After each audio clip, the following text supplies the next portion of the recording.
To clear up the stuff your ex is saying about you with the NDA, that you pressured her to sign an NDA for wrongful termination. What is that true? What's she saying about you? Who are you with? With Fox Digital. It's all false. And what she said about you and Bobert having an intimate relationship. It's all false. Why do you think she's out there saying it? Was it because of the primary, ahead of the primary? What do you think is motivating it? When did you all become a tabloid? Seriously, dude. Well, no, I just thought I would give you a chance to respond because you've never been able to tell your side of the story, that's all. But anything you could say. So let me ask you, I heard that you like gay porn. Is that true? Congressman, I just want to give you a chance, your side. I'm giving you a chance to give me your side. I'm not going to get into Are that. you a real news organization or not? No, come back, man. All you got to say is you don't like it, that you haven't been to those websites. Of course I don't. Of course I don't like it. Really? But thank you. That's not what I heard. Thank you for your time. Yeah, that was my question. Just giving you a chance to respond, that's all. And you're with Fox? But thank you. Is that a real news organization? Yep. Is this what you do for a living, man? Congressman, we're good. Thank you. It's the Homeless Left with Matt Weinglass and co-host Jay Scott. Episode 198, Unnatural Disasters, with special guest NIKO HOUSE and a real fake news update. And here's your host, Matt Weinglass.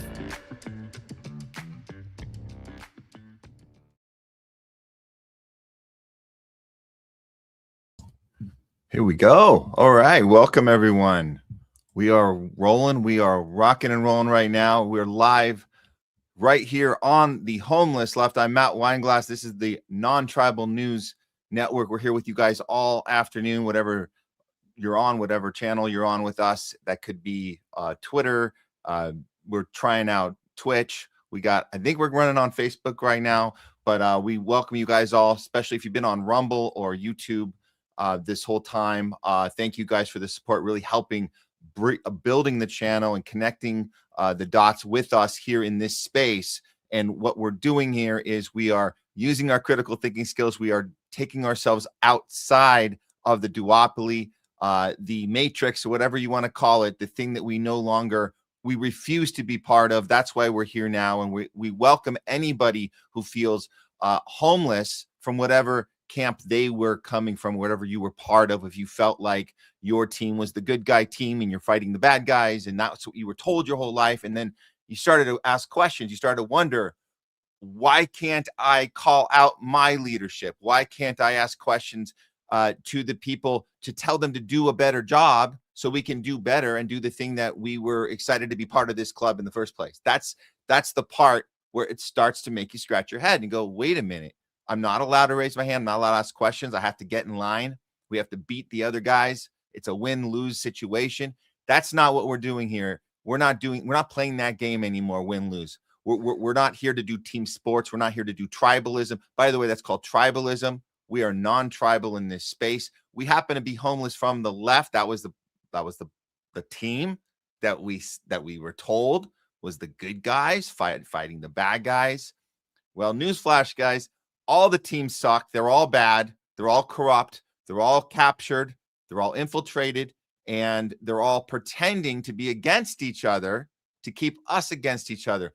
We're done with that. We figured it out. And that's why we have to do the work here in this space, do actual journalism, do our own research. That's what we're about here. And you guys understand that. Been tuning in. We want to thank you guys for being part of what we've been doing here as a movement, not just independent journalism, not just punching up at mainstream media, at the military industrial complex, at the Greater Israel Project, U.S.-Israel war machine, challenging big pharma, whatever it is, the propaganda machine, the donor class, the billionaire class, the Epstein class. Remember the guys that like to rape and kill and do horrible things, like even drink the blood while they're eating children.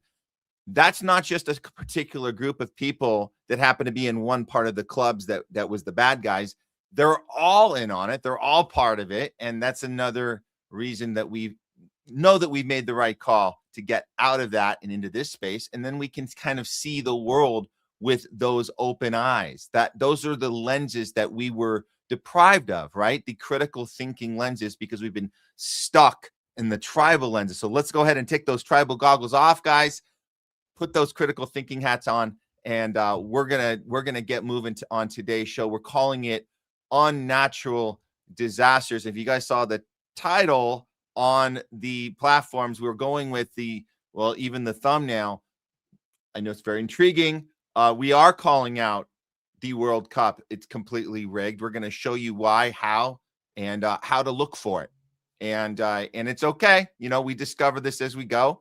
And we're gonna take you through that one. We're also looking into the Venezuela earthquakes, and we're asking the important question: was this something that was natural or unnatural?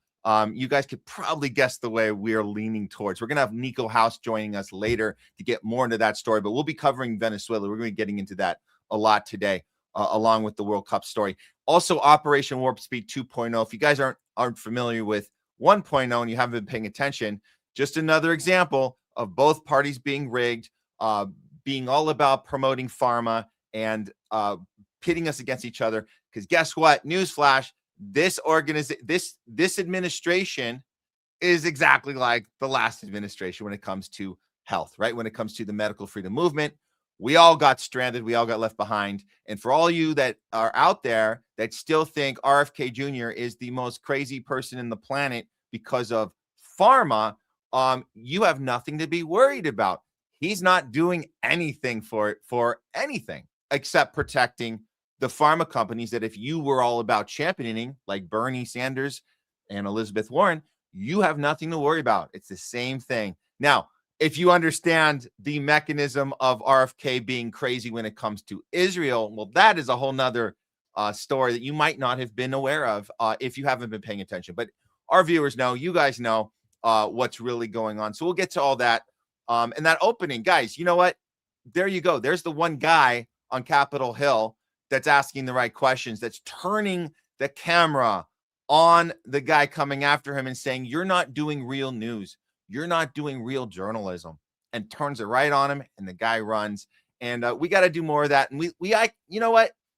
We have to appreciate those moments, because we're not going to get too much more of them when it comes to guys like Thomas Massie, who's in the final few months of his term, and that's going to be it. So he's getting everything done, everything he possibly can get done. He's getting it done. And shouldn't that be the job of every congressperson, right? That they look at every day as, let me get something done today. That would be awesome, right? That'd be awesome if they all did that. Well, they don't. So when we see it, it's pretty awesome to see it. And we have to appreciate it and know that it's not going to be, it's nothing that we certainly don't take for granted.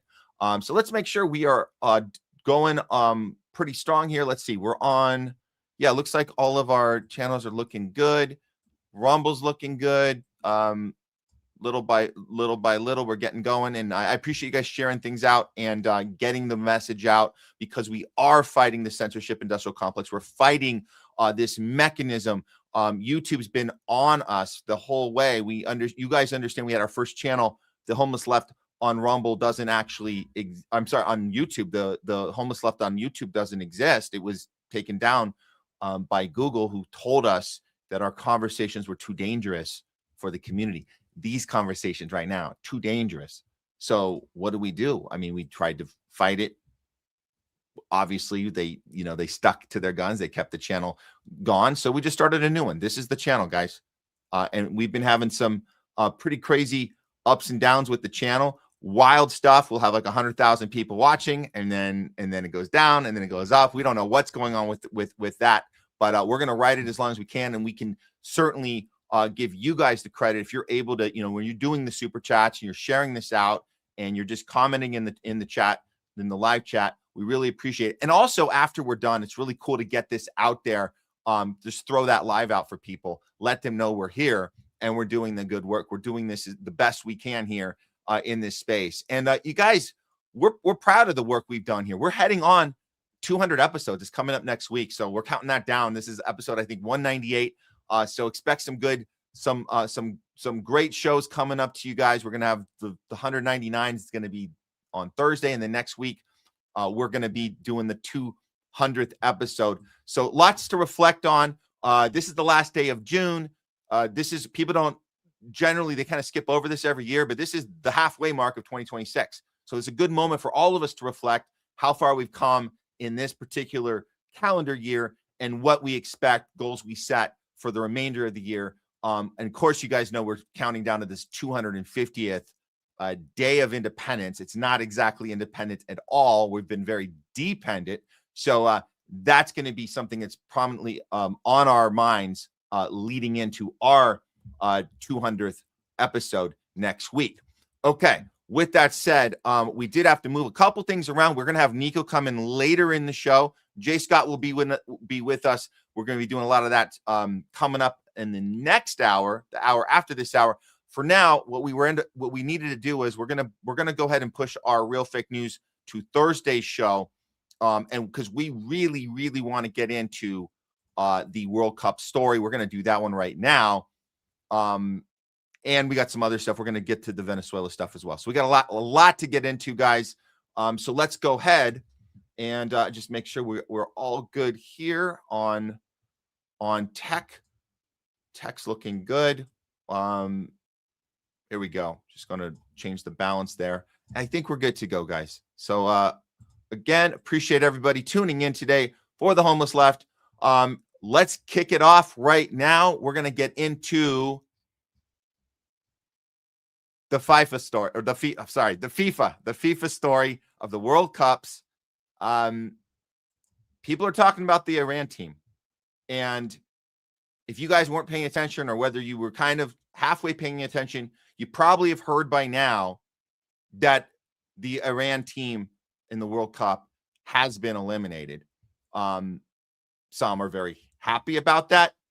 Some are not. Regardless of your opinion on these guys, regardless of your opinion on the politics going on as we're bombing the crap out of their country and we're hosting these games, you should be concerned about how things went down. And even if you're not a soccer fan, and we were really not really into it, to be honest, and it, to kind of learn about it, the U.S. team, whatever. We see a lot of, we've been looking at the Mexico team, some of these other ones, but the Iran team, and you guys know we've covered this, the poor treatment they have received this entire way. It's been absolutely incredible that the country hosting, the one that is actively bombing the other country, is hosting them, but yet not allowing them to even stay in this country. And they've had to stay in Tijuana, and they've been screwed with every time they have to go through customs. Just shakedowns, constant shakedowns. The 3 matches they end up playing, they were traumatized to even get inside the country, get to the hotel, not have proper warm-up.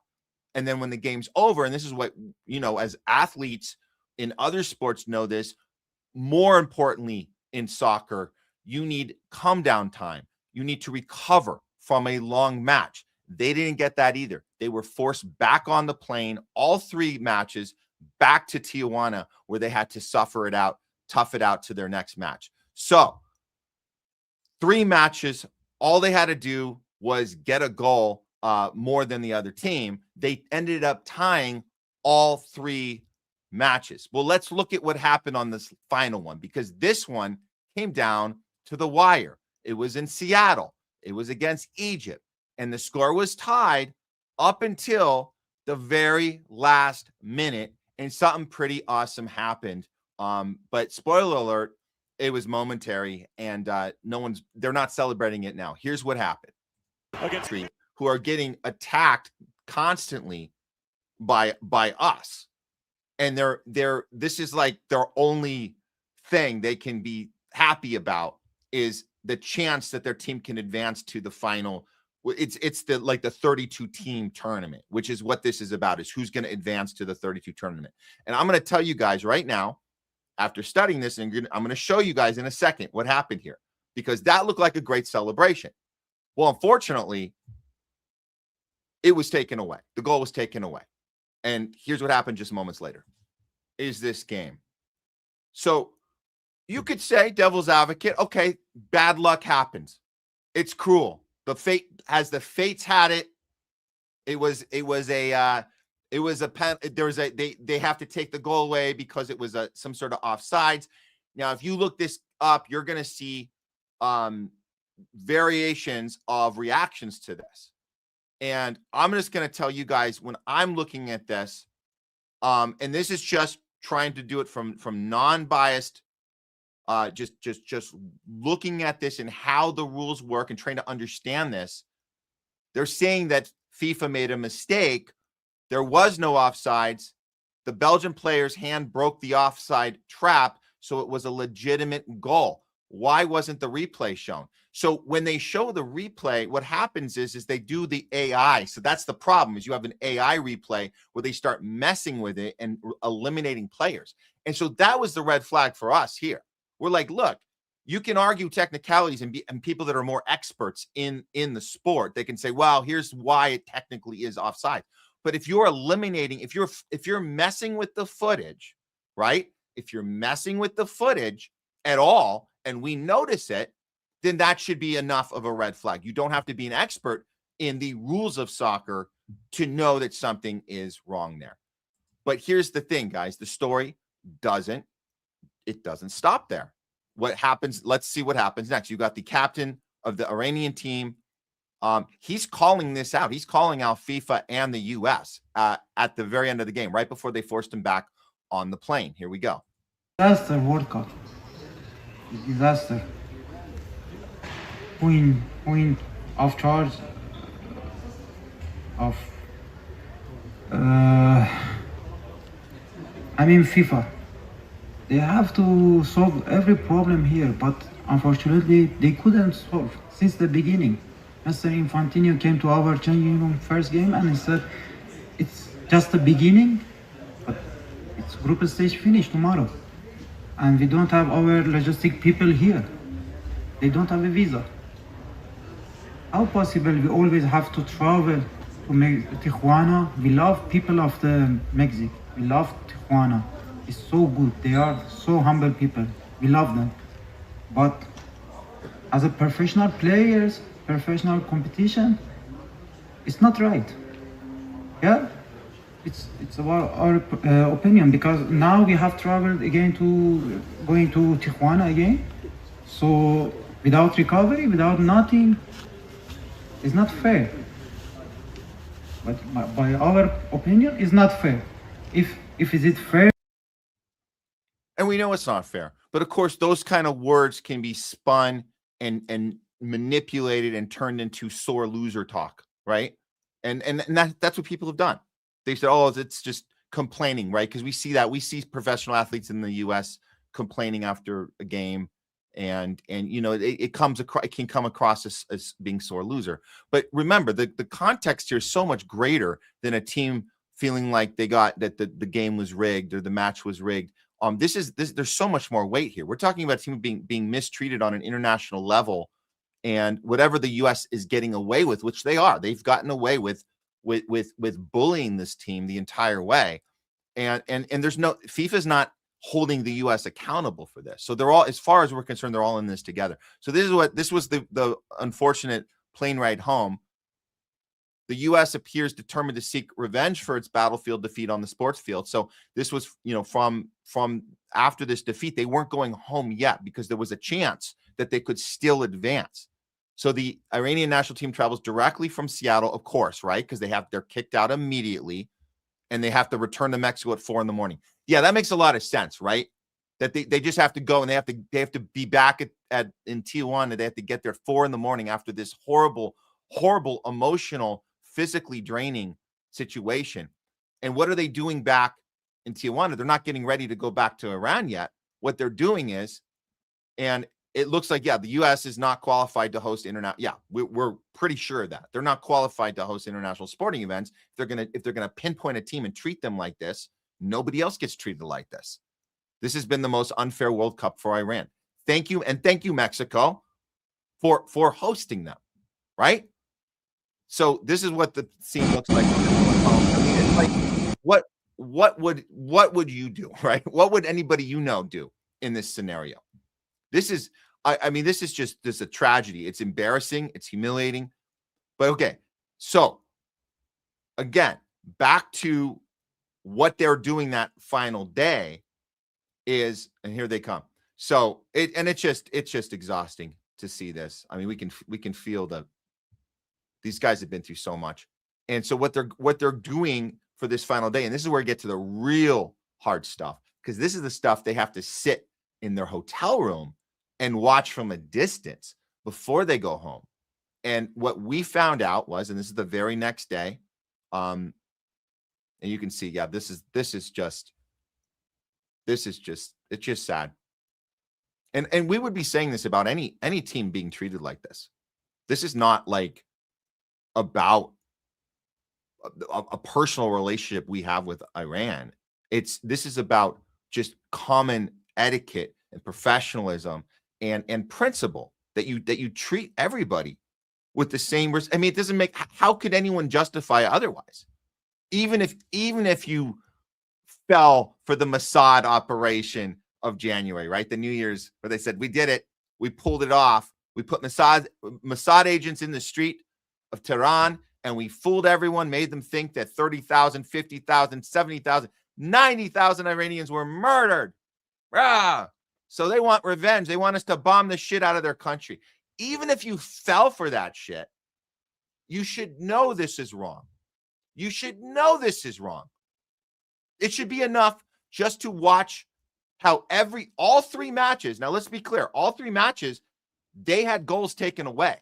It wasn't just this last one. It's just this one was at the last minute where the game was over. All three matches, and they ended up tying all three. So they haven't actually technically lost.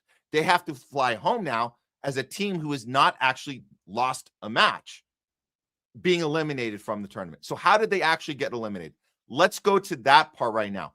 They weren't technically eliminated from this draw, from this tie game.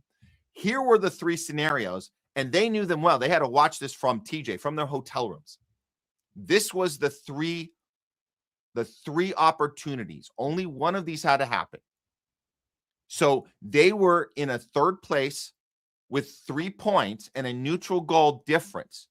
To advance to, and we talked about the 32 round, they must finish at one of the top 8 or the top 8 third place teams across all 12 groups. So when you break it down, they would have been guaranteed an advancement into that 32 round placement. And this was all the very next day. Over the weekend, you had 3 things that only one of them had to happen. Ghana had to beat Croatia. The one on the bottom, Uzbekistan, had to beat Congo. And then the one in the middle, that was the last one. That should have been listed last. That was because those were the order that it happened in. The first one didn't happen. Ghana lost to Croatia. Uzbekistan lost to Congo. So the last possibility for them to advance was Austria or Algeria had to win the match that they were playing the very next day. Only a draw between the two teams would result in Iran being eliminated. So we watched this one. We watched this very intently because this was certainly worth just paying attention to, I should say, paying attention to. Here is a scene at the end of the game, and it looks like the two teams, Austria and Algeria, got into a little feud at the end of the game. Here we go.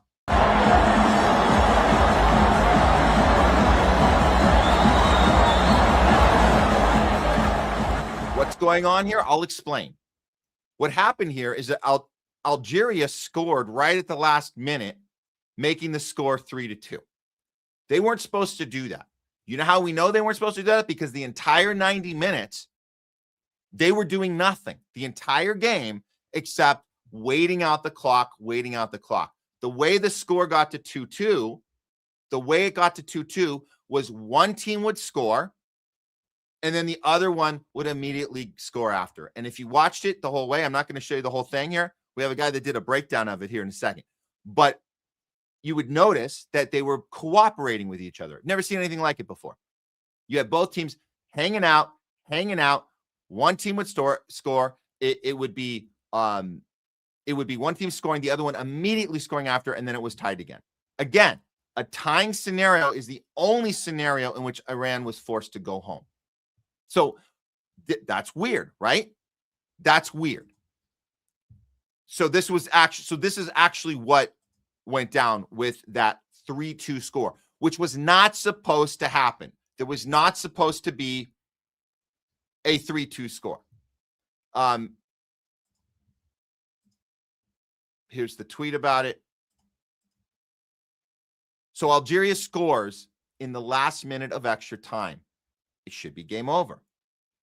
Austria's bench, as you guys saw, clashed with Algeria's in disbelief. Why would they do that? Then FIFA found all of a sudden 3 additional extra minutes. Austria equalized, and then it was over. The whistle blew, and Iran's out. It was scripted, clearly, and an investigation is required. Newsflash, there won't be an investigation. But let's listen to the Algeria captain, who is going to admit what happened in this was not legal. He's going to admit it in the breakdown. This is the captain of the Algeria team.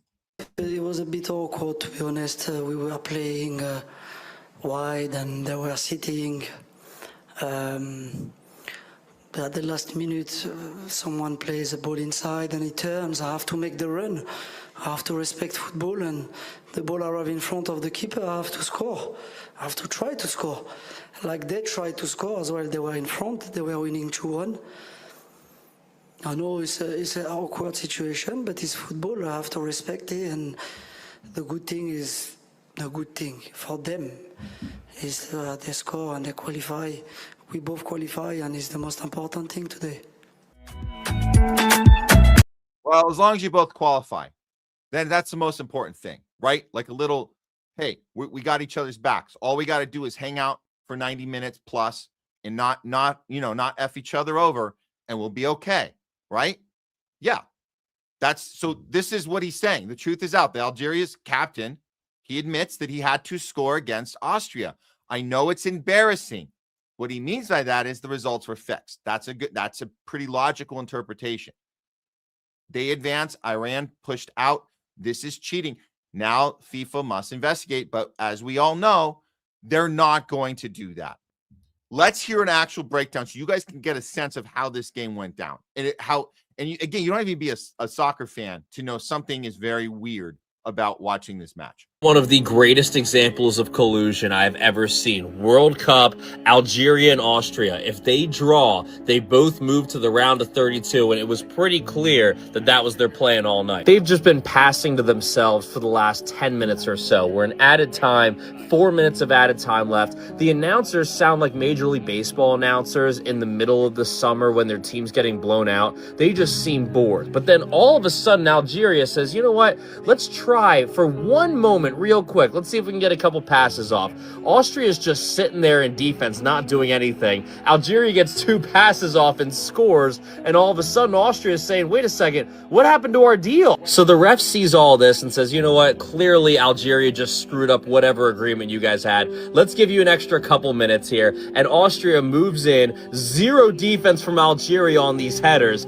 Austria scores, and the deal's back in place. Austria needed this goal too, and they looked more relieved than overjoyed. There was definitely a deal here. Algeria almost screwed it up, but it came through, and these guys are just relieved rather than overjoyed to be moving on to the round of 32. There you go. There you go. And you guys can see the body language, the behavior. It was very, very strange. Very, very strange. Here's another. This is a prominent journalist confirming that Washington intentionally sabotaged Iran's World Cup team. Here we go. And I think her name is Nima Tavali Rudzari. Here we go. Decision was right. What Mehdi Taremi, the captain, and the national team. Sorry, this is Nima. His name, Nima Tavali. Rudzari. Here we go. Even that decision was right. What Mehdi Taremi, the captain, and the national team coach Amir Qalanouis spoke about was the structural discrimination against Iran from the 14 members of staff that were not given visas, the fact that they were given visas only on, 5-6 days before the first game. I mean, let's remember there's a huge time difference between Iran and the United States and Mexico, so they weren't able to acclimatize themselves in terms of the time difference. The fact that they weren't able to enter the United States early as 24 hours before the game. In the second game, they were only let in 16 hours before. And every time they entered, they had to stand in immigration and be asked the most ridiculous questions for 5 hours. The fact that after each game, they had to leave the United States immediately, not being able to do any of their post-match rehab, which anyone will tell you at this level in sports, you need to do in order to avoid injuries and also combat fatigue. I mean, I could go on and on. The fact that their analysts weren't there, the fact that the president of the FA wasn't allowed in, the head of security, media members, that meant that the remaining staff that actually were allowed into the United States had to do jobs that they're not qualified to do, and they all had to kind of pitch in. I mean, this is the FIFA World Cup in 2026. We're not talking about some small tournament in the 1950s. All of these issues FIFA knew about because, in 2017. So total collusion, and no investigation is going to happen. Here's what else we've learned about this. An Iranian spokesman is saying, and this is another part of it, that the American officials were dancing and celebrating over Iran's failure to advance to the next round. And just that alone violates all accepted standards and norms of hosting. It's absolutely, and if there's no justice for this or consequence for this, it's setting a precedent for future hosts of the games, because future hosts can also say, we can mock and we can bully and we can make special rules against a country we don't like, and there won't be any consequences. So again, you should be concerned that they're getting away with this. It's setting a precedent, like I said. And it should be, if karma is a thing, it should be something that'll come back and bite us in the ass, because the next time a country hosts a game like this, they could easily say, you know what? Screw the USA. We would rather make their team suffer and have special conditions to make them not ready to play. And we'll have refs dancing and cheering when they get goals taken away, and we'll mock them on their way home. So that's a new standard, a precedent set by FIFA, regardless of how much they had to do with this, or if you believe it was just one guy, a Trump person, maybe Trump himself did all this on his own. Well, everybody else was part of it because they allowed it to happen, and there's nobody's going to be held accountable for this. Well, look at this. This is an interesting one we found. Reports are circulating indicating that South Korea, now what do they have to do with this? Well, South Korea has filed a complaint with FIFA demanding the opening of an investigation into this match, particularly the Algeria and Austria match. Why? Because they were also connected to this due to the suspicions regarding match fixing. And in the event the investigation proves a violation, speculation points to the possibility of disqualifying both teams. So this South Korea would be the one that replaces if they are both thrown out, because you can't have one of them advance if it's proven that the whole thing was rigged. You have to have two teams fill in. South Korea and Iran would be the next two teams in. So that's good news that South Korea is getting involved with this. That's great. To sum it all up, Iran came into this World Cup with both the U.S. and FIFA against them, harassed before kickoff, exhausted by the system, robbed by a whistle, 2 goals taken away, 3 matches without a loss, yet they go home. That's not defeat. That's injustice. And you guys might have seen this one going around. Breaking: U.S. becomes the first country in the world to host a team at the FIFA World Cup and bomb that team's country on the same day. And of course, I had to chime in with this one. We didn't even host them. Mexico did. So that little technicality. Just wanted to clear that one up. And if you want to know how the U.S. reporters are reporting on this, they're not. They're putting out garbage like this. Next round, Team USA will play Bosnia next Wednesday. And one thing about Bosnia, I could not point out where it is on a map. I don't know the first thing about Bosnia, and I don't want to know. That's because Team USA, we're back, we're better than ever. That's next Wednesday. Get prepared, Bosnia, because you don't want it. You don't want it like that. But you're going to get it. That's next Wednesday. We're now reporting live in Long Beach. Abigail Velez, ABC 7. Just totally embarrassment. Total embarrassment and shame we should be feeling for this type of this is how we do it. This is like welcome to our country. This is how we behave. So are we gonna continue watching these games? Until there's justice done, until there's actually vindication that something nefarious happened here, we have no choice but to hold all of them accountable. FIFA it's a corrupt organization. There's no reason to take any of this seriously anymore. I do appreciate the fans of the teams, and they can have these great moments and celebration moments, but understand that the thing they're celebrating, the thing behind the scenes, is not an honest actor. It's not honest at all, because as long as they ignore this and don't look into it, then as far as we're concerned, they're all in on it. And that's it. That's done. Okay. Let's move on here. And we're going to go to the next story right now. Here we go. I appreciate your guys' comments on here. I think we got a couple. Let's do a couple of the super chats in here. I know Citizen, you put this one up early for us. Albania. Yep. Bill Money, Antiseptic. Our narratives have, and I think the rest of your comment, I'm not seeing the rest of it here, so I'm gonna have to go find that. But thank you so much as always for the super chat, and got a super sticker here. Very cool. Thank you so much, Leo W. Very cool. And we'll be getting to a lot of your comments, guys, later when we do the talking back segment on the show. But yeah, keep the engagement coming, guys, and help us on this. I think Rumble, we're doing pretty good on Rumble. Obviously, we don't mind getting Rumble rants on there when you can. That's awesome. But either way, we appreciate what you guys are doing. Oh, I just saw this one come in from Chris. Okay. Just got done putting your e-bike together. I know we were talking about the e-bike situation, and just looking ahead, if that's something, I appreciate the super chat, something you guys might want to look into. So congrats on doing that. Any way we can make these adjustments as we are. Our cars are not. These are not going to be honest vehicles for us to be part of this system. This internet. We're hooked up to this AI technocratic surveillance mechanism in our cars.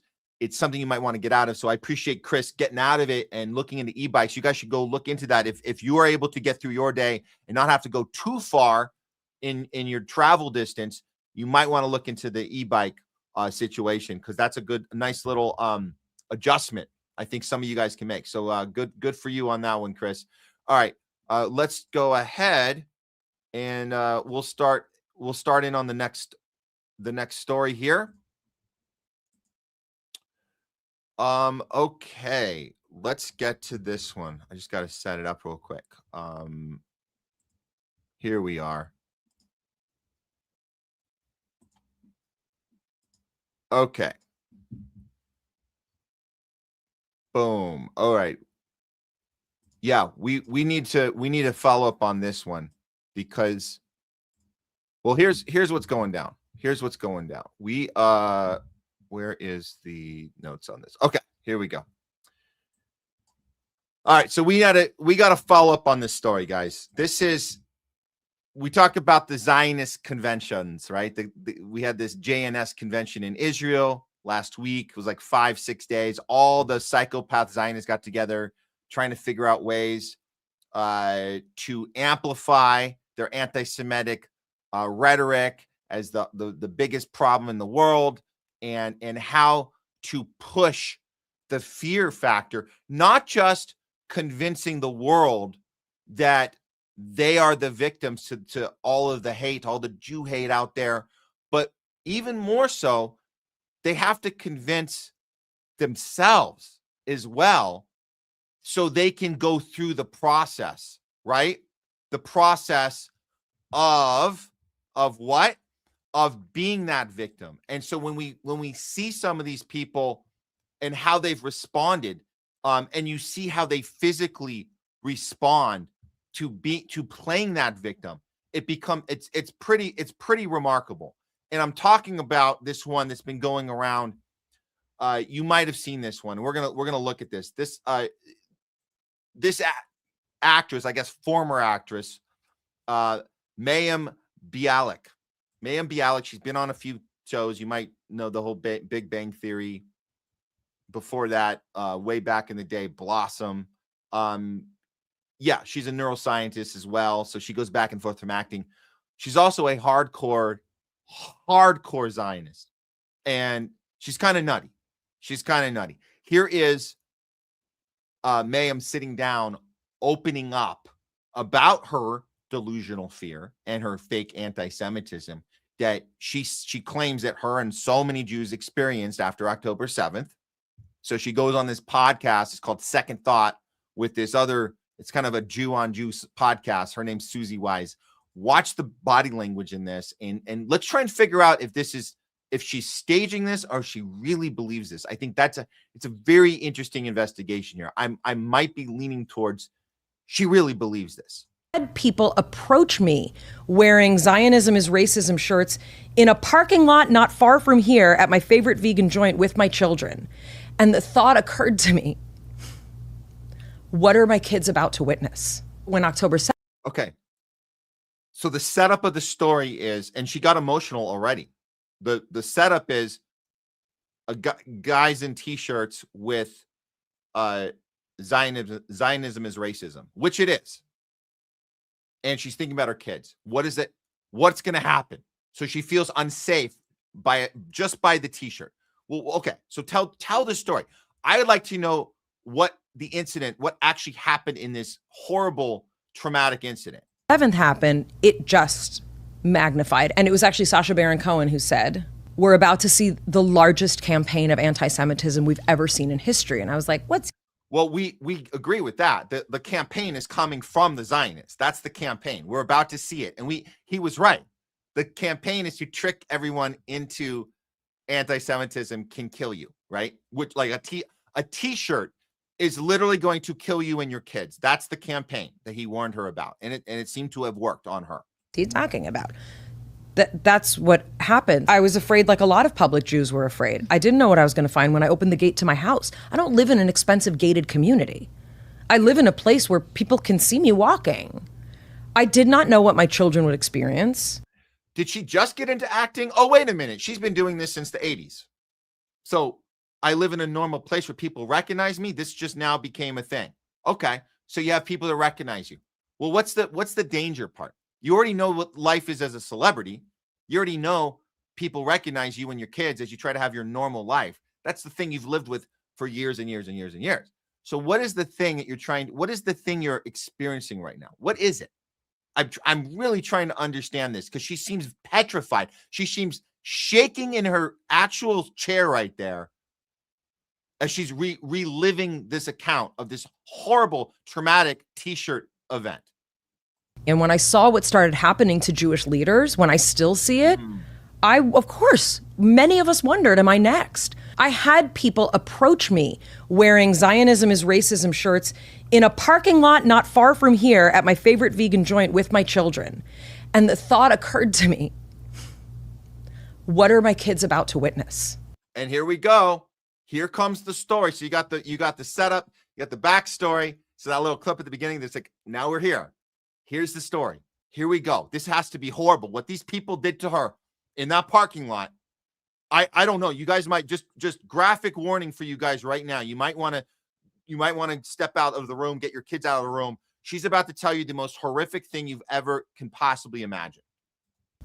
Like a big dude coming up to me as I'm getting into my car. What is happening? What do you say? That's terrifying.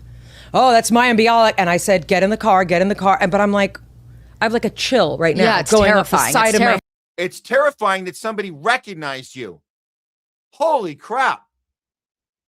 And by the way, I don't know if anybody noticed this one, but it changed from a group of guys to one big guy. And there was no interaction. He didn't say anything to her. He was talking to someone else because he said in third person, that's Mayim Bialik, right? Whatever the hell. Bialik. Mayim Bialik. That's her story. That's her account of it. I'd love to hear his account of it. Her account is that he said in third person, there she is. Is that it? Is that where the story ends? Yeah, that's where the story ends. Because like whatever we believe, we don't approach people in public parking lots, right? Like with a You don't with a intimidate counted people. Oh, a grown man approaching a 5'4" like mom, like what? You don't even know anything. You actually don't know. You don't know anything about me. And my sons would say, well, he knows that you've been on these 2 hit TV shows, and you should know you have people out there that recognize you on those. You should have known that for years and years and years and years. And he didn't actually say anything to you. He said nothing to you. He said aside, there's Mayim Bialik. That's it. That's your story. And he has a T-shirt saying that Zionism is racism, which it is. And you don't have to agree with that. But I'm missing the part about the trembling and this terror that she experienced. I'm missing this. well, when's the last time you posted that you care about Palestinians? I said, I could tattoo it on my face. There's going to be people who don't care. Like, I don't. Oh, wait. Let's back up. What is this that you're admitting that your kid? What? Your kid has said this to you? Anything you actually don't know. You don't know anything about me. And my sons would say to me, well, when's the last time you posted that you care about Palestinians? I said, I could tattoo it on my face. There's going to be people who don't care. Like, I don't. Wow. So your kids had the awareness, self-awareness on your behalf that, hey, mom, maybe if you pretended that you cared about Palestinians, that could happen, that could go a long way. And you could see this like interaction. I could have it on my face. Yeah, but mom, you haven't even posted, you haven't said anything. But I could have it on my face. Do you know what would happen if you tattoo? Not that anybody would tattoo that on your face, but wear the T-shirt. Do you know what would happen? You would be applauded. You would be applauded if you said Free Palestine on a T-shirt, or if you had a bumper sticker on that scary parking lot, traumatic incident. If you had Free Palestine on your bumper sticker on the back of your car, you would have been applauded by the guy that says Zionism is racism on his T-shirt. He says, way to go. Way to go. Loved you in Big Bang Theory. I knew I recognized you. That's awesome. That's awesome. Jews against genocide. That's awesome. So F this tattoo on your freaking forehead. Bullshit. So again, what is going on here? Is this actually completely fake, or is this real? It's so does it matter? Does it matter? Well, we go back to the summit, right? We go back to the JNS summit, looking for ways to propel this narrative. It's not, like I said earlier, it's not just about convincing the world that you are the victims. You have to convince yourselves too. This is Mark Levin. He's going to tell everyone in the room that if they could, they would rape you. Who's they? They is anybody that's not you. That could be the terrorist Muslim, Islamic, they want to blow up they want to, death to America. Or it could also be people in T-shirts that happen to recognize you in a parking lot, and they have Zionism is racism on their T-shirt.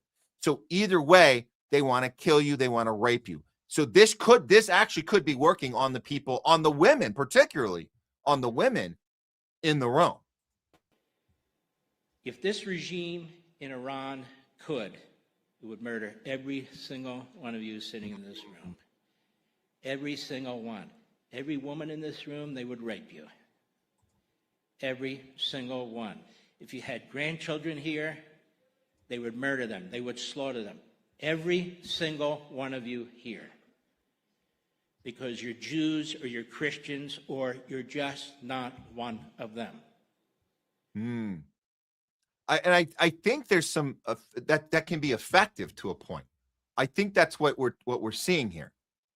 That's what we're seeing here. Well, let's check in with one more quote unquote celebrity because we covered him last week. He's a local. We did a whole loudest voice of the week on this guy. This guy Scott Weiner. Now, I'll just to remind you, this is and we played this last week. I'll just play a clip of this. This is him being confronted in San Francisco because of his stance on genocide Israel. He refuses to say free Palestine, and this guy calls him out in a venue, in a public venue, or in this restaurant in the Mission District. Hey, bro. Hey, you gotta get the fuck out my hood, bro. It's free Palestine here. You already know what it is. We against the genocide. You think you're gonna come to my neighborhood, bro? You fucked up. You fucked up. It's gonna be a problem. There's innocent children being killed in Palestine. You don't come here like it's good. What's in that genocidal agenda as a Zionist, bro? I'm not talking about you. I'm talking about him. This is the motherfucker that is the reason why a lot of people can't live in San Francisco no more. When there were people voting to live in San Francisco for low-income housing, you voted against it. I know my shit. Yeah, he did his homework and he found it out, and he sticks with this guy for. You guys can go back and watch the thing. I think we've uploaded it on the channel, or we may have, or we will today, or something. The point is, he doesn't say the thing, and he knows he's bullshitting. We know he's bullshitting. We know this. How do we know this? Well, this is how, because he has if you go to AI, he has a complicated relationship. It's not so complicated when we talk about AIPAC, right? When you talk about Jewish donors, Zionist donors. So he has a complicated relationship because he managed to still get the support, the backers. If you go down, it says he often receives substantial backing from pro-Israel donors and associated PACs. So he can bullshit and pretend that he doesn't support AIPAC, and he's speaking out against Netanyahu, which is very convenient. You can say, oh, we want to get Israel back to the way it was. Netanyahu is a bad apple. But the people in San Francisco, they know their shit. They know their shit. So this guy's a complete con artist who also, in that clip, the camera's on him forever, and he cannot say free Palestine. He won't say it. Well, here's what happened when he tried to go to an event for a pride event, a trans-led pride event. It was in San Francisco. Here's what happened, because he also promotes himself as being an LGBT whatever. It's a great brand for San Francisco. San Francisco, you want to get elected, all you got to do is just load yourself up with rainbow flags and you're good to go. And you could be any sort of Zionist. Well, maybe that's changing. Maybe that's changing in San Francisco. Before I played the clip, this is important too, because we didn't have this full information out earlier, and we should have, because in June, this is just now, this month. It seems like, and this is why people are noticing this guy now, because it seems he is the front runner to succeed Nancy Pelosi. He's the front runner. Now, she didn't endorse him. She endorsed Connie Chan, but he captured 41% of the vote in the June primary.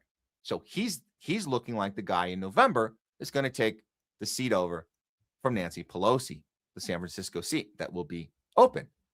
That's why San Franciscoans are paying attention. They're like, if we have a chance to finally replace out that old hag, that's one of the greatest, most guiltiest stock market,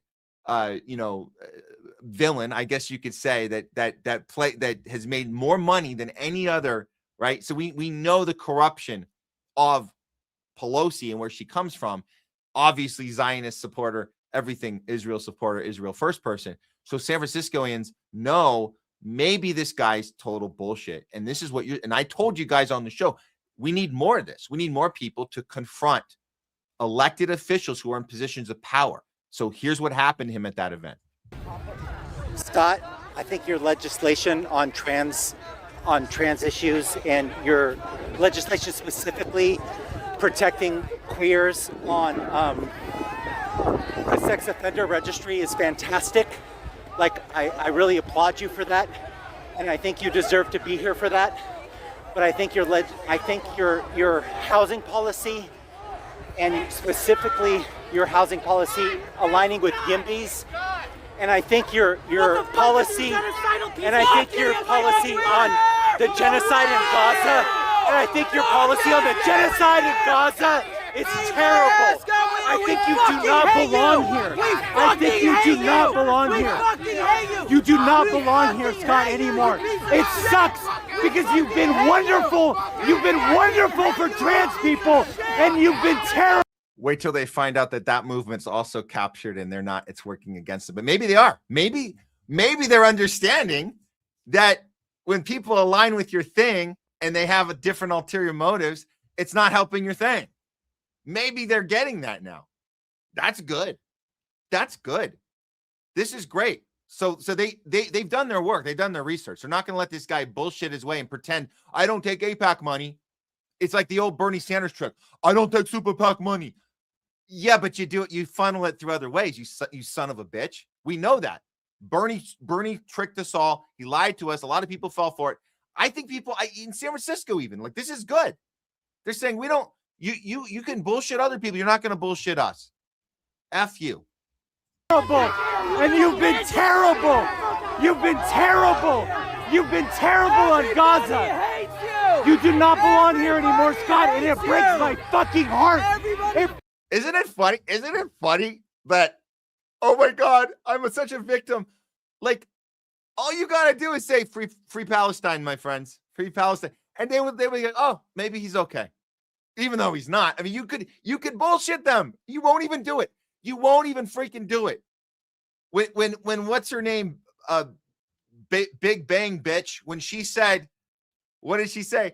Oh, my kid said, why don't you do a post about Palestine? I said, I could have it on my head and they won't care. But they would.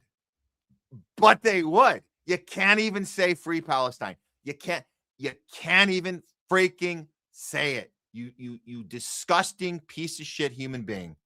Breaks my heart. It breaks my heart that someone who wrote good legislation for queers is so fucking terrible on Gaza. Newsflash, any legislation he wrote for queers was top-down legislation meant for pharma to profit off of you. That was another thing. So just know that also, he wasn't honest on that too. But it takes a while to fully know that your thing got captured. It takes a while, but that's okay. That's one thing, one step at a time. But any legislation for it's all about pharma money. It's all about pushing on the kids and let's have lifelong customers, baby, lifelong freaking cut. But it's okay. You guys are getting it one at a time, one thing at a time. It's good. It's good. Scott, do you have anything to say? Do you have anything to say about Gaza? No. How could you do this to San Francisco? How could someone like you do this to San Francisco? Scott, say something. Redeem yourself. Do something. Scott, I want to like the person who had such good legislation on trans rights. You're a piece of shit. We fucking hate. You know, we saw, so I'm not going to share it with you, but there's some people just got they're putting out the most garbage analogies here, comparing this to the back of the bus, you know, segregation movement. Oh, poor Weiner, he's stuck on the back of the bus. He can't move up to the front. Oh, poor guy. This is what it must have been. This is what it must have felt like in the segregation era, right? Separate drinking fountains. That's what this is. What a victim. I can only imagine if I was told I wasn't welcome. I wasn't welcome at a rally. Oh, wait a minute. He's a he's a guy with power. Wait a minute. He's a guy with power. Who wants more power? Who wants Nancy Pelosi's seat? Huh. Is that the same thing? Well, let's hear him actually say something, because of course, he had to go do the little rounds. And here we go. It's victim time, baby. It's victim time. Here we are. Beyond free speech. I represent San Francisco. We have a very robust democracy, and people do not hesitate to tell me when they agree or disagree with me. People will challenge my views. We'll have conversations. People will sometimes record me, and that's all fine. That's all protected First Amendment speech. Here it was different. I went to the park to attend the trans march, attending a trans-led Pride Shabbat first. And these folks ran towards me and swarmed around me. A few of them touched me, and they were, screaming at me while they were doing it and trying to bully me. I get uncomfortable when trans people touch me. It's funny. They tried to touch me. I thought it was pretty funny. But yeah, here's the victims telling his story. Yeah, it sounds familiar, huh? Me and intimidate me out of the park, and I ended up leaving because it wasn't safe for me to remain. It wasn't safe. No, they didn't want you there. You're pretending that you felt physically in danger. They were touching. When you say they were touching you, you're implying that it was a violent touch, that it was to put physical harm on you. That's your experience that you're sharing. As we're watching the footage of you not being assaulted, they're yelling for you to leave. You are not welcome. You're not welcome, dude. Position of power wants more power. You don't get to pretend that you're stuck in the back of the bus on this one. You don't get to do that. As we're watching the footage, you felt physically unsafe. It wasn't safe. They were gonna do. What were they gonna do? Were they gonna blow you up? Were they targeting you like a little Palestinian baby? Did you feel like you must have felt like a Palestinian baby, right? Right? That must have been it. That's got to be it, right? Wow. Unbelievable. They were also lying about my record on Gaza. They were talking about how I have quote unquote Israeli handlers, which is a classic anti-Semitic trope about Jews having dual loyalty and not being loyal to the U.S. That's not what that is.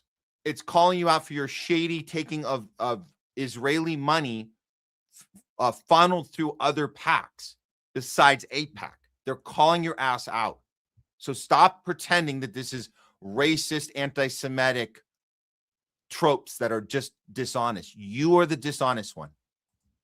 And it was just well beyond free speech, and it's really harmful to democracy.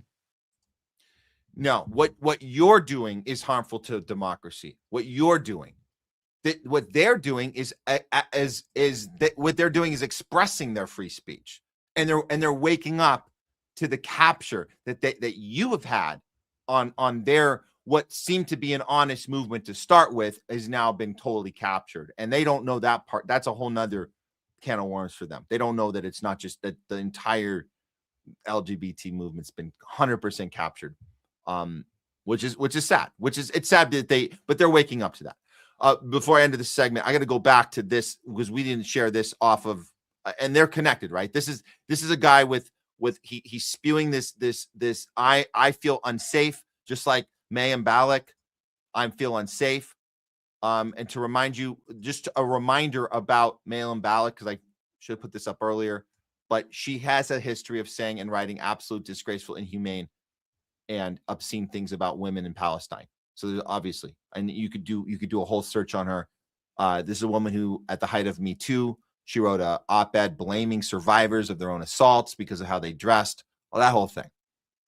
She's a self-proclaimed Zionist who has weaponized her feelings of fear as some proof that anti-Zionism is anti-Semitism, which is that's the code. That's the packaging. That's the whole thing. That's the whole point of these Zionist summits is we have to combine these. So when somebody has a t-shirt that says Zionism is racism, that's an anti-Semitic t-shirt. That's the whole point. And this is important. I want you guys to see that she promoted this book. It was called Rocket Glow. And in the book, it's a children's book for Israeli children to brainwash them about how Palestinians are garbage and subhuman. It's literally about an Israeli father and daughter watching rockets fired to kill innocent Palestinians, like a father-daughter moment where they can have that experience together, murdering innocent Palestinians. So she's proudly laughing about genocide. There's a whole thing of her. I'm not going to play this one, but she just laughs when this guy's doing this this comedy bit, and she posts this on her own. This is her posting her own shit. And this is, again, back to she felt fear over a t-shirt. Yet laughing about genocide and the people in Gaza, that's hilarious. But you're the one that felt fear.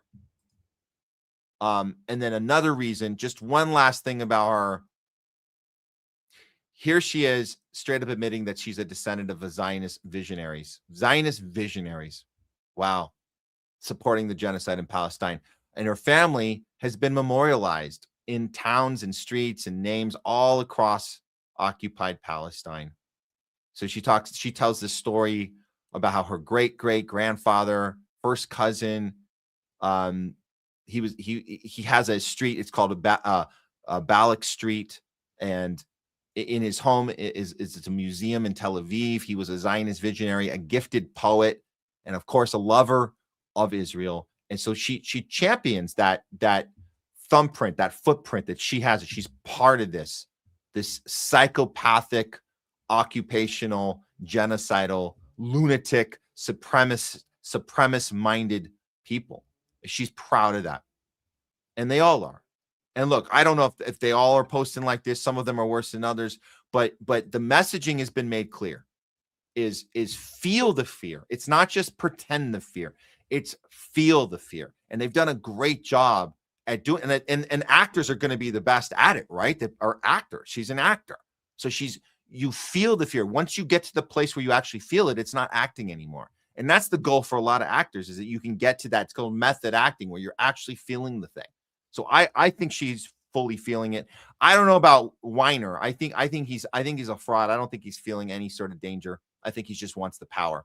He's a power grabber. So I'd say, yeah, for her, she's feeling it. She's method acting this shit. She's really feeling it. He's more of a fake, trying to climb the ladder. But thank God the people in San Francisco see right through the bullshit and are calling it out. We need more people doing this, especially now. Okay, let's get on with the. We're gonna do one more. We're gonna do one more story. Before we bring in Jay Scott, I'm gonna do a little Venezuela for you guys before, because we're gonna have NIKO House come in later and give his expertise on that issue as well. But I'm gonna do a one too before we bring in Jay Scott. So let me get to that in a moment here. But a couple more super chats. Thanks for this, Deep Green. Mine Balak and Livy Savsky should be good friends. Zios sticking together like the script they stick to. Rinse and repeat. Yeah, exactly. They team up very well, and yeah, power in numbers when you're doing an acting troupe. Yeah, it's good to be like an ensemble of players, as they say. Thanks for the super chat. Really appreciate it. Oh yeah, and then back to Chris with the e-bike. You got the e-bike. Appreciate that. And you said your dog supervised the whole thing. Love it. Thank you, Chris, for that. Donald Duck's mom, thanks for the super chat. Really appreciate it. And rest of you guys, yeah, thanks for all tuning in and being part of what we're doing here. Let's get on to the big one. The big one. We covered this as breaking news last week, and we weren't asking the questions just yet. We were just going, it's pretty convenient, isn't it? Pretty convenient for Trump and this administration at this tragedy that went down. This tragedy that went down in Venezuela. Here's the initial report, and we're gonna break this thing down and tell you why this is 100% BS what they're telling us on mainstream right now. Welcome back and Alive Now from Fox. I'm your host, Anna Marsick. We continue following the devastating earthquakes that happened in Venezuela this week. Take a look at this post coming from Reuters saying rescue teams and residents search for survivors in Venezuela as the death toll from the twin earthquakes surpassed 900, with hundreds believed to be trapped. That update came this morning, and the latest update coming into our newsroom right now, we're learning that more than 1,400 people have been killed. Thousands have been injured. There's still at least 68,000 people missing, and crews are just racing to find anybody still trapped beneath that rubble. International help continues to pour in, with more than 1,600 foreign rescue personnel now on the ground from dozens of countries. The United States has pledged $150 million in humanitarian assistance and deployed search and rescue teams. Governments and aid organizations from around the world, they're sending medical supplies, equipment, and emergency relief to support this massive recovery effort. And as these emergency crews continue their work, scientists are learning more about what made these earthquakes just so unusual. What was first believed to be a foreshock, followed by a larger main earthquake, is actually now being classified as a rare earthquake doublet, which is two major earthquakes happening just seconds apart. So to help us break down what To help us spin this, let's bring in an expert to tell us what a doublet is and how this is totally normal, totally cool, all good. all of this means, we are joined by Harold Tobin, who is the director of the Pacific Northwest Seismic Network. Thanks so much for joining us here on Live Now from Fox. Thank you for having me. Certainly. So the big story now, of course, is that scientists are classifying this as that historic doublet earthquake. What made this sequence a doublet, and how did scientists ultimately determine what happened? Yeah, the lines are very complicated in that region, but what was... I thought he was saying line like he forgot the script. That's funny. But yeah, tell us how science is gonna determine this so we don't ask any more questions. Seen in the seismology was just that there was a pulse of energy, a kind of a pause, and then a second pulse of energy, all within, about 40 seconds of each other in terms of the onset. The actual shaking lasted longer. So it's classified as a doublet. I'm sure that people who actually experienced the earthquake on the ground in Venezuela would have felt it as one long drawn out earthquake. Well, that's not what happened.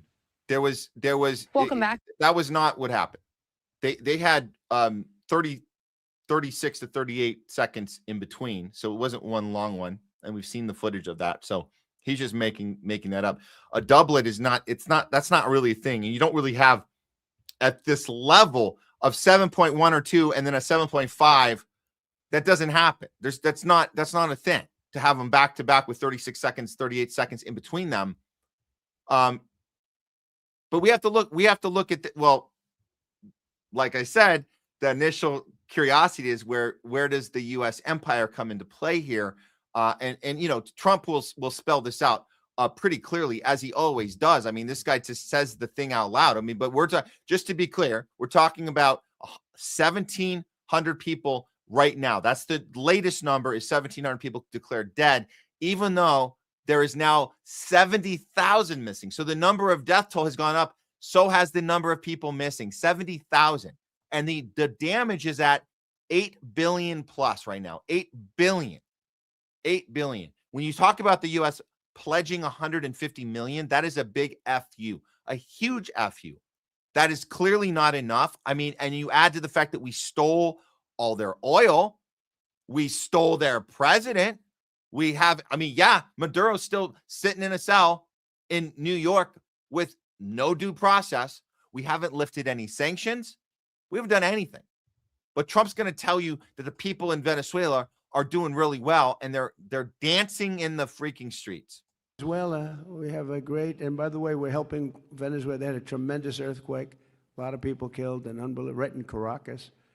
And we have a lot of people over there helping, but Venezuela's been fantastic. We've had a great relationship. It was a one-day war. We hit them so hard, and one-day war. Now we've taken out millions of barrels of oil, and we've paid for the war many times over. But just as importantly, they are doing better than they've ever done. They're making more money than they've ever done. They've never made the money that they're making now. And it's really, outside of what people are applauding right now. I mean, you got people that can't find each other's, the families members are missing. We'll get to the kids in a second. We'll get to the children, the missing children. That's coming. Well, who's dancing in the street? The families that miraculously are alive and found each other. They're dancing? No, they're now homeless. That's best case scenario.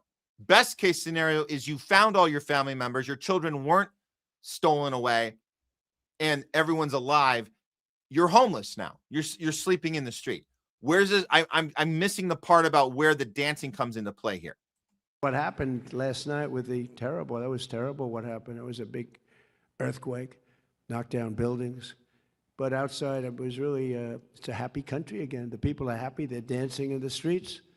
The people running it are doing a very good job. The United States. Look at that. Dancing in the street. Well, we're obviously going to look closer at this because when you look at the military opportunity now to sell the oil for less, because now you have this economic collapse that he can take advantage of, and we already stolen the oil, so you can go in there. You can, and there's so many other possibilities of things we can take advantage of that people were ready to take advantage of, and so the timing is very, very interesting here. But let's look at other stuff that also sticks out for us here from Hustle Bitch. They issued a warning 27 minutes before the Venezuela earthquakes. So how do they know? That's weird, right? 27 minutes before the twin earthquakes struck Venezuela, the Solar System Geometry Survey reportedly issued a warning. Then the earthquakes hit. For decades, the public has been told that earthquakes cannot be predicted. How would they know that? There had to be something else going on here. There had to be something else going on here. Well, here's a TikToker who was streaming live and is going to tell us what she saw in real time. I've been watching this since the earthquake. So this is called ROTI, and TEC stands for Total Electron Content, but it has been there since the earthquake, which is really interesting. Whoa, look, right before our very eyes. Right over Venezuela, which is really interesting.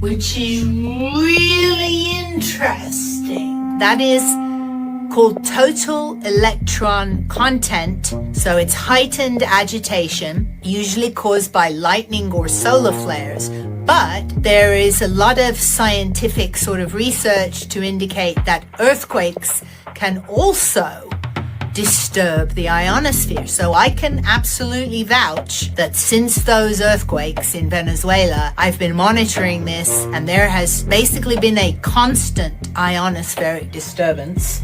And as you just saw, right before our eyes in this live, bam, right over Venezuela.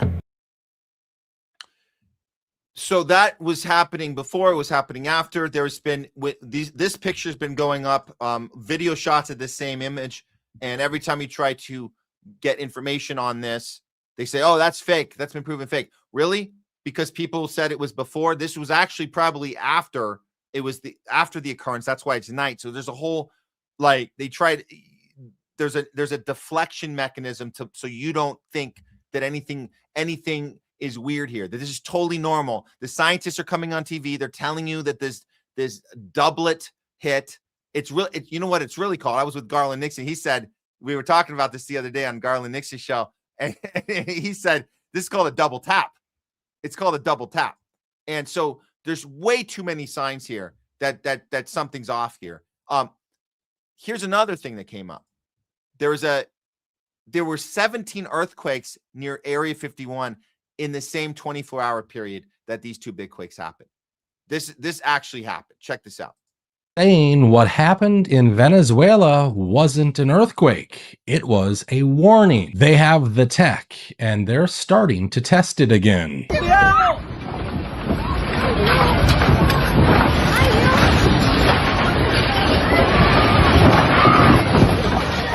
A sudden burst of seismic activity near one of the world's most secretive military sites is now raising new speculation and triggering conspiracy theories about covert nuclear testing. At least 17 earthquakes have struck near the highly classified Area 51 in Nevada within just 24 hours. The Air Force has gotten great value out of HAARP in the past. We took over from the Navy and managed it and actually did a number of experiment campaigns up there, and have finished our work that we're interested in doing up there. We've moving on to other ways of managing the ionosphere, which the HAARP was really designed to do, was to inject energy into the ionosphere, be able to actually control it. And but that work has been completed.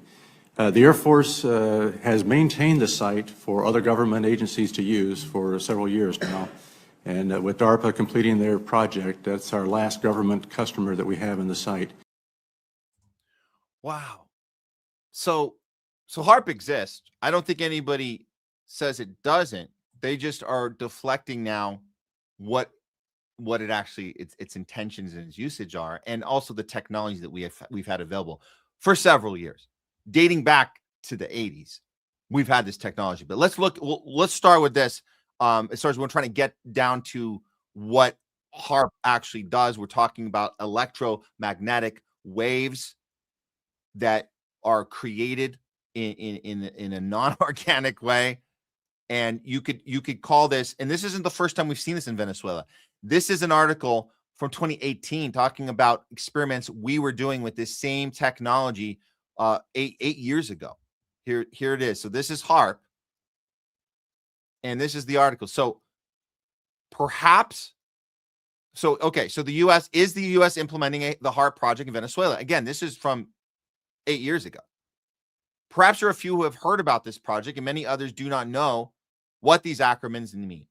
Well, they belong to a mysterious project of the U.S. Air Force. That means, translated into Spanish, right? So we translated this from Spanish as the High Frequency Active Aurora Research Program.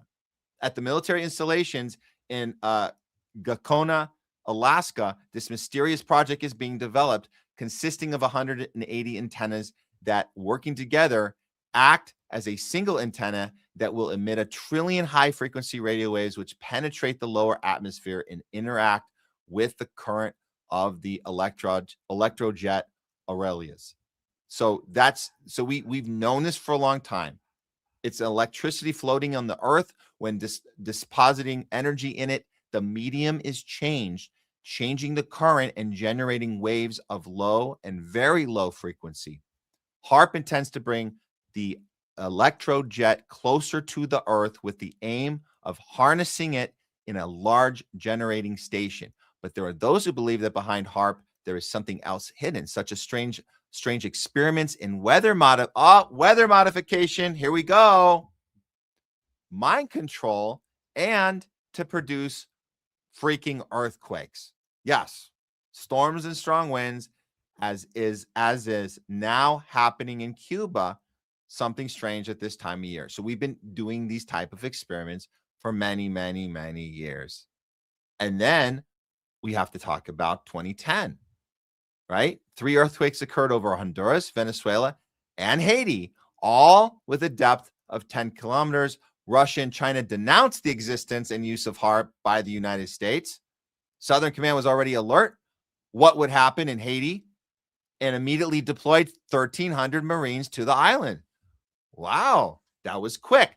The quick action. It's very quick action when these things happen. They get deployed immediately. As noted, a force that they were unable to launch in Afghanistan. The EFE news agency reported that Russia's Northern Fleet suspects that the Haiti earthquake was caused by a U.S. Navy test within the framework of the HAARP project. It says that Moscow and the United States has greatly advanced the status of its earthquake weapons, and according to the report, now employs devices that use a pulse electromagnetic Tesla sonic plasma technology along with shock wave bombs. Other countries, as Mexico, Chile, Ecuador, and China, have been victims of earthquakes that, due to their characteristics, activate the alarms that these have been produced by the use of HAARP project, which does not rule out that the earthquakes that have recently occurred in Venezuela are induced by the aforementioned U.S. project. Even more so, knowing the determination of Uncle Sam to invade our country, and all his attempts have failed. As of then, all of our attempts had failed. We've tried to assassinate Chavez several times. Then he died of cancer, but it really wasn't cancer. And we tried to assassinate Maduro a bunch of times. Now we finally got him locked up. So we have failed several times with Venezuela. with the traditional attacks, right? As boycotts and sanctions that affect our economy, they launch themselves in that way, and then enter with their Marines to offer what? Their humanitarian aid, as they did in Haiti. Exactly like that. But this goes all the way back to a clip. Let's take a look at this clip from 1983, which is still on the Discovery Network channel website. They haven't taken it down yet. Check this out. We had this shit back in the 80s. In 1983, I did radio tomography with 30 watts, looking for oil in the ground. I found 26 oil wells over a 9-state area. 100% of the time was accurate with just 30 watts of power beaming straight into solid rock. HAARP uses 1 billion watts beamed straight into the ionosphere for experiments. Picture these strings on the piano as layers of the earth. Each one has its own frequency. What we used to do is beam radio waves into the ground. It would vibrate any strings that were present in the ground. We might get a sound back like, we'd say, that's natural gas. We might get a sound back like, we say that's crude oil. We were able to identify each frequency. We accomplished this with just 30 watts of radio power. If you do this with 1 billion watts, the vibrations are so violent that the entire piano would shake. In fact, the whole house would shake. In fact, the vibrations could be so severe underground that could even cause an earthquake. Well, there you go. There it is. This is telling us this. And I'm surprised that that clip is still available on Discovery. It's quite fascinating. Quite fascinating. And just to double check on Chavez's claim, you guys from the previous article, he did, in fact, before he passed away, this is in 2010. And this is a friend of the show, Wyatt Reed, connected the dots here and say, remember in 2010 when Hugo Chavez warned that the earthquake in Haiti was likely a result of a U.S.-built tectonic weapon? I read that 10,000 U.S. soldiers are arriving. They're occupying Haiti under the cover of a humanitarian disaster. They are playing God. Does that sound familiar? Yeah, it kind of does. And there he is. Back in 2010, tectonic weapon caused Haiti quake. Yes, under testing by the U.S. caused the Haiti earthquake. That's what President Chavez at the time said. Apparently, the media in Venezuela have reported that the earthquake may be associated with the project called HAARP, a system that can generate violent and unexpected changes in climate. There you go. There you go. So what is there's another part of this story. We're talking about the connecting of the dots to the humanitarian aid that goes to these places right on schedule, goes to Haiti. Like you're talking about the Clinton Foundation with all the humanitarian, we got to help the children, all the NGOs that show up, Save the Children this, Hillary Clinton that, Israeli NGO this and that. Yes, they all show up. And what are they doing when they show up? Well, we know a lot more about that now than we did in 2010. That's for damn sure. Here is a brave man reporting from the streets from Venezuela right now, saying that the elites, that's the Epstein class, that's everyone we're talking to you guys about, they've already started trafficking the children from Venezuela. Already have done it. Ready to go. I was watching videos coming out of Venezuela, and what's going on there is worse than what we can imagine. Now, I don't have all the answers. All I can do is use my platform and my following to raise awareness on this issue, because apparently a lot of the people looking for family members, the police and military aren't allowing them to get to the areas that they need to get to. But the real disturbing thing that's going on is that apparently they are taking traumatized and orphaned children to use for child trafficking, which breaks my heart, obviously, because, well, I mean, how evil can you get? I mean, to use something as horrific as what's happened to then go to the next step and then start taking the children is just a stain on humanity. It's not even humans doing it. These people are evil. They're not even like us, right? But this is what we're dealing with. And on top of that, the police are robbing what's left of the of anything people own out of the rubble. They're just taking stuff. And it's just horrific. Like I say, I don't have all the answers. You know, those people are, I'm very close to Latin America. I live in Mexico, so I know what the people are like, and I just want to share their suffering in the hope that it raises awareness on the issue, because what's going on out there is far worse than any of us can imagine. So please share this. Yeah, pretty bad. Pretty bad. Here's an actual mother with a missing daughter. Check this one out. On the left, we also have one of the people who's quite affected. I would like you to first give me your first and last name, please. I am Noraima Perez, a waitress at the Camurive Clinic, and I am here affected because my 4 children are missing. My daughter Aranza Lopez was taken out alive, but they took her out with a last name that is not hers. Aranza Vergara appears in Social Security. I have looked for her in all the hospitals in Caracas, and she does not appear where they transferred her either. We need international help, and for this to be heard, internationally, the children of Vargas are being stolen. The children of Vargas are being stripped of their last names and given other last names to take them away. Why can't I find my daughter in the Perez Carreño Hospital? I went to look for her and I can't find her. All the witnesses here from OP27 tell us she Wow.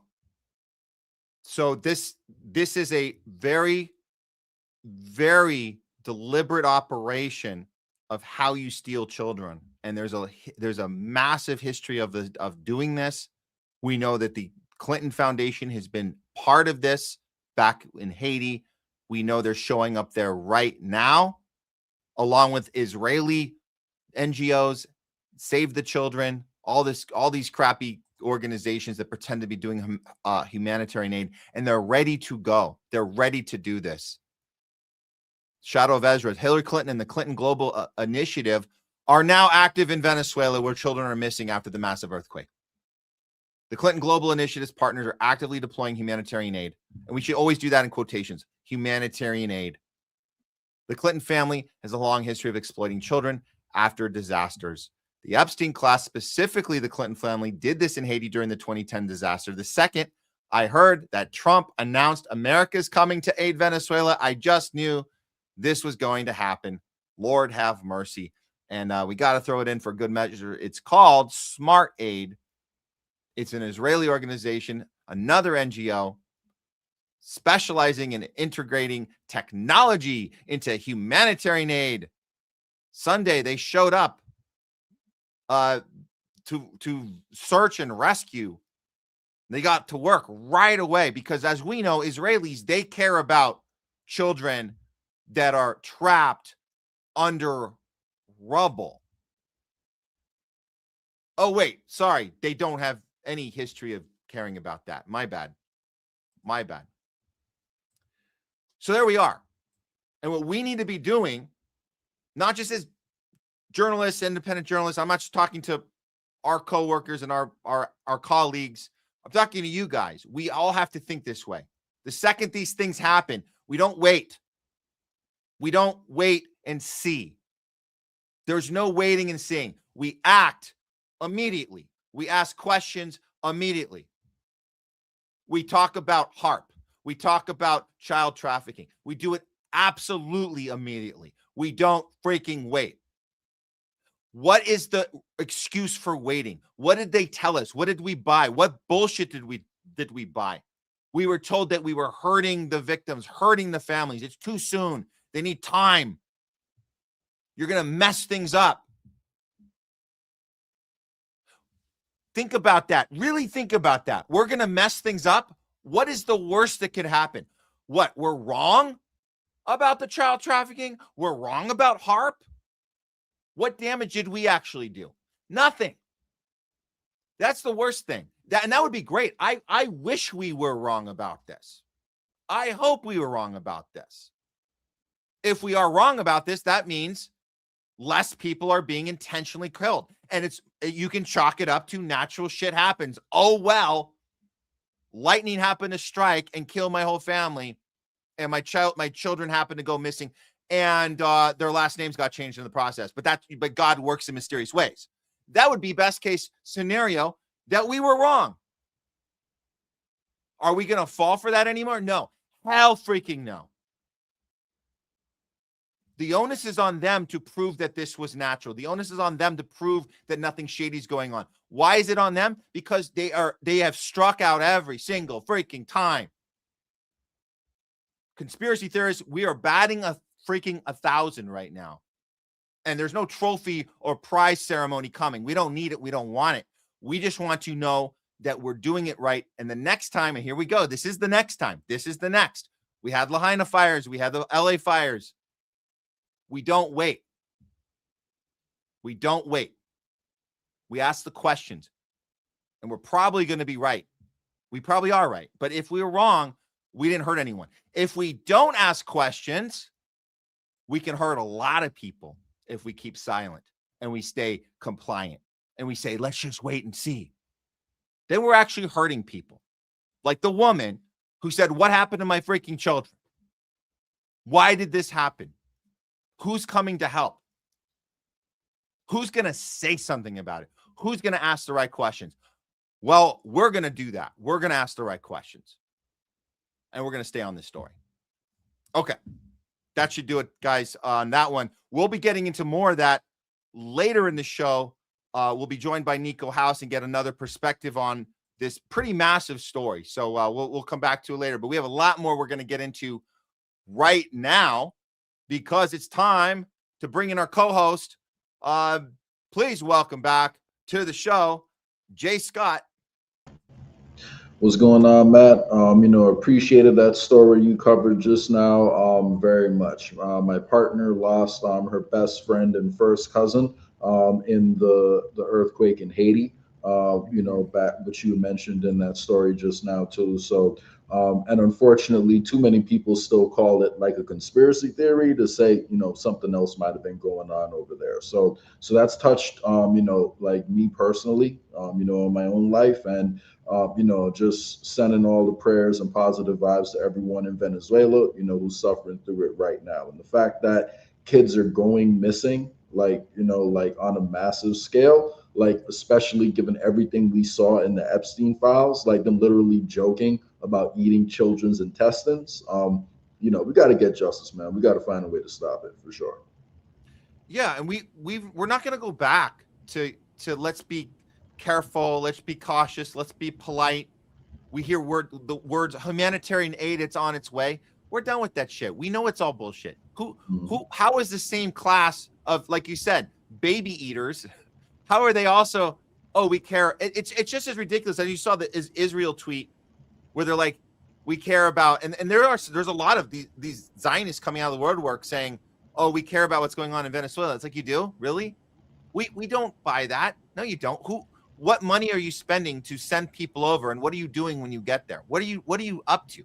Like, so we're so skeptical more than ever. And I'm sorry about your loss, Jay. And I bet you at the time, it was even harder to talk like this. I mean, it's still hard now, but I mean, at least we're doing it. I mean, well, that was before, I had known her. So, all this happened like, a while ago, but, it definitely affected my partner. She hasn't even visited Haiti, since that happened because, it hurts too much to have to deal with that. But yeah, it's not just, like me, obviously, what's happening in Venezuela right now, is a true crime against humanity. And, they've been targeting that country for a long time, unfortunately. And I guess, they're looking to get Venezuela as desperate as possible so they can get their hands on the oil out there. So considering what they're doing in the Middle East. So, it's all connected. And, whenever these natural disasters happen and it just so happens to benefit, this small group of people, we just got to ask ourselves, why is it always the same people benefiting, from these natural disasters? So, yeah. Absolutely. And hey, I think we got a Rumble rant here from Longmeadow. I had to copy it over. Thank you, Longmeadow. Thank you, Matt, for covering the real factors in the Venezuelan earthquakes. Keep using your courage and telling the truth. Courage is contagious. And appreciate that. Thanks for the Rumble rant, Longmeadow. And I just to say, we're doing it so everybody can be inspired by this, and because you guys can do it too at home. Like you guys can ask these questions when you gather with your friends, family, and colleagues. You can do this and not don't feel like an asshole for bringing up HAARP or for bringing up, the child trafficking and bringing up the obvious, like really obvious stuff, like the oil contracts. Like we're talking about, why are we giving $150 million? Where's that going to? That's going to an oil investment, so it's the investment, so then you can make the billions that you were trying to make earlier on that oil that we stole. And we stole their president. By the way, we locked up their president too. It's like all the sanctions. It's like, can we at least start with that? Like, you got to start and say something's shady here. How can you possibly pretend that the West is coming to save the day in a country that we've been villainizing for like decades? We've been villainizing these people. So there's no dancing in the streets. So we can have those conversations with each other ourselves and not feel like you're out of line to bring these things up. But yeah, that's how I feel right now, man. And if we don't do it, we're doing a disservice. If we say it's too soon, let's just wait and see. No, that's bullshit, man. I'm done with that waiting and seeing. Yeah. I mean, they said the same thing, when they were rolling out, the vaccine. Oh, we already took it. Why talk about it right now? It's water under the bridge. Like, don't worry about it anymore. But we're still dealing with the ramifications. And just think about it. As soon as we get Maduro out of there, and it seems like there's a more compliant government, that's been installed over there, which it does seem like we have over there. Who are going to let in all the NGOs and all those other organizations, this happens. So the timing of it, for sure, is something we need to pay a lot of attention to. So yeah, for sure. Okay, let's start with this first one we have. I guess we're going to call it. Let me see here. I wanted to start with this clip because we call this segment "Lost in Translation." So we're going to translate for you guys. We're going to tell you guys what's actually happening because they say the quiet part out loud in Hebrew a lot of the times, and it's pretty disturbing. But they also say it in English. So let's just start with this clip, again from the JNS Summit.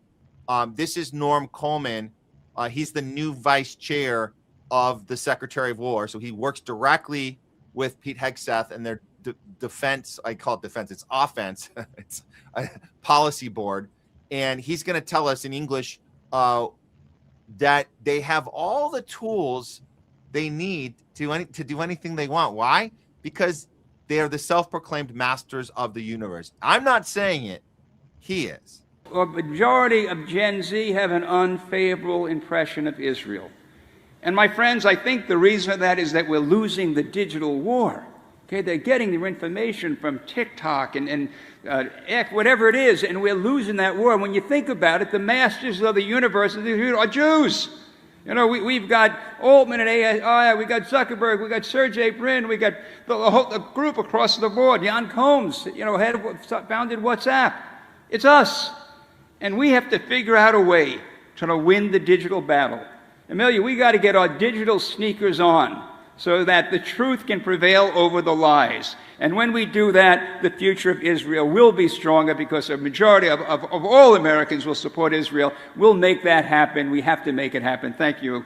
Baruch Hashem. Thank you. Man.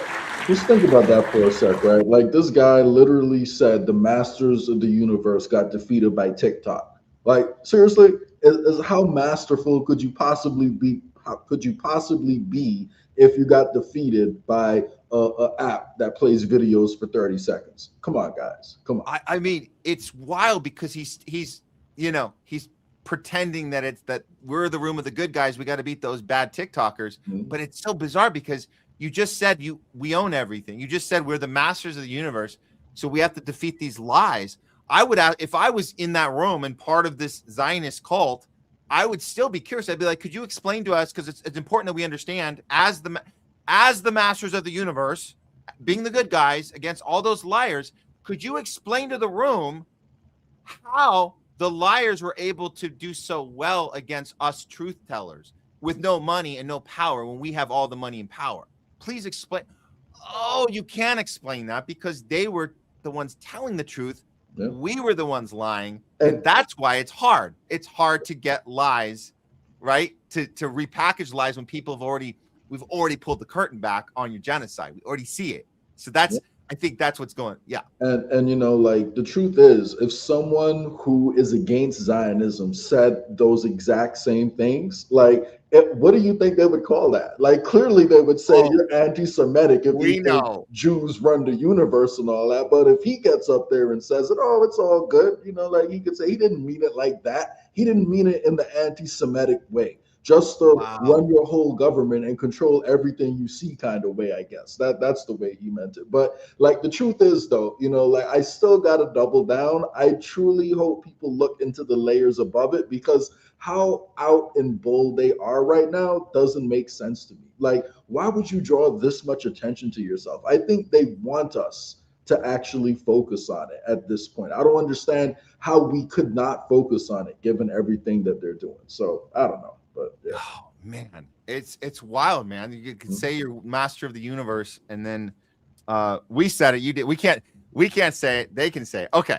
So with that said, the master of the universe, a lot of times it's about, you know, having their little closed door meetings. That one wasn't so closed door. That one went out, like people saw it. So we get to see that. Here we're gonna start with this since we're doing the loss in translation. This is one that we are now seeing the actual video proof of the IDF commanders ordering the killing of Israelis on October 7th. These are the ones that were being used as the not hostages, prisoners, because these are soldiers. You take prisoners when you're in a war situation. The war being that you are one side's being occupied by the other. The resistance groups takes prisoners of the IDF.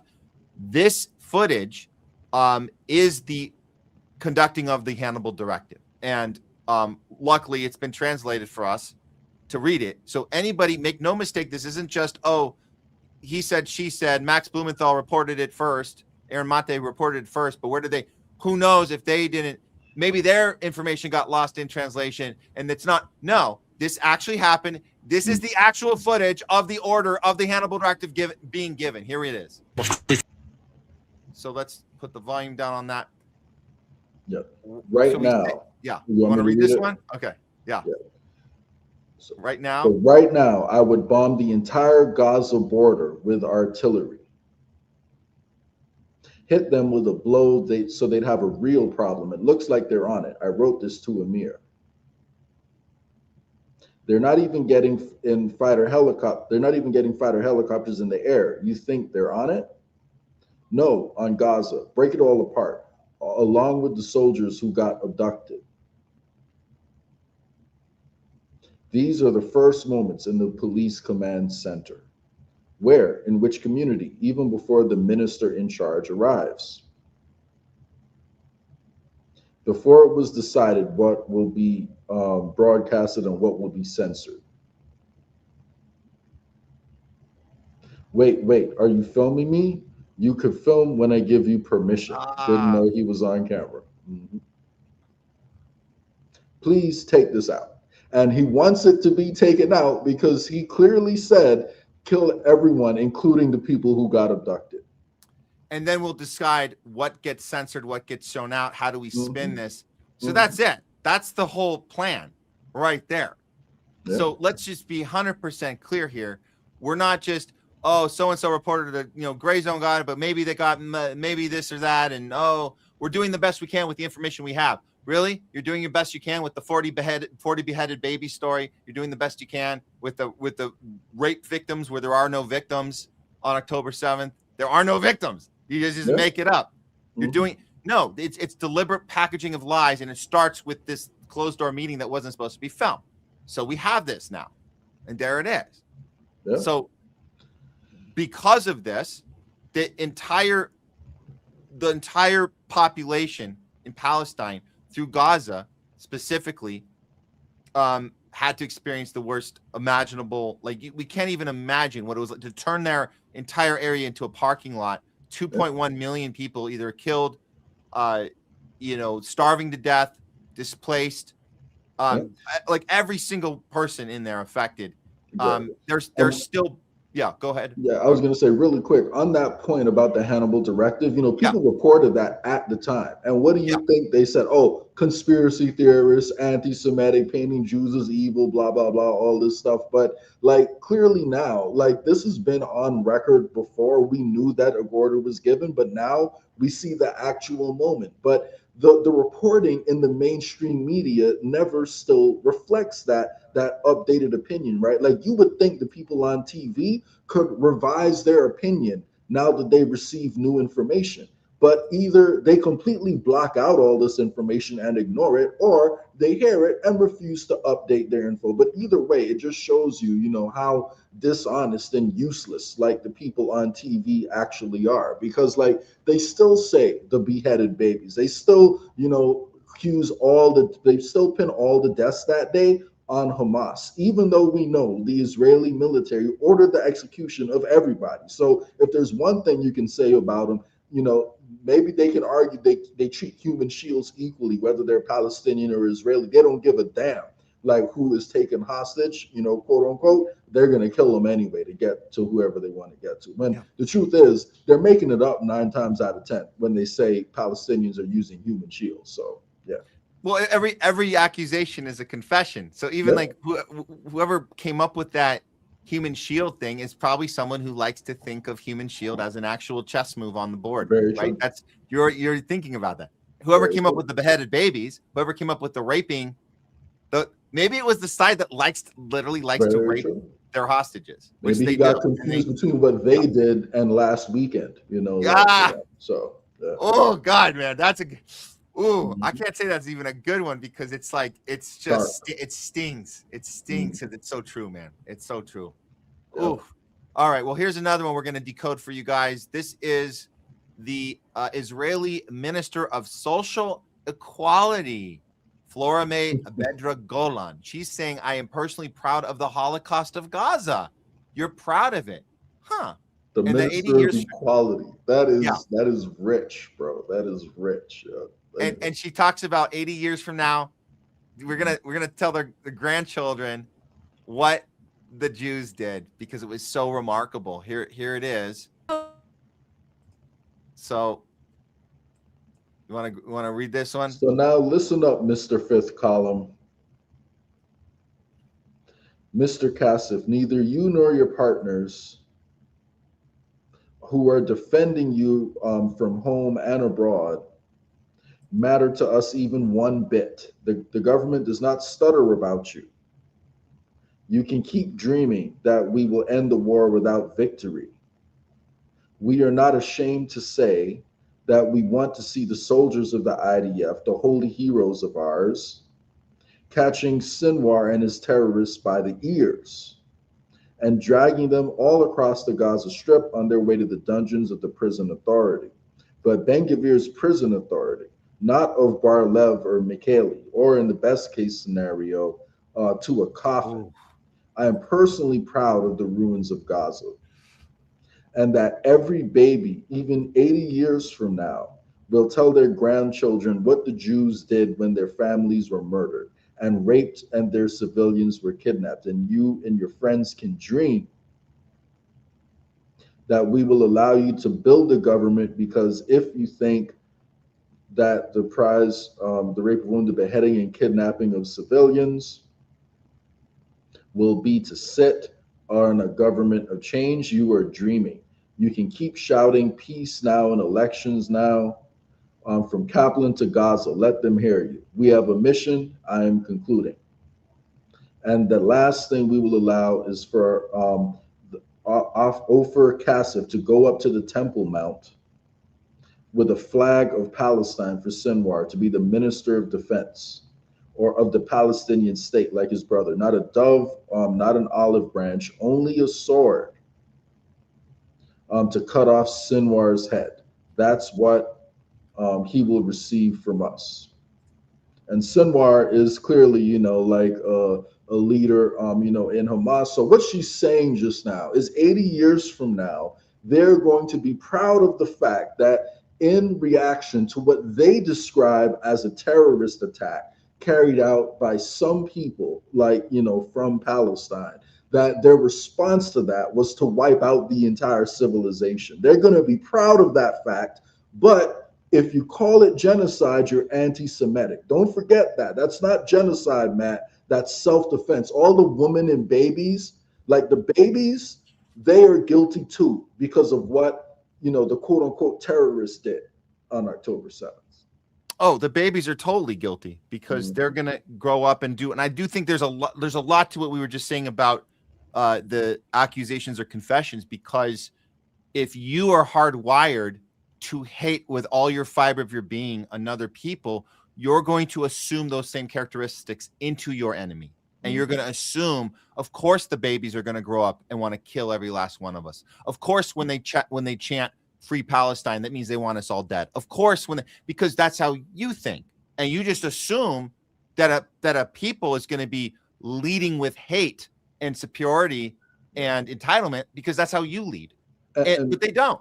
Yeah, and really quick.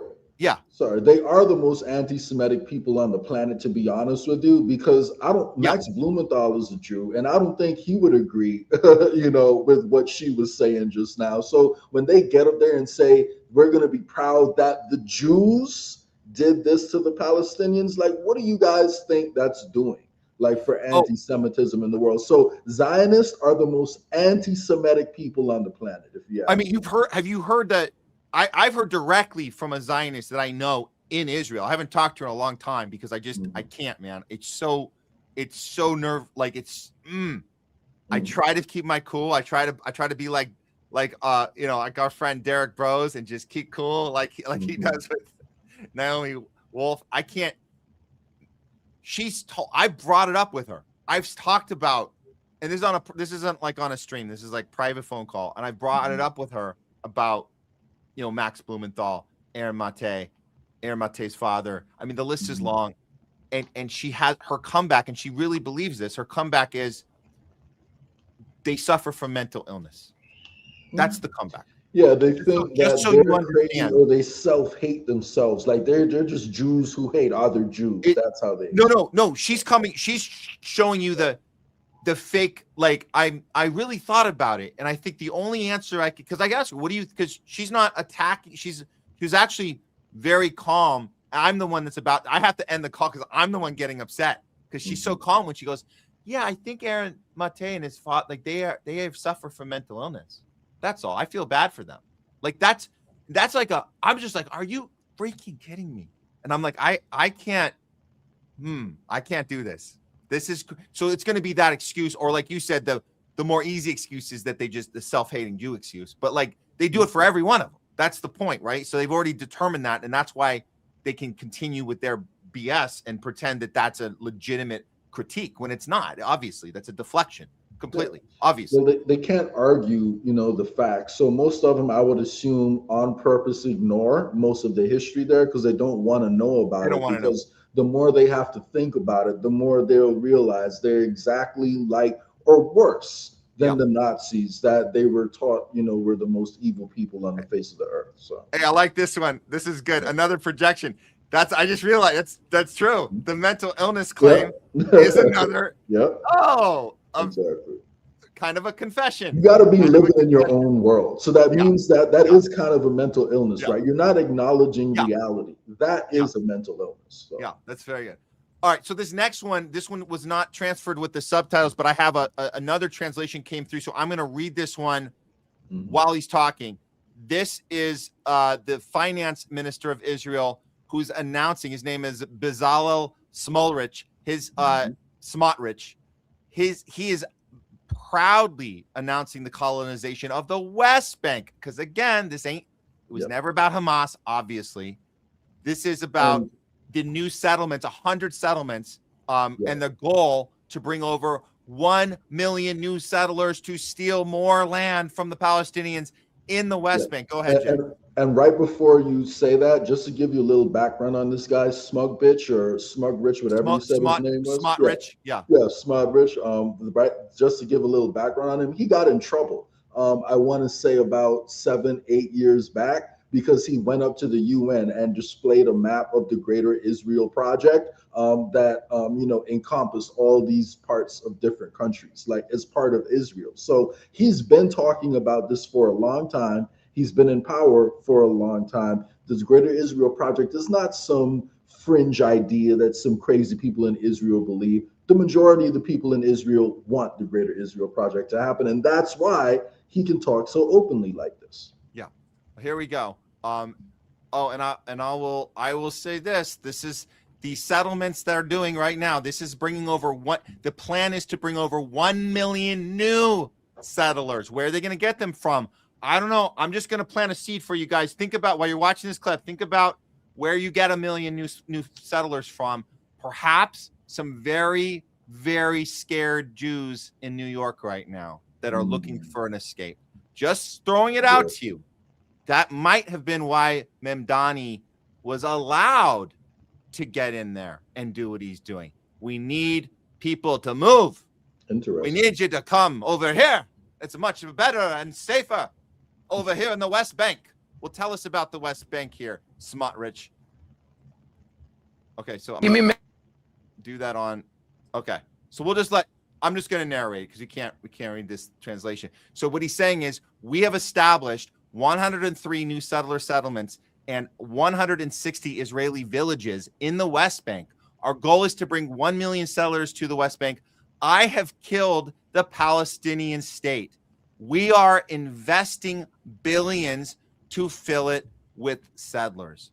Wow. What if this guy was speaking English? What if he went on Fox News and said this? What would the Fox News audience do? Would they spin it, or would they have a kind of a mild look of concern, like we got once back when Wolf Blitzer looked concerned on CNN when he heard that they were indiscriminately bombing refugee camps with no clear intention except murdering people? Would you get that kind of reaction, or would this be fine to say in English, Jay? Is this the part you're not allowed to say in English? Like it really shocked me when that guy said that, the Master of the Universe guy, he said that out in English, because usually they talk like that in Hebrew. And occasionally, one of them will go on TV and, like let their true feelings be heard. But for the most part, the line they take over here in the West is, oh no, Israel's just defending itself. That's all. They're being attacked all the time, so they have to attack back. So, sometimes a few shells get cracked when they're trying to make their omelet, but for the most part, they try to do the right thing. So yeah, clearly they talk a completely different way in Hebrew. They don't hide what they're actually feeling, but either like people here in the West don't listen to what they say over there, or they're just covering for them because they know that an average human being is going to be disgusted by what they hear whenever an Israeli talks about the Greater Israel Project, because we're supposed to be at the point in the world where we recognize that colonization is a bad thing. Genocide is not a good thing. Everyone should, deserve the right to life, right? And to be able to manage themselves, right? But in the mind of an Israeli, they have completely dehumanized Palestinians, and arguably a lot of them have dehumanized large chunks of humanity too, but Palestinians in particular, they have a very, very large disdain for. So they don't talk like this because they're aware of how they will sound if they talk like this in English. They only talk like this in Hebrew. Yeah. Well, we'll do one more. This is from a Channel 13 anchor. An Israeli TV, they love to talk because they know they have an audience for this. This anchor is going to talk about Lebanon. So now we're into Lebanon. The civil war that it's leading to is not so bad for us, meaning Israel. So he's saying, let the Lebanese government fight Hezbollah. Basically pitting them on each other. That's been the goal from the start. Here we go. You want to do this one? Yeah. Okay. Elon, it seems we're leading the state of Lebanon towards civil war. Maybe it's not so bad for us. Let the Lebanese government fight Hezbollah. That's been the goal from the start. I'm not sure right now in the current situation that it has the power to do it. So today, two or more signal, let's call them Litani River. Another strike on infrastructure, bridges over the Litani River. Okay, it cuts out there, but that's basically Yeah. they're having a back and forth on that. That's the yeah. That's the context and the analysis that they give to their viewers. Their viewers are Israelis who let's remind people, these are the same people that'll watch the Channel 13 news when they wake up and start the day and have a little breakfast, and then they're going to go out, meet up with their friends at the local cafe that has a monitor set up of the live feed to South Lebanon where the bombs are going off, and they can cheer along while they have their little lunches together and high five, and they're filming, and they have no problem filming it and posting it and saying, look what we did today. We had a great time high-fiving the death and destruction of these people, and the fact that we're acknowledging that we're pitting them against each other right now, causing that civil war. That would be amazing for us, and they love it. This is all. Is this being said on U.S. or Western media? I don't see it. I don't see them covering this or saying anything like this in English. Yeah, because like clearly everyone knows that civil war is a bad thing, right? So they're admitting on television that they're using their neighbors as pawns, trying to get the country to like turn on itself and have different factions of the country fight each other. So the other guy just told us, Smallrich just told us that the goal is to, eventually absorb all of Lebanon, like into the greater Israel project. Like with other countries, they don't want the whole country. They just want little pieces of it. With Lebanon, the entirety of Lebanon is supposed to be part of the greater Israel project. So they want the whole thing. So this is what they were able to pull off. If you guys missed this one, it's called a normalization agreement. They can't, however they pulled it off, it's very bizarre. I did not think this is something, or let me get it up here. The Lebanese government has handed over the following villages to Israel under its normalization agreement. So I don't know who gave the authority to this, but this will certainly create distress and obvious pushback. Yeah. Lebanese citizens can no longer return to their homes and are experiencing a Nakba-like event if they are from any of these places.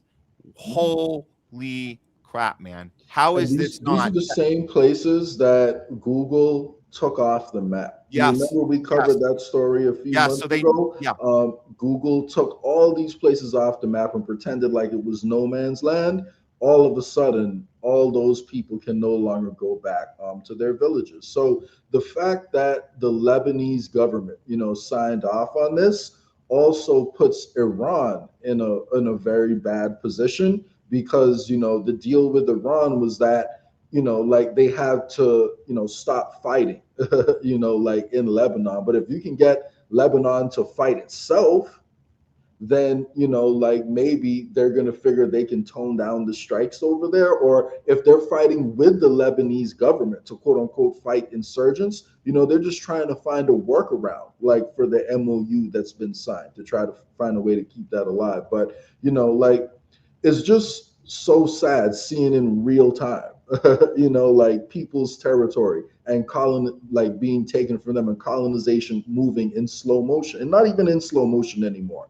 Now they're just taking chunks and chunks of land, and we're not saying anything about it. But the fact that the Lebanese government signed off on that is like next level treason. They clearly don't care about their own citizens. So. And now they've officially recognized, I believe, Israel as a country, which they hadn't done before. So if you want to talk about rewarding terrorism, that's exactly what the Lebanese government's doing. So that's what it's doing. And this is from Morgan. I think Morgan's done some good reporting. She had some cool rabbit holes. I think we went down with the ICE stuff back in the ICE raids. But she says it was never about terror. Not in Gaza, not in Lebanon. They told you militias, extremism, security threats, because the real project was harder to admit. Reviving old Ottoman trade corridors, rebuilding regional connectivity, and countering China's access across the Mediterranean and Eurasia. Same empire project. And then I guess she tweeted out her paper trail. I can't really zoom in on these the way I have it, but these I think the first map, is one thing people should pay attention to, because what that shows is a railroad line that goes from the heart of Africa straight up into Europe, right? And that's what the last few centuries have been about ever since Mansa Musa went across the world giving gold. Like in the 1300s, he gave away so much gold that he crashed the price like of gold all across the world. So that's when people realized how wealthy like Africa was. So, you know, in order to get to Africa by land and not go through the sea, you need to have control over that area that the Greater Israel Project encompasses. So that's why, you know, like people are saying a lot of this has to do with trade. And that's one of the reasons why I think you can make the argument that Zionists are actually unknowing pawns, you know, for larger forces behind them. But, you know, either way, they are developing clearly a power center of their own, and they're able to advance their own interests. So, you know, we got to deal with this terrorist ideology one way or another. So, yeah. And then Syrian Girl tops it off with the United States is conducting the biggest military buildup around Iran in history. So, yeah, don't get us off the hook here. This is our deal right now. We are surrounding them. I think some are saying we're preparing for a ground war. This is why we all knew the ceasefire was stupid. And as I said, it would just give the U.S. a chance to recuperate, which is what it's buying time, right? Everything's about buying time. And there's our whole policy, foreign policy, has just been about deception. Like, it didn't start with Trump. Like, obviously Trump has continued it, but the Minsk agreements we signed with Russia to, you know, like keep them at peace, it was always bullshit. You know, like the second Minsk agreements we signed with them, also complete bullshit. Even Angela Merkel came out and admitted the only reason they signed it was to give Ukraine a chance to rearm. They never intended on keeping it. All these negotiations that we've had, you know, like with Russia, complete bullshit. You know, we'll get into that, the latest, you know, update on that, so you guys can see how much bullshit it actually was. So our whole foreign policy is literally just buy time, tell people whatever they want to hear for a little bit, buy some time, and then we'll pretend that we tried to make peace, even though we don't have any intention on living up to our side of these agreements. We just try to wiggle our way out of it and, you know, squirm out of it, you know, for whatever agreement we sign. So if you're another country around the world opposing the US, like, how in the world can you trust anything that our government says? Like, why would you trust us just looking at how we operate? We can't be trusted. It's over. It's over. We've never been trusted, man. But now more than ever. Okay, let's move on to the Ukraine story. I'll let you call this, man. Should we call this a little World War III or just let it be? It's hard to tell sometimes. It's the first part of this. We do need to call it World War III because people have kind of gone to sleep on it a little bit because Iran has been soaking up the headlines. But, you know, things I would say are escalating over there right now. You know what? We're going to do the intro for World War III because the bottom line is on this, even this first, you guys, this first part of this story is just on its own. It's concerning, just the first part. So we're going to get to this right now. Here we go. World War III watch. Here we go.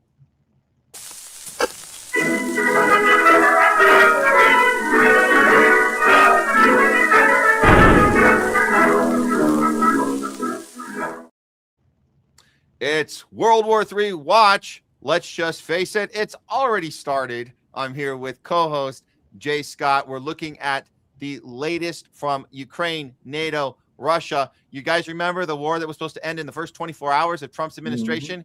Kind of dropped the ball on that big time. So, and we've been talking about on the show, it has kind of taken a back seat to all of the Greater Israel project, U.S., terrorizing the Middle East, terrorizing Latin America. It's really taken a back seat. But this is important, especially this first part. We got word. This broke just a day ago, I believe. Russian intelligence drops a bombshell recording of Ukrainian intel agents straight up discussing terrorist attacks in Washington, D.C. on Independence Day. While the West cheers proxy wars, this is what it leads to. Plots against American soil. It's time to wake up. Full audio via Russian sources. Stay safe, America. Here's a clip from the discovery of this actual phone call of Ukrainian agents. So, brother, how do oh wait, you know what? You could, you know what, I'll rewind. This one goes fast, so you go ahead. I'll do the pause on it. Okay. Here we go. All right. Brother, how do you feel about a couple of ammonium bombs in Washington in crowded places to maximize the number of corpses? Wow. To maximize the number of corpses. It's almost July 4th or some other national holiday. Let's remind them that nowhere is safe from the Russians. Oh, man. Oh, that's, This I think is that's, Ukrainians. These are Ukrainians speaking. That's the end of it, I think. That's right? it. That's it. Okay. Yeah. So just think about that, right? They want to remind us that nowhere is safe from the Russians. So they're going to bomb us to show us how dangerous the Russians are. So, but I mean, I guess this sounds familiar, right? Like, you know, is this not exactly what the USS Liberty like was about? Is this not what 9/11 like was about? So, you know, whenever they want to demonize somebody, they just do some really evil shit and then blame it on them. And I'll be honest with you, like, you know, I think we're at a gigantic risk of some type of false flag, not just being blamed on the Russians, but because Israel has lost so much popularity, I think they're probably going to try one, like to try to turn the tide back in Israel's favor, because people don't hate Muslims as much anymore. You know, like after 9/11, there was definitely some Islamophobia going around, and that's died down a lot recently. So they got to find a way to revive that. But yeah, it's so sad, like that all of the people we're supposed to be allied with, this is what they talk about doing to us. Israel and Ukraine, the two people we've given the most military aid to, like over the past couple years or decades or whatever, they're the ones talking about how much they have to bomb us because they got to keep the aid flowing. Yeah.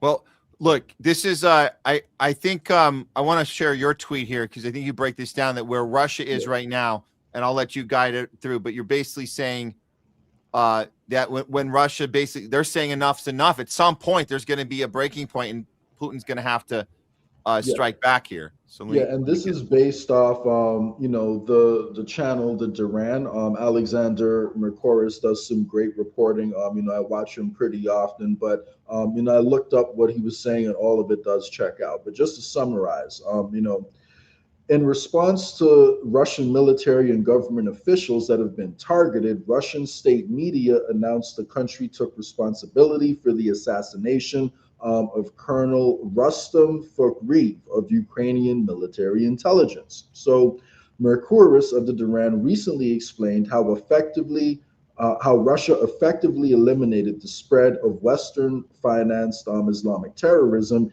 in the Caucasus by refusing to limit their covert operations to the countries specifically there.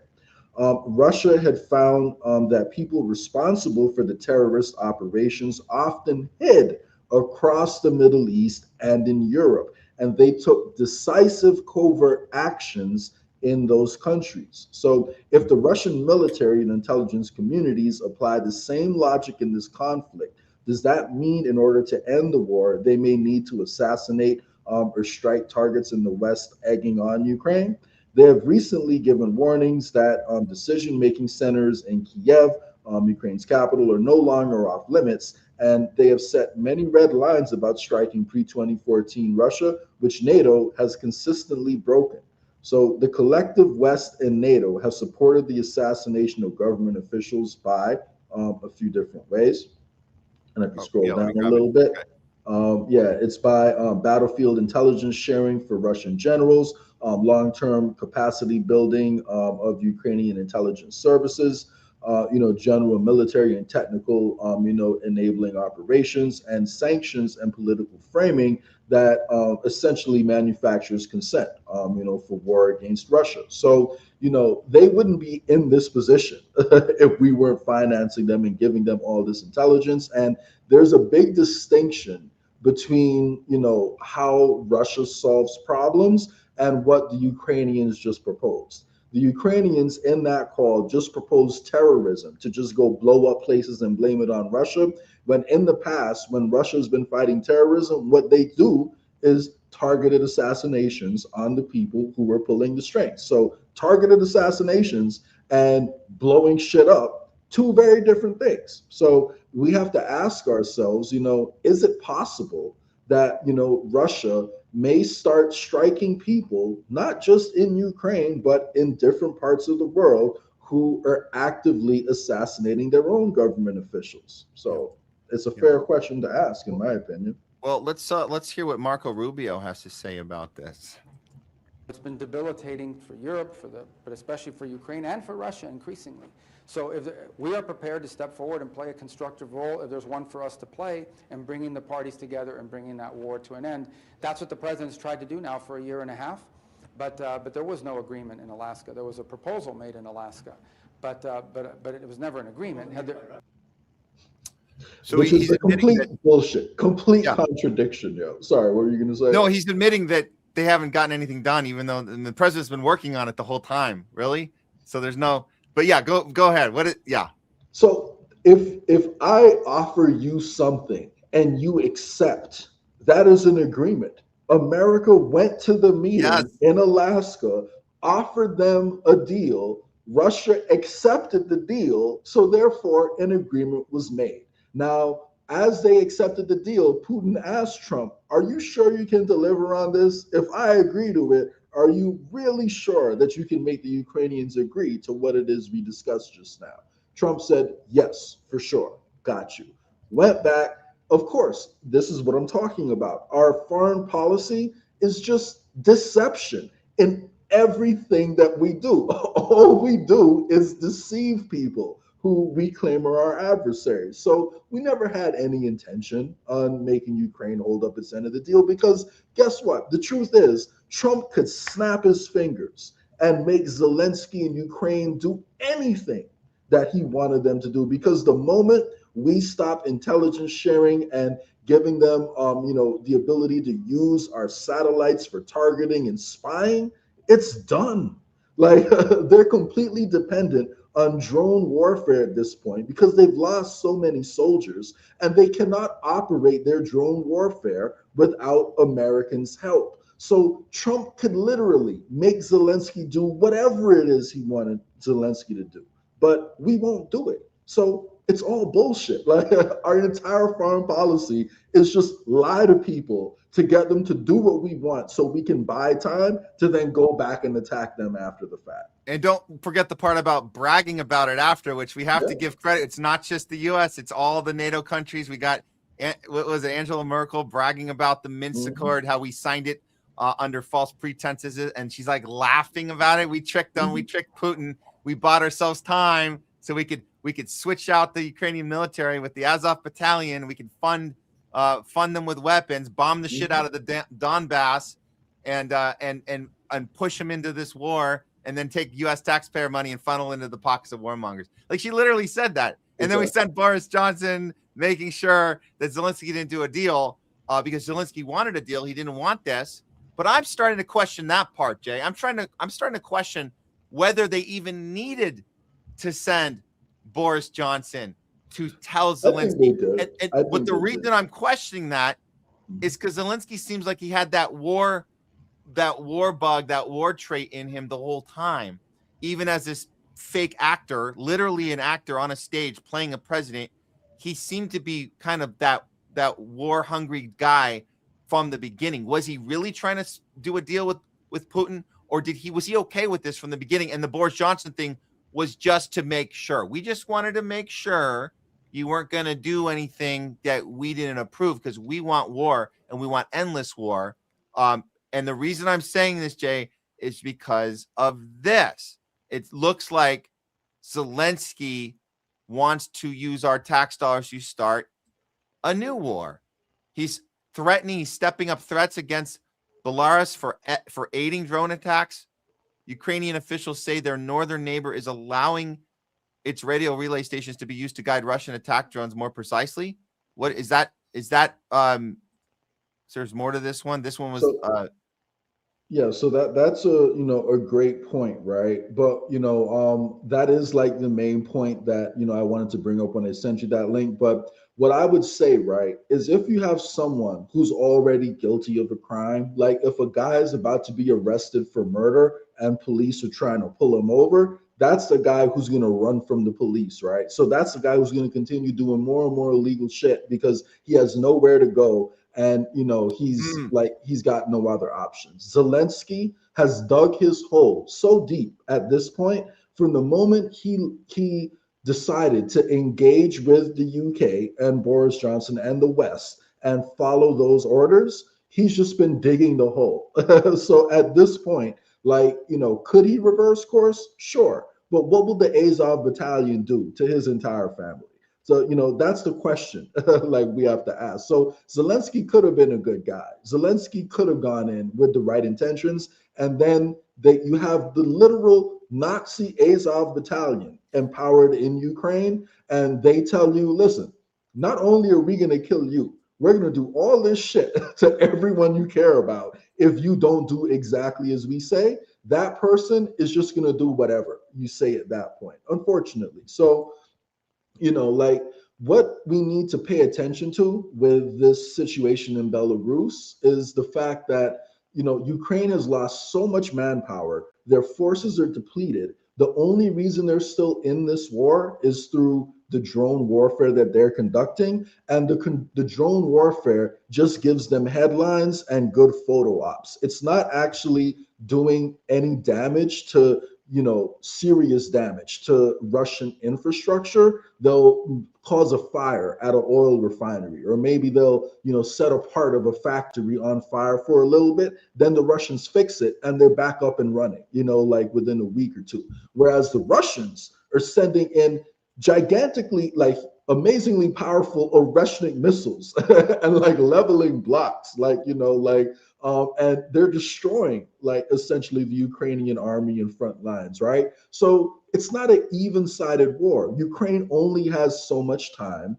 And right now, they need to find a way to expand the war. That's the only way that, they can essentially keep this going, right? So if they attack Belarus, but Russia is going to move even more troops into Belarus, and Belarus itself will attack to defend itself. So now Ukraine can say, hey guys, I'm over here fighting the new axis of evil. What are you European guys? Are you just going to stay here and let us fight Belarus and Russia all by ourselves? Or are some of you guys going to jump into? And then, unfortunately, if that happens, it's very possible that one or two actual NATO countries decide to send their troops in, because you can't let Ukraine fight all by itself. Now they're fighting two people.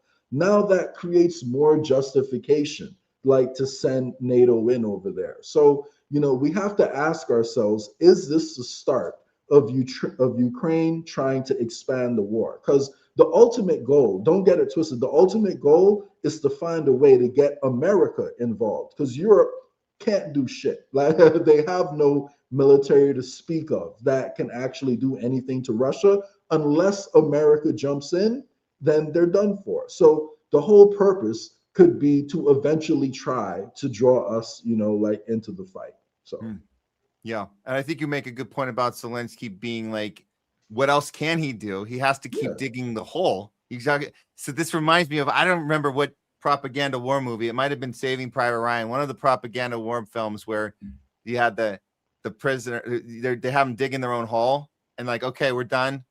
Now we're going to shoot you. No, I'm still digging. I'm still digging. I'll still, no, the hole looks good. We're good. Now, if you want to just get ready to, just turn your back and we're going to shoot you.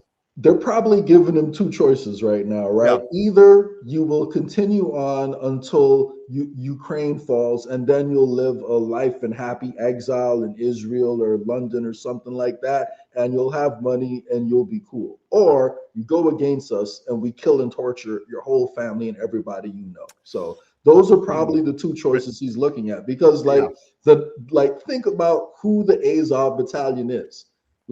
The Nazis aren't usually nice guys, people. He's like, if if I take the torture option, do I have to give my Academy Award back to Sean Penn? That's true, and he'd have to give that back too. So I'm sure he likes those trophies. So Yeah, we But already I could be wrong though. Maybe it was all an act. You could, but I can see how it could go either way, and I lean more towards him probably, wanting to be more peaceful because his whole campaign was about making peace with Russia and cutting a deal with Russia. When Ukrainians voted for Zelensky the last time they had an election, the last thing they were told was they were getting a peace president. Sound familiar? Yeah. Oh yeah, there it is. Yeah, that's the game. That's how it is. That's how it goes. You got to take it's the actor on the stage, right? You take at least take the game show host or literally the theater, the flamboyant theater actor, whatever the case may be, and that's it. You promise peace and love, and then you get the opposite. That's the switch out. And I should have pronounced that it was Belarus. I didn't do that. I read that off wrong. So wanted to correct that. One last piece of this puzzle, the Germany part. Just wanted to throw this one up there. The military conscription that Germany is considering this.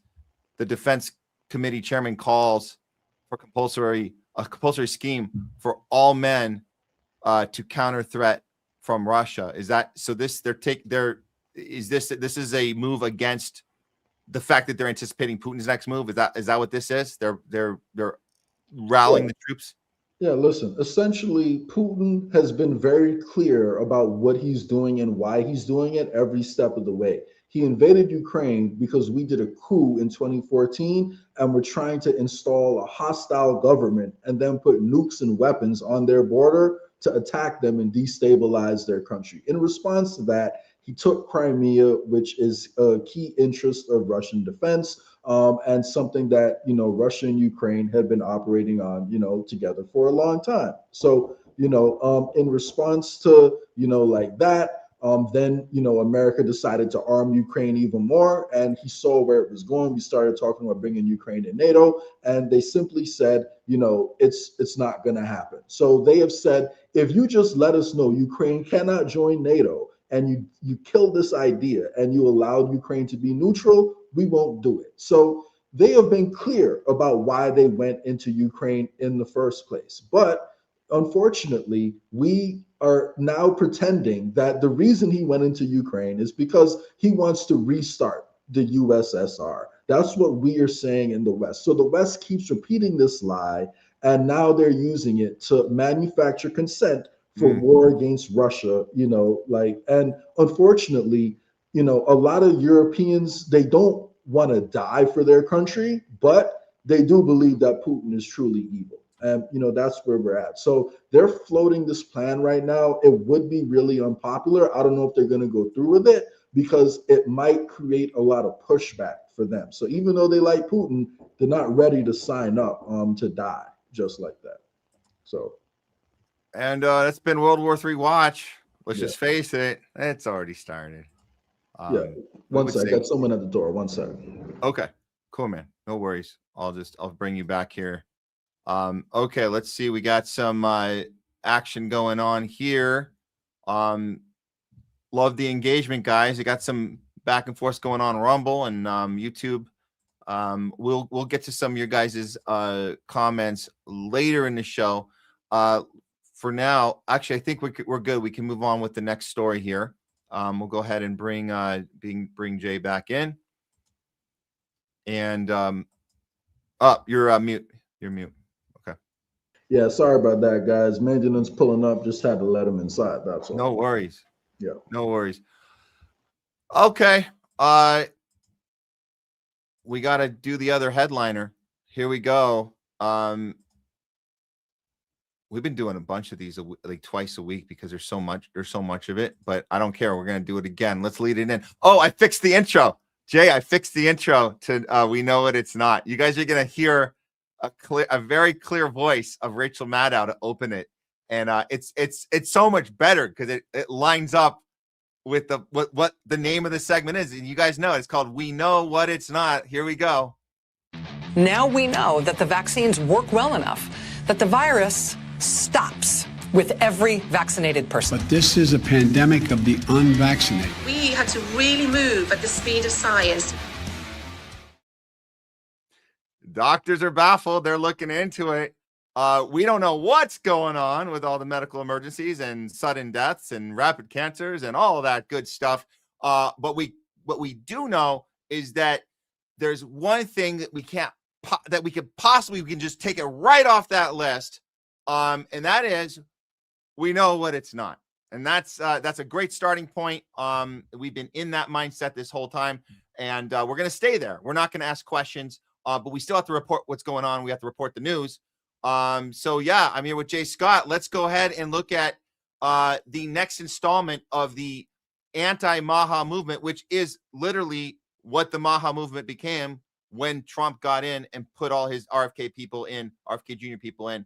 They did the opposite of the thing they campaigned on. Well, what is it they campaigned on? Well, it was supposed to be what was the opposite of Operation Warp Speed. But we told you guys from the beginning, we told you that Trump never apologized for Operation Warp Speed.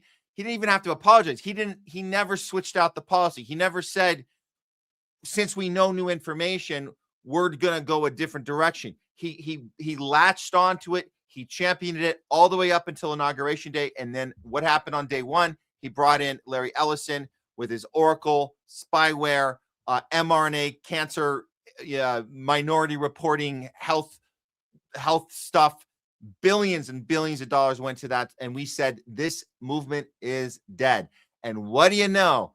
Fast forward a year and a half, close to 2 years now. What do we got? It's called Operation Warp Speed 2.0. I'm not making it up. It's not a fancy tagline for the thumbnail. I'm telling you guys, it's in the memo. It's in the fine print. And this is how we know it's true. We had a member. Her name is Katie. Katie Teleno. She came in. She was invited to this meeting, and she declined. And then she wrote an article about it to tell us what happened. Operation Warp Speed 2.0 is happening right now. While you're reading this, it's literally happening. As in, it's at this very moment of publication, a group of economists and pharma-friendly policy types are sitting down to lunch, bankrolled by Pfizer, which she was told privately. She's not just saying it. In Washington, D.C., to discuss a draft executive order that would hand the pharmaceutical industry everything it has ever wanted and then some. I was invited to this lunch. There's her invite. Look at that. June 25th. So this happened last Thursday. This lunch actually occurred. I sent my deepest regrets. I'm writing this instead. The event is hosted by Unleash Prosperity Now. That sounds so great. Don't you want to be prosperous, Matt? That sounds so wonderful, doesn't it? Not only do I want to be prosperous, Jay, I want to be prosperous now.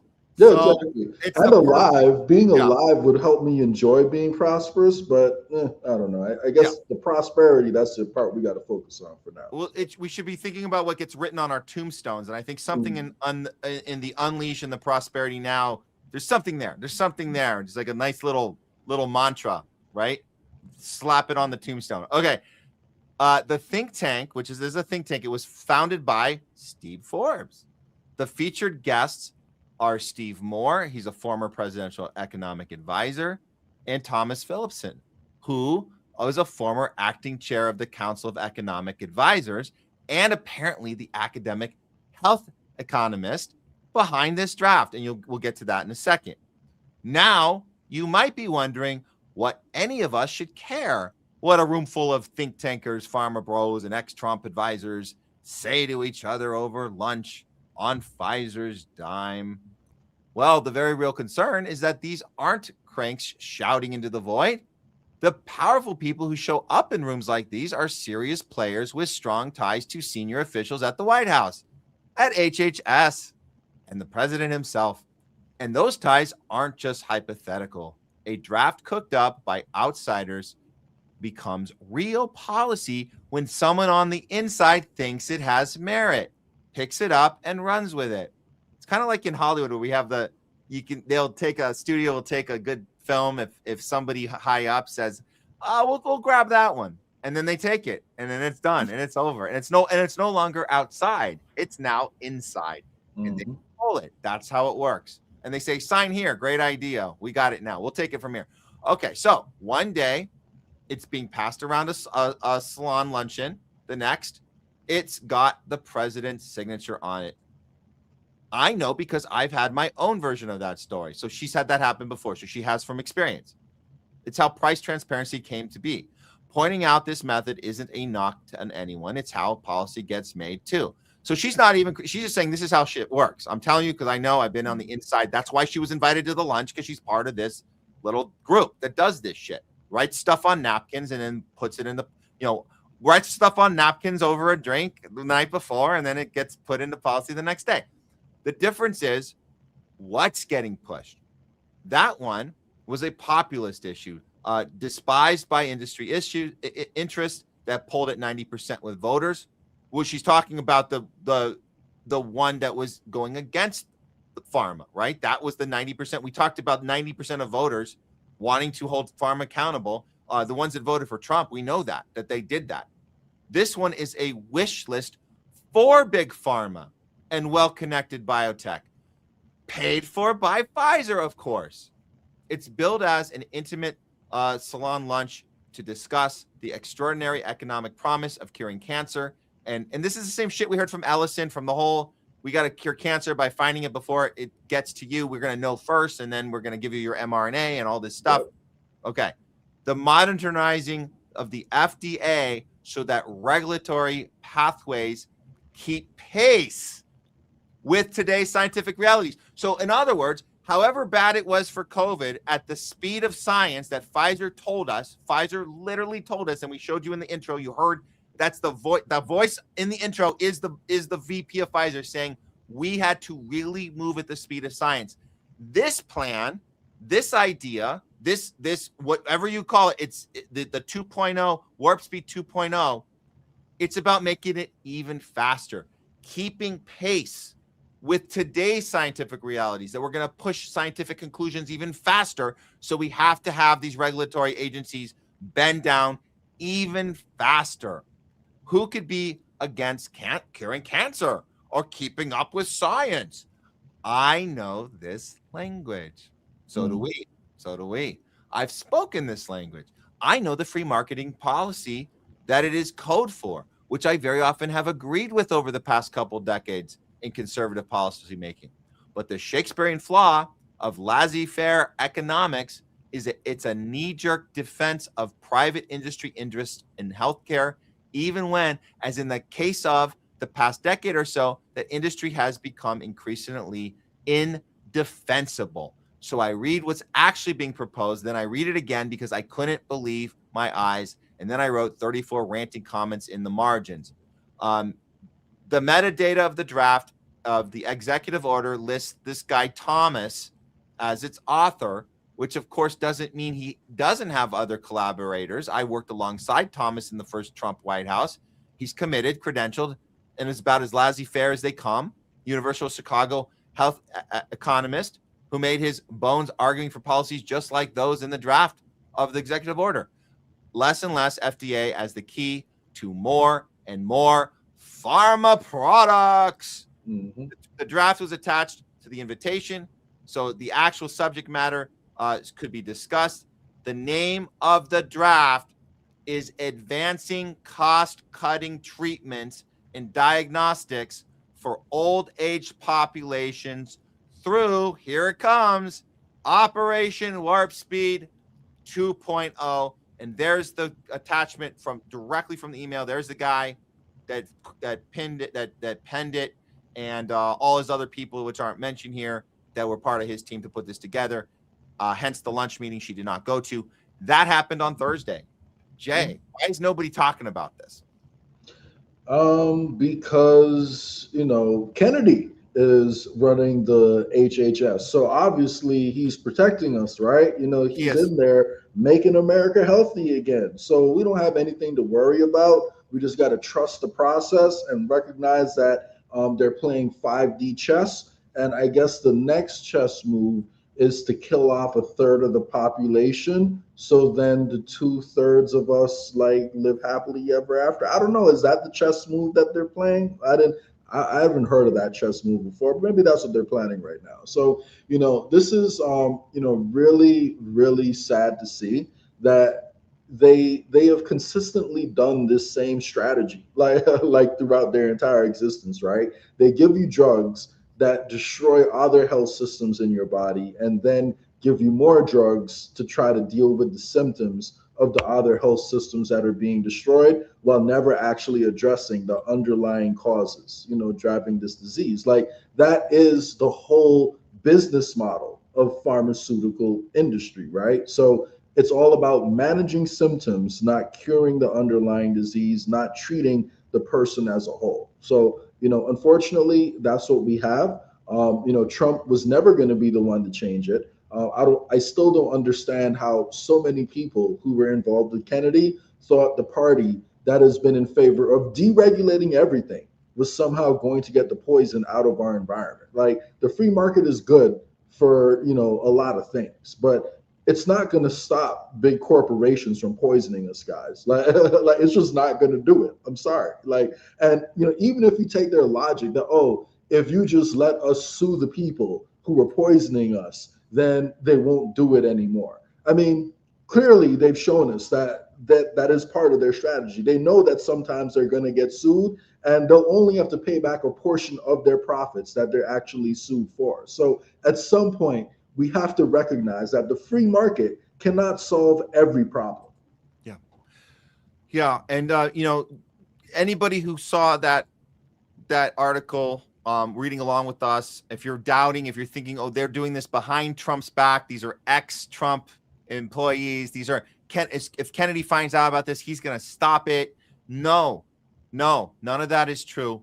None of that is true. They're all in on it. And I'm going to put this one up because we had this one. I guess we didn't get to it last week, but this is important because this is what was revealed in this federal filing. So this is an excerpt from a federal filing of the First Circuit in the case of AAP versus Kennedy. And this is when Kennedy was fired back on for trying to remove some of the vaccine mandates particularly on children. And we were skeptical at the time that he wasn't serious about that. And here's the proof, because he lost the case. And I believe he knew he was going to lose the case. So he was doing that to make it look like that he cared about, the mandates there. This case went through and he lost. So this is from the filing.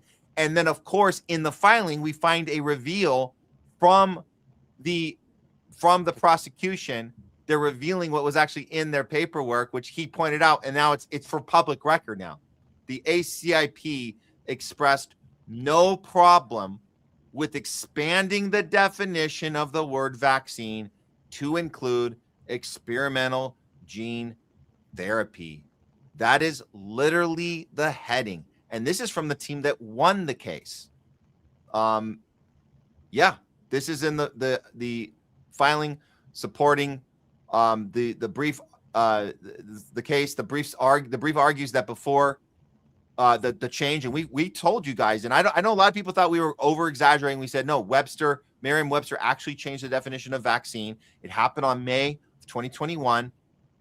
The COVID shots they would never have been considered vaccines. And this is quotes from Bayer, the president of pharmaceuticals, saying, ultimately, the mRNA vaccines are an example for that sort of gene therapy. So you have to expand the definition in order so you don't have to sell it to the American people that way. This is exactly why classification matters. They did not just change a word.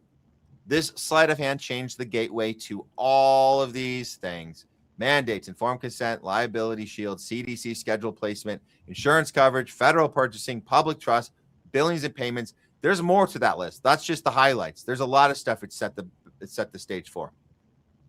You could argue it sets the stage for censorship and firing doctors who challenged this concept and wanted to stick to the original definition. Exactly. So Imagine this, guys. Imagine if the public had been asked in 2021, do you consent to a mod RNA gene therapy platform injected into your body under emergency authorization that gives you immunity to everyone? It gives immunity to everyone but you if something goes wrong. Millions would have said absolutely no freaking way. They knew that, so instead they did all this. It's just a vaccine, safe and effective. Do it for grandma. Keep your job, stay in school, travel, serve your country, trust the expert. And how about this one? They forgot. Don't you want to get back to normal? Come on, get back to normal. Do the thing. Take one for the team. A donut. You know, they were giving away free donuts. You know, like at one point in New York, right? Yep. So take the shot, get a donut. Yeah. So there's a whole list of them, and these are just the highlights. But now the same classification issue. Injured people have been screaming. The same classification issue injured people have been screaming about since is sitting in front of the First Circuit. We're not confused. That's what they needed the word vaccine for. That's what happened. P.S. They did not change the definition until after it was mandated. That is why the definition changed. This is why injured people are so angry, because we were not given honest, informed consent. We were marketed and or forced into compliance when they knew what could happen to us. The public deserves every document. All administrative records should be made public, but if not, they need to be asked for during discovery. Who knew? When did? So these are all the questions. Obviously, you know, when do they know? Why does it change? Why was ACIP silent? Why were people denied honest consent? Why have we been sacrificed and still left to suffer? I feel like these. Go ahead. Yeah, informed consent is a key part of staying in compliance with the Nuremberg Code, right? Because, you know, one of the things that came out of World War II was that, you know, while they were in some of those Nazi camps, you know, Jews were being injected with drugs that they did not consent.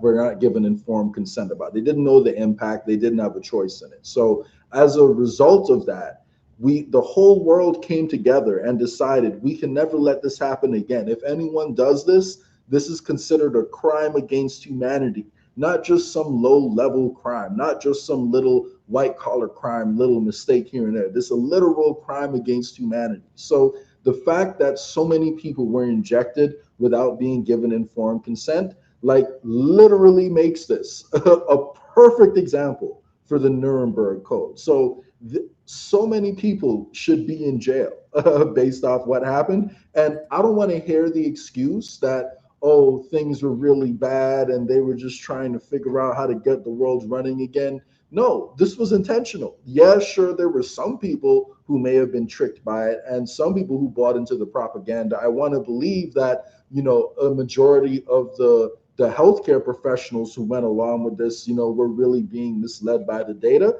But at the top, they got to go to jail, man. Like, we need to have, like, Nuremberg trials, like, for these people. Like, it's beyond time for that. Yeah. Well, you know, we can say it all we want, but I don't think that's going to happen. I think that unless there's a real ground up revolt, that the Maha voters need to not just you know a percentage of them being angry. I think you need an entire revolt against this administration, and there needs to be like screaming at the top of people's lungs that this administration. And so we appreciate people like, you know, Senator Ron Johnson trying to hold the Biden administration accountable for all the corruption and all the deceit and all this stuff, all this pandemic of the unvaccinated shit. But it's both administrations, and it's back to back to back. It's Operation Warp Speed 1, it's Pandemic of the Unvaccinated is Part 2, and now it's Operation Warp Speed 2.0 is Part 3. It's back and forth, and there's nobody doing all of it. There's still the people in their camps saying, let's go after Biden, let's go. I mean, I don't even know if anyone's going after Trump, because the people that were afraid and scared to death of RFK Jr. destroying our pharma like friends, because apparently Bernie and Elizabeth Warren told us that they were our friends now. Pharma's our friend, and RFK is trying to destroy it. Well, those people aren't angry, because guess what? RFK Jr. is protecting all of this. They're protecting all your little buddies up there, Warren and Bernie. So you actually don't have to be afraid of the guy anymore. He's protecting everything that Biden did. So where is the movement, Jay? Where is the movement of a real populace coming together and saying all of it is corrupt, both administrations? The fact that you have Operation 2.0 warp speed going on here, and you're bringing in AI technology, you want to make the process even faster? We're going to tell you you have cancer. We're going to tell you have COVID. We're going to tell we're going to tell you have the thing before you have it. I mean, I guess they already got it conditioned with COVID, because remember the number one symptom of COVID was what? No symptoms, right? That was laying the groundwork for, we're going to tell you have something even though you don't have any idea you have it. And then you're going to listen to us on how you're going to get better. Here's some remdesivir. Here's a ventilator. Say goodbye to your family on a freaking Zoom call. Have a nice death. You know, this is quick. What we're signing up for. More Trump, more of this. Agreed.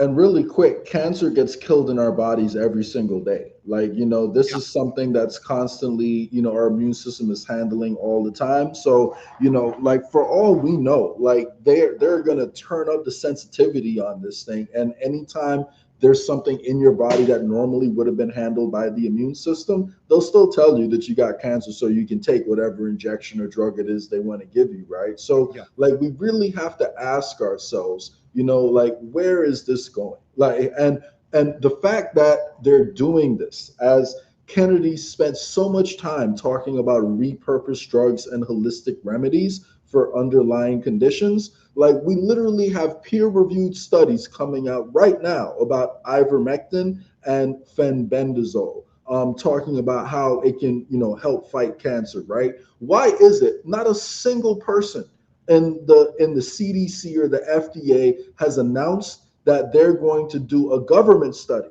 like on this and try to figure out how we can use these repurposed drugs to fight against cancer? They haven't done that at all. And, you know, those drugs, what they have in common is they're antiparasitics. Now, again, this is just a little gem I'd love for people to, you know, go look into. The first person I ever heard connect cancer to parasites would be Dr. Sebi, who was assassinated by the U.S. government when he was in Honduras back in like 2010 sometime. I forget the exact year. And he was someone who had brought over 70 people to court who had what were supposed to be terminal illnesses, because he was saying that he could cure cancer, AIDS, and all kinds of stuff that's supposed to be a death wish and a death sentence. And they took him to court and sued him, and they couldn't find him guilty of it because he brought so many people to court proving that he was curing these things. And he did it with simply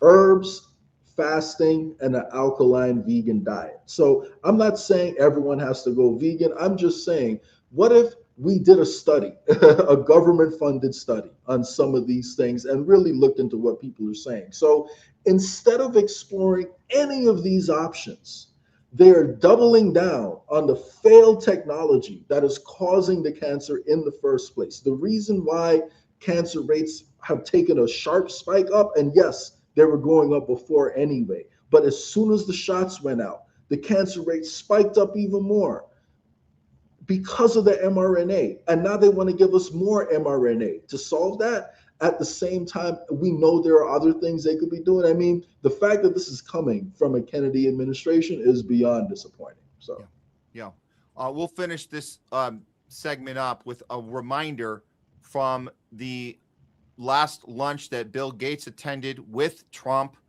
This is right before the 3 million Epstein files dropped, and we already knew Bill Gates, his hand he had in planning the pandemic, Event 201, all of the Bill and Gates Melinda money that went into mRNA technology, the preparation meetings with the pandemic preparation, plotting, all that stuff. Just a reminder, this is an administration who's doing exactly what it was supposed to be made to do, and that is follow in line with every administration before that and elevate pharma as much as you can with complete liability protection and whatever you want to do moving forward. Here he is telling us what's coming next, and we can't stop it. I'm in the second phase of my career, giving away all the wonderful money that Satya's good work has helped multiply a lot. But I think the thing that ties my first career that I still spend some time on because AI is so phenomenal. And my second career is innovation, innovating in health in areas like vaccines or gene editing. And the president and I are talking about taking American innovation to the next level to cure and even eradicate some of these diseases. He mentioned polio, which is one that we're close. We don't need new science on that one. For some like HIV and sickle cell, we do need new science, but the U.S. Has the seeds that in the same way that Warp Speed took those seeds and put them together, I think something fantastic can be done. AI for our foundation is that we want a doctor for everyone in Africa through AI. We want farmers to have incredible advice and kids to have a chance to learn. So the work being done by the people at this table is changing the world. It's coming fast, so it's great. We all get together and talk about how the U.S. can lead in this key area and apply it even to the poorest outside the U.S. as well as to our great citizens. So thank you for incredible leadership, including getting this group together. And yeah, there it is. Nothing's going to change until there's a real movement, a real people's populist movement against the entire operation, because they're all against us. They are, none of them are looking out for our well-being or our health. It doesn't matter, R's, D's, anyone in between. We have to do it from the ground up. And yeah, really quick, I forgot to answer your question before on where is this movement happening. It's happening at the We the People Party. This is where we're coming together on the common ground. The only three things you need to agree on is to be against war, to be against corruption, and to recognize, the power of decentralization. If we can agree on those three things, then you have a spot in this party. So by decentralizing the power, we're bringing the power as close to your own local community as possible. So when you have a chance, definitely check it out at wethepeoplenational.com. That's WTPnational.com, and you won't be disappointed, guys. So I think that is a way we can actually just focus on the common ground, talk about the data, and then we can figure out where we disagree later. But there's enough common ground at this point to make some progress. So check it out when you have a chance, guys. Awesome. Thanks so much, Jay. As usual, Yep. Great work. We'll see you No next problem. time. Bye. Okay. All right. Jay Scott, everybody. All right, guys, we're moving along. We got a lot more coming up here. So here's what we're going to do. We're going to go to a quickie, little 2-3 minute break. We'll be right back. We got a Charlie Kirk update for you guys. And then we're going to be joined by our friend NIKO House. We're going to get into some more of the Venezuela rabbit hole of the HAARP stuff and some other stuff that we haven't even touched on yet. So that's coming right up. Keep the comments coming. We're going to talk back with you after that. Don't go anywhere. It's the Homeless Left, non-tribal approach to news. This is what did we have on this clip? Oh, this is Gavin Newsom. This is what, guys, you should be used to this by now. Being asked a question after the Obama event, and he sounds just like Obama. He's gonna tell you a whole bunch of feel-good stuff without actually telling you anything. Don't fall for this shit. Please, no more, guys. No more. It's just words. It means nothing. It's supposed to feel good. Okay, we'll see you guys back here in about 2-3 minutes. Would you mind just saying how you thought the program went today? Come on, it's the thing, it's the essence, it's the the why, it's the spirit and pride. It's you can't legislate that. Trust me, I've tried. you find it. It's manifested through compassion and empathy and care and collaboration, and it's just a reminder that stuff still exists at a time so dark and where people are unworthy. Positions of real power and influence, to be reminded, all the folks up on stage, that that's who we are, and so this wasn't about the past, as the president said. It's not even about the present. It's about what resides inside of all of us, and that's the future.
Okay, here we are. We're back, guys. A lot more show coming up. If you're just joining us, don't hesitate.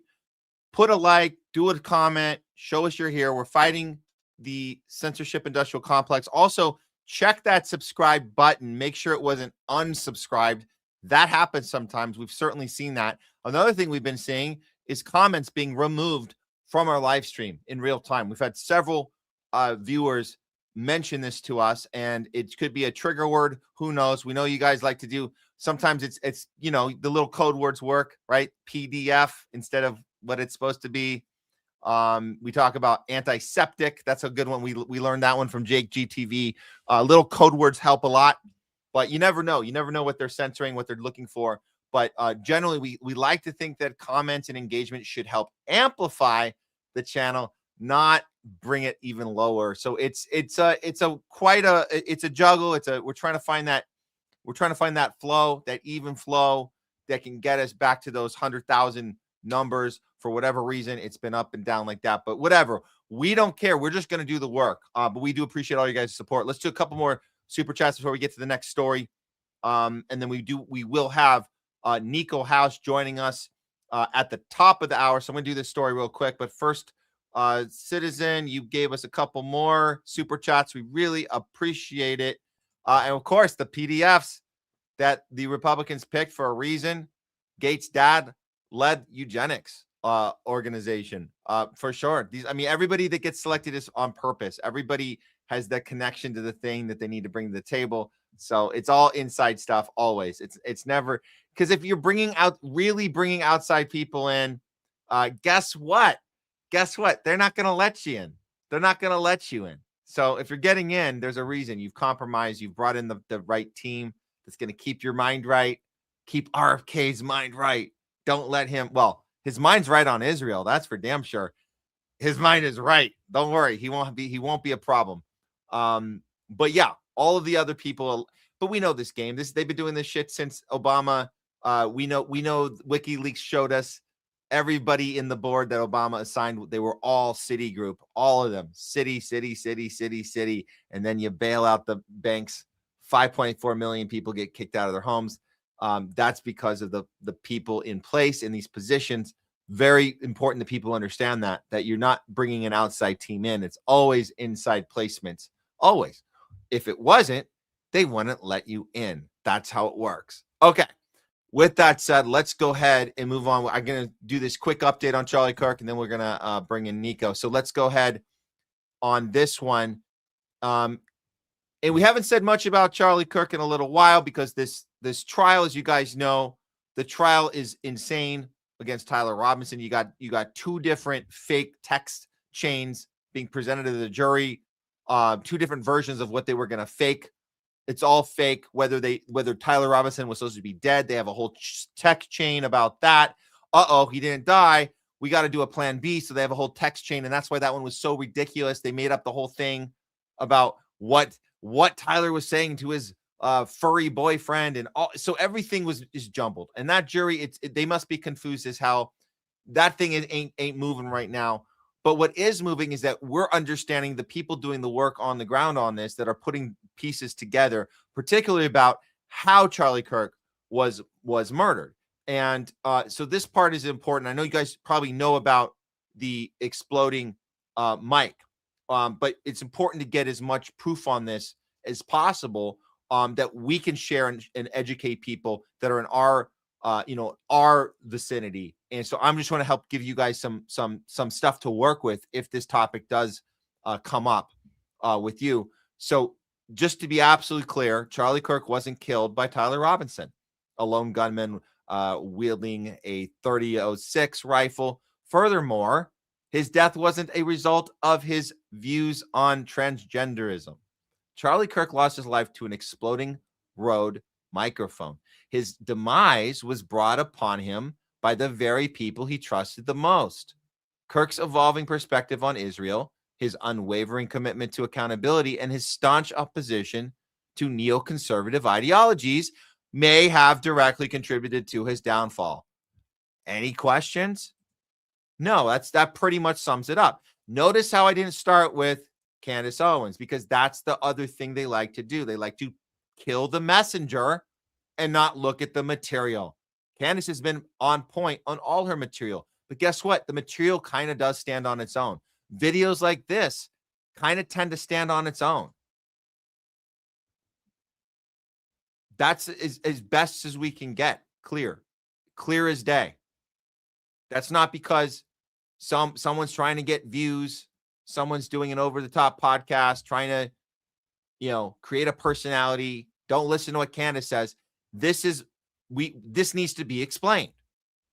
This needs to be explained. That's where we're at on this. Okay. So, and Candace is part of this too. It takes a team, guys. It takes a team. So here's what happened. Candace confirms that John Bray's the one that has the exploding mic theory, that it being the device that killed Charlie, that Israel and our military was behind this. As we like to debate all the time with our friend Craig Fosta, who was the one driving the ship. It doesn't matter. We're tied to the hip. We're all in on it. Israel and our military, we're all in on it. Here is the screenshots of the official DoD contract for the 500,000 shaped charger device that killed Charlie Kirk. I'm going to show that to you guys in a second. It specifies a miniature extra small demolition charge of anti-personnel extra small. Not only did they ask for a miniature one, they wanted a miniature one that was extra small anti-personnel. Okay. So this is the paper trail. They all, Candace doesn't show receipts. This is the receipt. Okay, we're going to get to the picture. Here he goes. So the mic on his chest had no problem housing a shaped charge device using a PETN explosive tech. Would be nice to know who ordered the device and make them testify what it was used for. Well, I'm sure we could just give Kash Patel a little call over at the FBI office, and he'll be glad to find out who to put up on the stand and who ordered this thing. I'm sure he'd be very cooperative. So the place that made this device was blown up a week after John Bray, his theory went viral about an explosion under Charlie Kirk's shirt. Literally 1 week after they saw people discover this, they blew this place up and killed everyone. What? So this is from the Department of Defense, the awarding agency This is the the recipient is Accurate Energetic Systems, directly from the DoD, huh? Wait, what? Wow. So this was okay. So yes, this is the award amount for the contract. The requirement for miniaturized, you guys can see this, miniaturized demolition charges and demolition changes. Wait, yes, changes, charges, anti-personnel as to support the device. And yes, this is the products. So you see the products at the bottom right: demolition materials, ammunition, and explosives. Look at that. And Candace, she responds and says, yes, your theory was proven correct. And here is the visual, the exact model, the Rode microphone. This was shattered, right? Placed on the automobile carpet next to the SUV photos. So, which then also was destroyed. So all that they were cleaning up so everything was destroyed, right? Everything.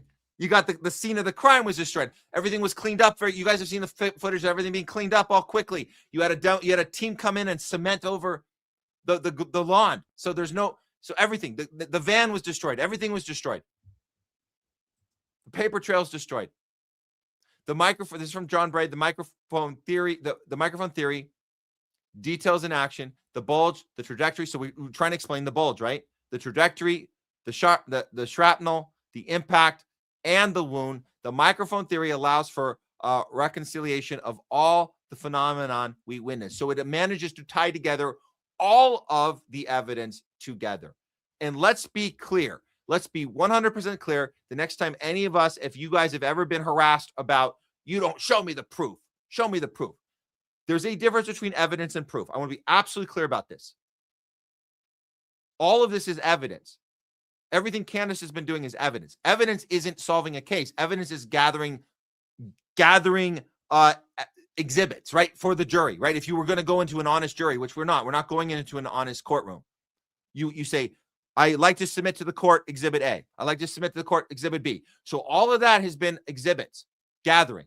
Well, what John has done here, John Bray has done, is connected all the evidence together into the best theory that we can wrap our minds around, the one that connects the dots on why all these things can be true. And that is the microphone exploding theory, which seems to be the best explanation at this point. And it's called evidence. All of this is evidence. The paper trails, the receipts, the footage, all of this is evidence. So you tell people, if they say, "Oh, you don't have the proof," proof is the next step beyond that. Proof is where you can pin it all together. You can submit it to a jury, and they can rule based on 100% proof, and that's when a jury will have to then, all have to agree that they agree on the verdict. But you're submitting the evidence. Evidence can be submitted. It can be gathered. It's a process. All of it is legit, every bit of this. And again, it's not about the messenger. It's about the actual substance. So let's remember that as well. So here is one more. Okay, what we got here. Hold on, let's see. I got one more file I want to bring up here from John Bray. Let's see here. Okay, let's go to, here we go. This one.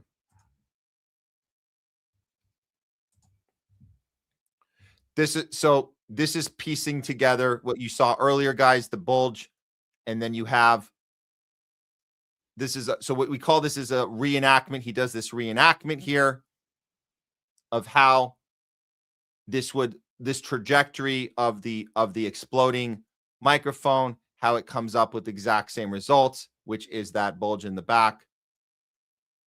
So it's the reconstruction. And this is what you're going to get. So again, there's many people working on this. let's not pin it on, oh, Candace Owen, this and that. That's a distraction. That's a method to kill the messenger, and not look at these people like John Bray doing this kind of work and others that are actually looking into the evidence. If you have an objection against the evidence, that's fine.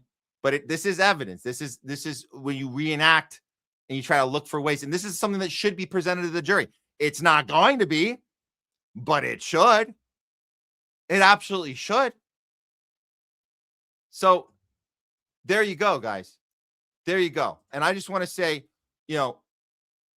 friend of the show, Jake GTV, he's done some great work on this, and he just wants to put this out to you guys. This is how you get yourself killed. Israel couldn't have a prominent voice like Charlie Kirk speaking out against the war with Iran that has zero benefit to the American people. R.I.P. Charlie Kirk. And Charlie, he warned us. He warned us. Here's one. In case you missed it, he changed his tone and was telling us what was coming that he was not going to stand for. Not going to stand for at all. Is something that I'm against. I don't think we should bomb Iranian nuclear facilities. I just don't. I think it'd be a huge mistake. It's an act of war against a major country. You go to war with Persia, it will bring your country down. The American people did not rise up in major numbers because we want war with Iran. That was never part of the deal. Okay, it was never like, hey, America first, comma, we're going to go do a bunch of targeted strikes on the inland of Iran. So that's just where I would say that would be a catastrophic mistake. Why we believe this? We have so many pressing problems at home, and our leaders are internationally obsessed, and they are domestically ignorant. And there you go.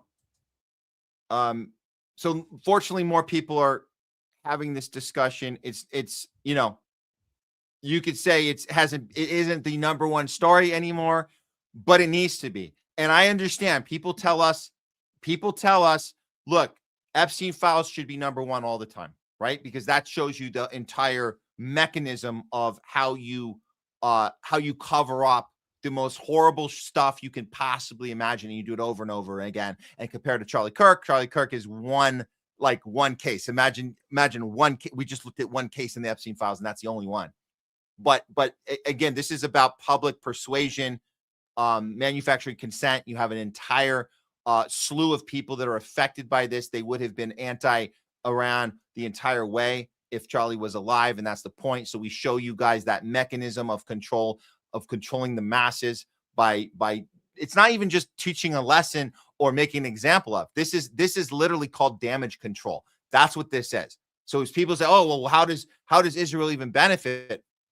I can't see the benefit. Really? It's called damage control. If Charlie Kirk was alive right now, you couldn't do the things you're doing and get away with it with this base, this enormous base, not to mention the future base of the Republican Party, the post-MAGA base. That's what we're talking about here. And that's what this was. And that's why we're going to continue looking into it. Evidence-based research. It's not the messenger. Stop killing the messenger. It's the message. It's the evidence. Look at the material. That's all for this for now. Okay, let's move on, guys.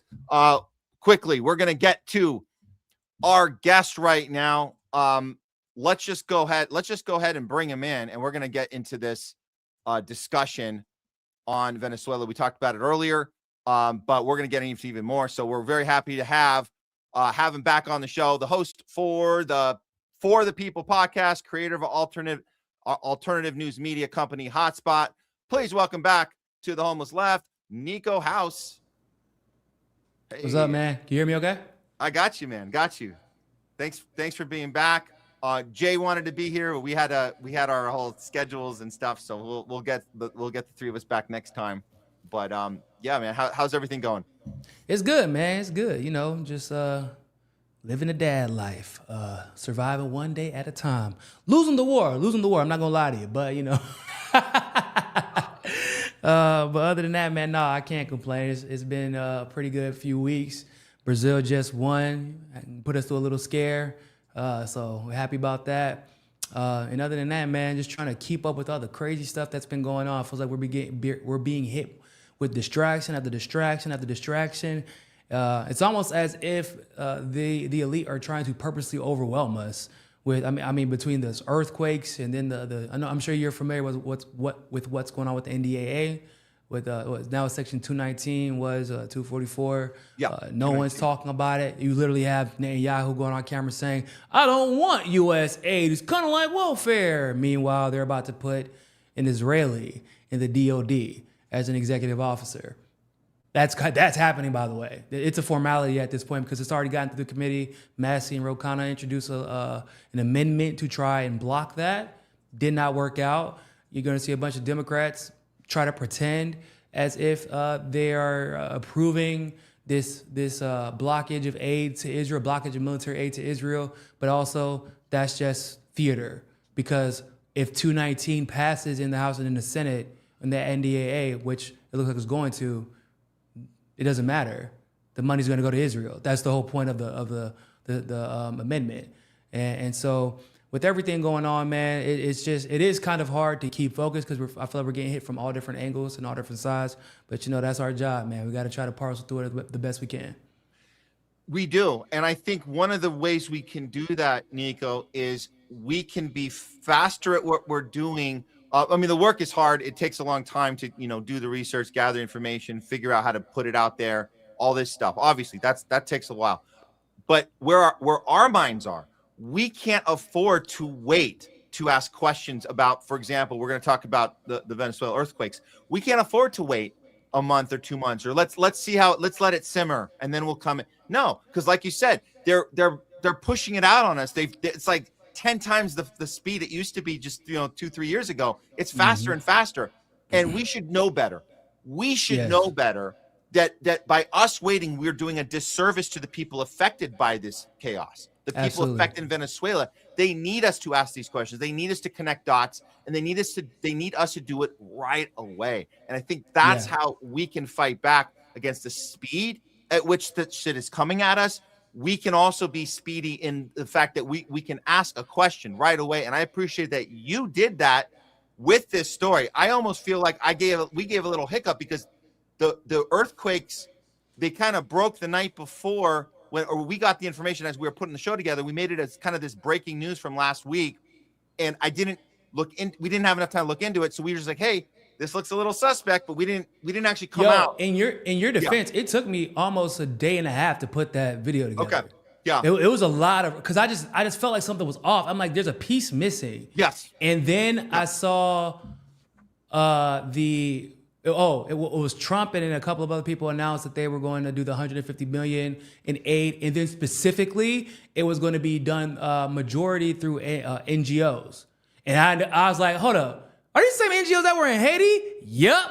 Oh, there we go. That's what I was looking for. And from there, it was easy to start connecting the dots. Yeah. But yeah, like that's what I was waiting for. It wasn't anything that I just like, oh yeah, I'm going to do this hotspot video in a couple of hours. No. I had to do some pretty in-depth research and, had to have some patience. I'm like, there's something that's going to drop. And because, the way these stories work out with things like this, like, that there's something off. But like, for example, I'm sure you've seen a lot of people immediately react to say, guys, you don't understand what the Ring of Fire is? I'm like, that has zero to do with this story. Japan, for example, is part of the Ring of Fire. Okay, cool. Venezuela has nothing to do with the Ring of Fire. Nothing whatsoever. The frequency of their earthquakes that hit above 7 and higher was decades. Then it was a decade, and then now it's like 5 years. That it doesn't happen. Basically, is what I'm saying. Yeah. And those tectonic plates are nowhere near each other. Has nothing to do with the Ring of Fire. And now I know a lot of people are saying, well, there's a lot of earthquakes happening because of solar winds, et cetera. Okay, well, that could also be true. And the reality of Venezuela being a victim of a potential energy weapon is also a possibility, because the best way to do it is under the cover of fire. Well, we already know there's about to be a bunch of earthquakes. Wouldn't this be a good opportunity to take advantage of the situation? Yeah. And it seems like just perfect timing for the way we've been treating the Venezuelan people. Obviously, over these last, basically our entire lives, every decade, we've been beating the crap out of them with all the sanctions and trying to make an example out of them. This is what happens when you give oil away for free. We're going to F you. We're going to try to kill. How many times we try to kill Chavez? Chavez says, and he said this in 2010, and we found this out, that Chavez is telling us that the HAARP weaponry that we have, this technology, was used in Haiti in 2010. And then we talk about, oh, well, why was he said they tried to kill him with it? And they tried to kill him with it. I believe near 28, right before. Well, he dies in 2013, and then Maduro says on record he didn't die of natural causes. So we know there might have been a poisoning that actually occurred. That's something. That that was said. That's very. I mean, that's very believable with Chavez. And many times they try to kill Fidel Castro simultaneously, and they try to kill. I mean, you got to think in that area, in that in that time period, they tried to kill. It was Castro, Chavez, and Gaddafi. I don't know how many times.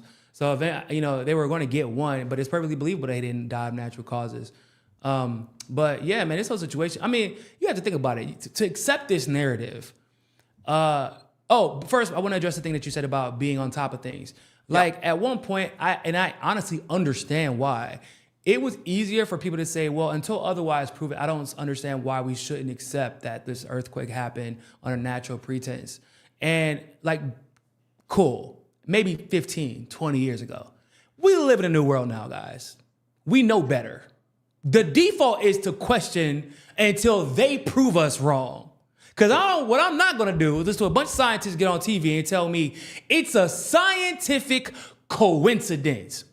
Matt, what the hell is a scientific coincidence? Because they were trying to explain why we've never seen this on record. Even in the subsequent earthquakes that have happened in the last few days, because there have been more, none of them have been 7+ magnitude within a few hours of each other on different tectonic plates. None of them.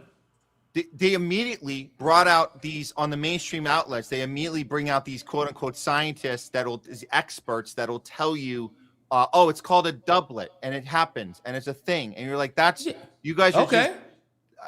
Okay. You're right. They call it a doublet, and it could be the shock and the aftershock. Okay, that's cool. Also, by the way, that type of doublet is also a rare occurrence.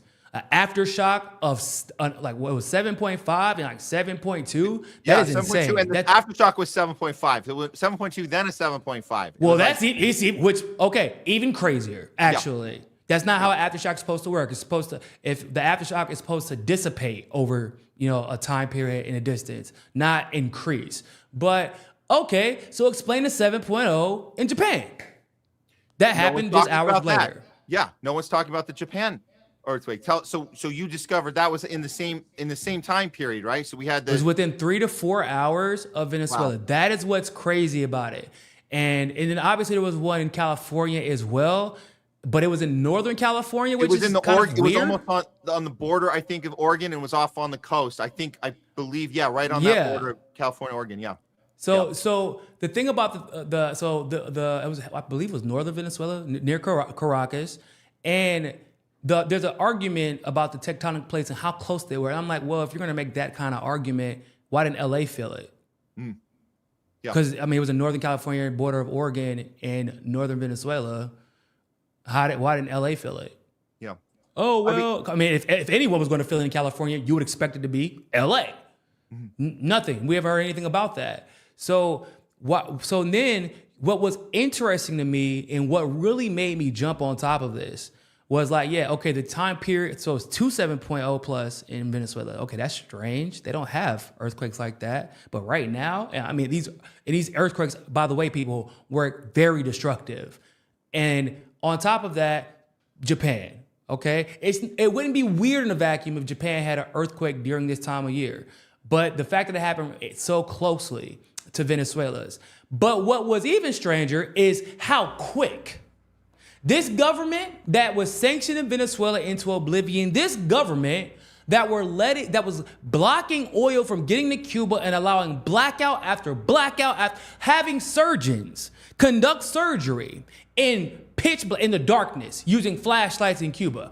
All of a sudden, they're more than willing to give $150 million to the efforts of Venezuela. Oh, but along with that $150 million, we got to deploy troops. We got to deploy Navy vessels. Huh? Since when do y'all care about Venezuelans that much? Y'all didn't care when they were starving. You didn't care when you were stopping them from building their own economy and the way they wanted to build it. You didn't care when you don't care with what's happening in Cuba right now. But hey, 150 million because we care. Now, there were some oil facilities that the United States are now in control of that were affected by this, but that was just their excuse to go there. But now, you don't have to do a ground invasion. You just been invited in. Yeah. And you're right. So we always know when they go to any of these countries, in like West Africa at the time, for example, or Libya, or any country, Iraq, Syria, where the first place they go? What do they try to procure? The oil fields. The oil, yeah. It's always all of a sudden there's a bunch of terrorist attacks right where the oil is. Well, always you gotta where set the up oil shop right there. Yeah. Venezuela has an earthquake right where their oil infrastructure is. Where we gotta set up shop? Right where their oil is. So, I mean, isn't it enough that the numbers should give this away? Even if people don't want to look at the technology, people don't want to look into HAARP, they don't want to look into all the patents and all the stuff that has already been in play since the early 80s. We've been testing this kind of stuff ability. You don't want to look into that, fine. But shouldn't we're talking about the money. We're talking about all of a sudden $150 million in aid, which is crazy because we've heard damage numbers on the excess of $8 billion. So the fact that you only are giving 150, you want to say, where is this going? Well, of course it's going for an investment into the oil. That's exactly what it is. And so this should be enough of a red flag for people. That 150 million. So in my opinion, that has nothing to do with the oil. It's a scam. Oh yeah, so it's an investment. It's an investment in a sense, like it's almost like a validation, quote unquote, of the U.S. goodwill. But that's it. Because in reality, like you just said, $8 billion in damages, that's damn near how much oil the United States has stolen from Venezuela since they've been there. And what is $150 million going to do in Venezuela right now? Nothing. But what it's going to do is going to look like a mighty good money laundering scheme. There's a bunch of NGOs that are about to get rich while trafficking kids the same way they did in Haiti. Oh, because, by the way, in case you didn't notice, United States goes in and all of a sudden, thousands of kids are missing now. I think the numbers are it's like 100,000 now. And these are kids, by the way, who they have like this community center where families are going to take refuge, et cetera, et cetera. The kids' names were marked down as being found, and then they're disappearing. That's what's making it suspect. It's not a situation where they're still stuck under the rubble, no one's accounted for them, and we don't know whether or not the kids are being trafficked or taken or stolen. No, they're being marked down as having been found, and then they're getting taken away. Yeah. The moment that the United States send their troops in. Well, and it's not just the United States, it's Israel too. It's these NGOs, like you said, that are set up. And so this is what we've seen, the times that Israel is telling us, Smart Aid, this is an Israeli organization. Immediately, they're ready to send people out to volunteer for search and rescue in Venezuela. That's right. You heard it correctly. The people of Israel care about children stuck under rubble that need to be saved. All of a sudden, they get on a plane and they head over there and they land and they're ready to go. Guess who else is there? Well, we know... Hillary Clinton and the Clinton Global Initiative are now active in Venezuela. Lord, babe, I didn't even see that. This is from Shadow of Ezra. They are now active in Venezuela, where the children are missing, which you mentioned, 100,000 more at this point. Of course they are. They're ready to go. The Clinton Global Initiative's partners are actively deploying and this is what we always do is in air quotes, humanitarian aid. The Clinton family has a long history of that. Hey, they were probably there first, man. They were the first ones Haiti's there. drying up. It's getting a little bit too violent there. They've lost control of that situation. They said, hey, man, we got to switch it up. And luckily, we got to switch. Because first of all, we got to remember, guys, as people have been pointing out, Venezuela is not the only country that has experienced earthquakes. Mm-hmm. So why are we seeing such a dedication of resources only to Venezuela? Mm-hmm. Now, there is a certain dedication of resources to Japan, but it's in the same capacity that it's always been, honestly, which is somewhat problematic as well. So here's what happens in Japan. The United States generally sends its military, they already have a base there, but they send its military to start doing search and rescue missions, to do reconnaissance, They use satellites, drones, etc. Now, why is the Japan angle so important? I don't know if y'all know, but Japan has started, they've openly admitted they're about to boost their military up with the very specific goal of challenging China. And they made it very clear. And the United States came out and said, yep, we love that. China is the quote unquote greatest strategical threat. That is what they said. So all of a sudden, while you're bolstering this military, and you know that, because not just China, I would say probably China and North Korea, we know, we all, if you're paying attention, you know what it's looking like between China and Taiwan right now. If the opposition in Taiwan gets its way, they're going to be part of China soon. But the United States is not going to let that slide. And Japan is going to be key in that, because that's where they're going to launch their attacks from, because they're going to be able to do it from Taiwan, not legitimately, without having a huge casualty loss. So how do you conduct reconnaissance without making China and North Korea feel like they're being threatened? Well, there was an earthquake. And so we're just doing what we always do. Yeah, except for it's a little bit of a different situation right now. Every time the United States goes somewhere, they're acting like they're engaging in good faith. And you see people get killed, countries get taken over, people get attacked. It's the same thing. Like they're conducting, that is a reconnaissance mission. Wow. And it's a believable one, because we're not really doing anything that differently. Yeah, except for you just announced that you're about to enter into a military deal to help Japan bolster its military, and specifically to attack China. The fact that they can do this simultaneously, I mean, you think they would spread it out a little bit, but they have this, they have the technology. We talked to our viewers about DARPA, about this, the HAARP and DARPA.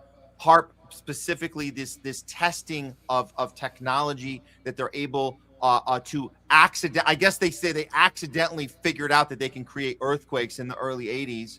And that would make sense. Yeah. When you heat the atmosphere, that's considered a human-induced stressor, like to the environment. And you know, without getting into the scientific mumbo jumbo, that stress could cause the tectonic plates to shift. So the thing about HAARP is interesting, because HAARP can affect the weather, but I guess it's hard to say it can control the weather, because a lot of HAARP they don't have control over. So they might release it and they're like, we know we're going to get some kind of results, but we don't exactly know how far it's going to go. That's basically what my assessment is of the HAARP situation. But I'll say what I find interesting about HAARP that I don't think a lot of people realize is that the Air Force all of a sudden started pretending as if they wanted nothing to do with HAARP. I want to say it was around 2014, and that they were going to shut the project down. And it never got shut down.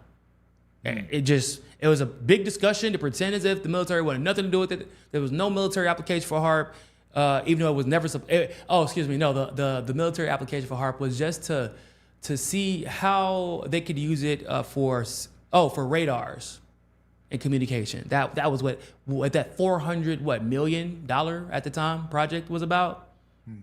Yeah. Radar, guys. Yeah. We don't want anything to do with it. So you want to dismantle it? Well, nah, just give it to the University of Alaska. For what? You just said it's not worth anything.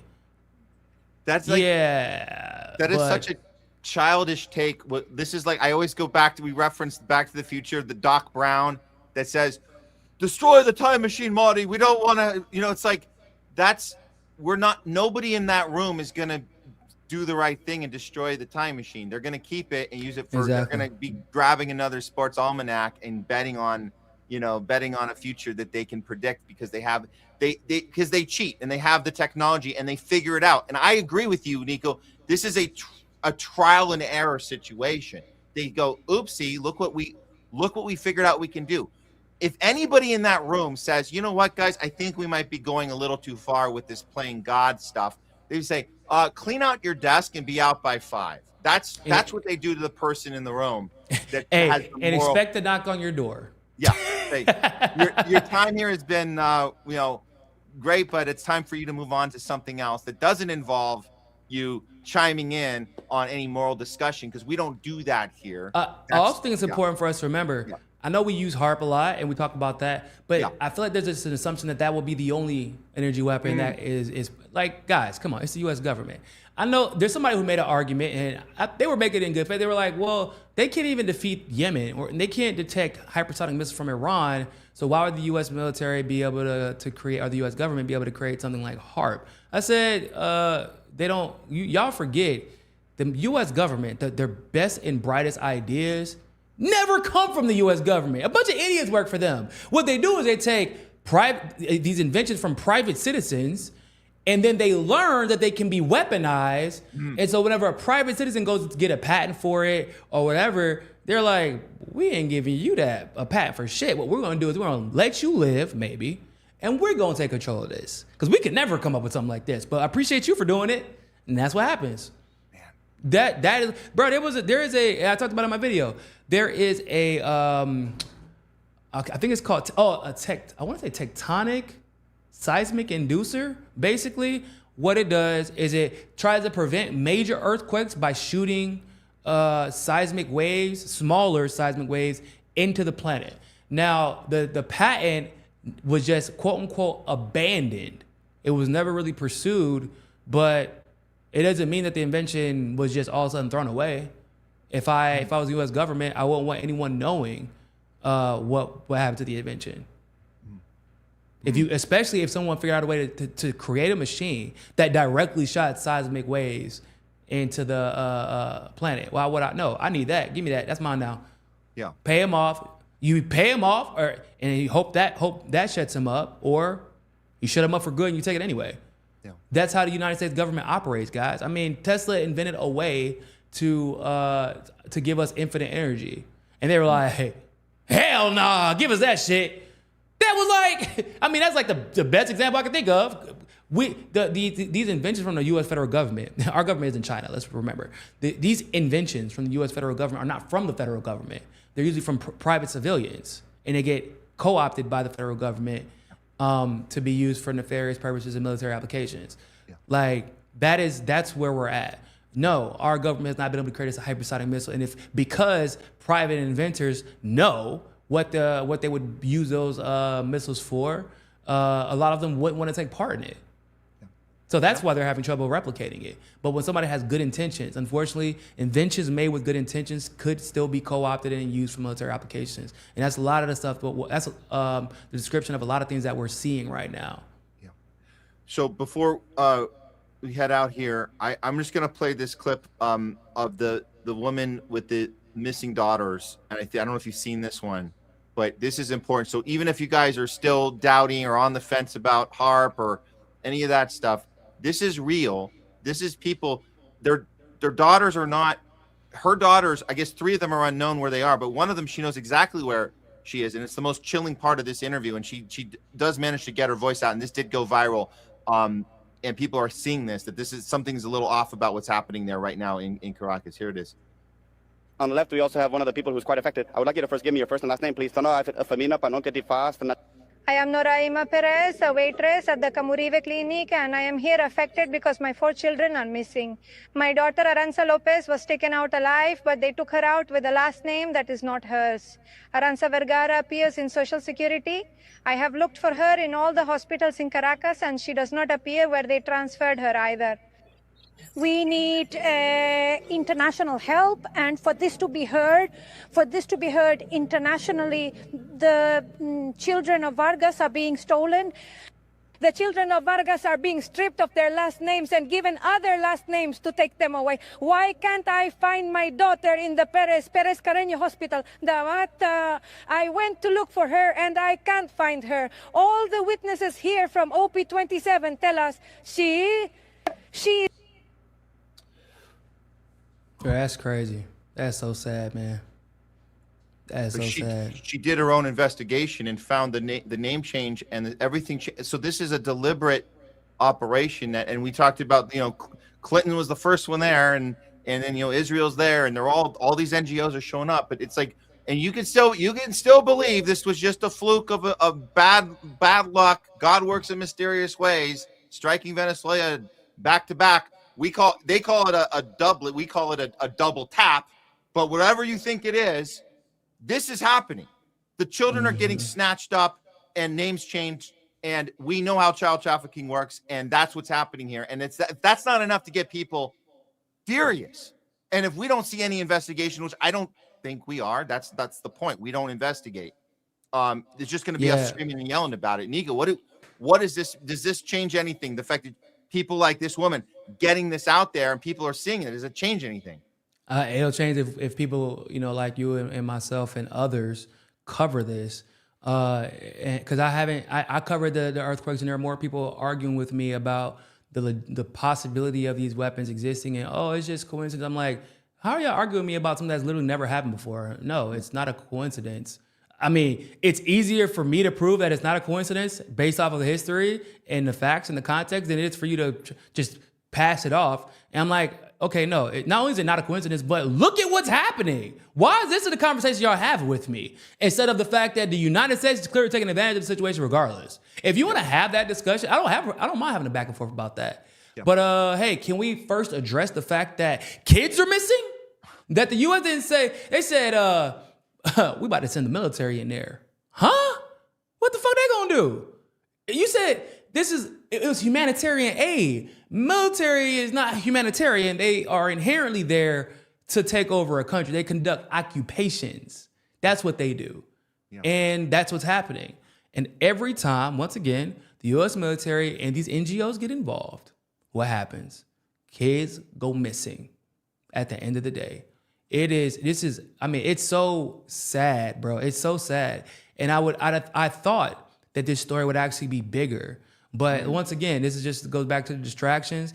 But I'm a firm believer that we can multitask. Yes. But the issue is people want to latch on to certain issues that they believe are going to get the most attention at the time instead of talking about, even you don't got to be an expert in Venezuela foreign policy. You don't have to be a geologist to talk about the fact that there are kids going missing. Yeah. It's happening. Yeah. Talk about it. Bring it up. Retweet it. Do the research. You know what I'm saying? Like, bro, AI, for all the shit I give it, look at what that video was translated from AI. You could hear it. And it's often that there's no excuse to not know what's going on right now. It's just, do you believe talking about kids getting abducted is worth bringing up? Yeah. Or are people going to pretend like it didn't happen for 10 and 15 years like they did with Epstein? Hey, man, we don't have to be an expert in any of these things. We just have to be able to raise our hand and ask a question. And that's all it takes to be a real, critical thinker, investigative journalist, whatever it takes, whatever you want to call it. This is what we're all doing here. NIKO House, thanks so much for joining us today and for all your hard work and for doing the hard stuff and asking the questions that not everybody wants to ask. So appreciate it. No problem, man. I appreciate you having me on, dog. Okay, cool, man. Peace, Matt. All right, take care. We'll see you next time. NIKO House, everyone. Go check out his Twitter, Duopoly Destroyer. Go check out NIKO House Twitter. We didn't have a chance to play his video on the hotspot. It's like a 7-minute in-depth on this that he said, and I like it takes time to make these things. So he spent a day and a half on it, got it done. It's up. I think he's pinned it on his Twitter account. So go check that out, Duopoly Destroyer, NIKO House, and watch that whole thing, because that's the kind of work that needs to go out. Not a month from now or a year from now, or in the case of 9/11, 25 years too late. We do this right away. And that's why, shout out to NIKO for doing the work and doing it quickly, because we have to move at the speed of propaganda. That's right. So, there's a new one. I just came up with a new one. You like that? You like that? They say that we have to move at the speed of science. Well, we have to move at the speed of propaganda, and that's why we have to ask the questions early. We got to do our own research. We got to uncover everything we can possibly do, and then we bring the stuff to you guys, and you do the same. You ask your questions, you do your work, and we all do this together. We can keep up. We can try to keep up with the speed of propaganda.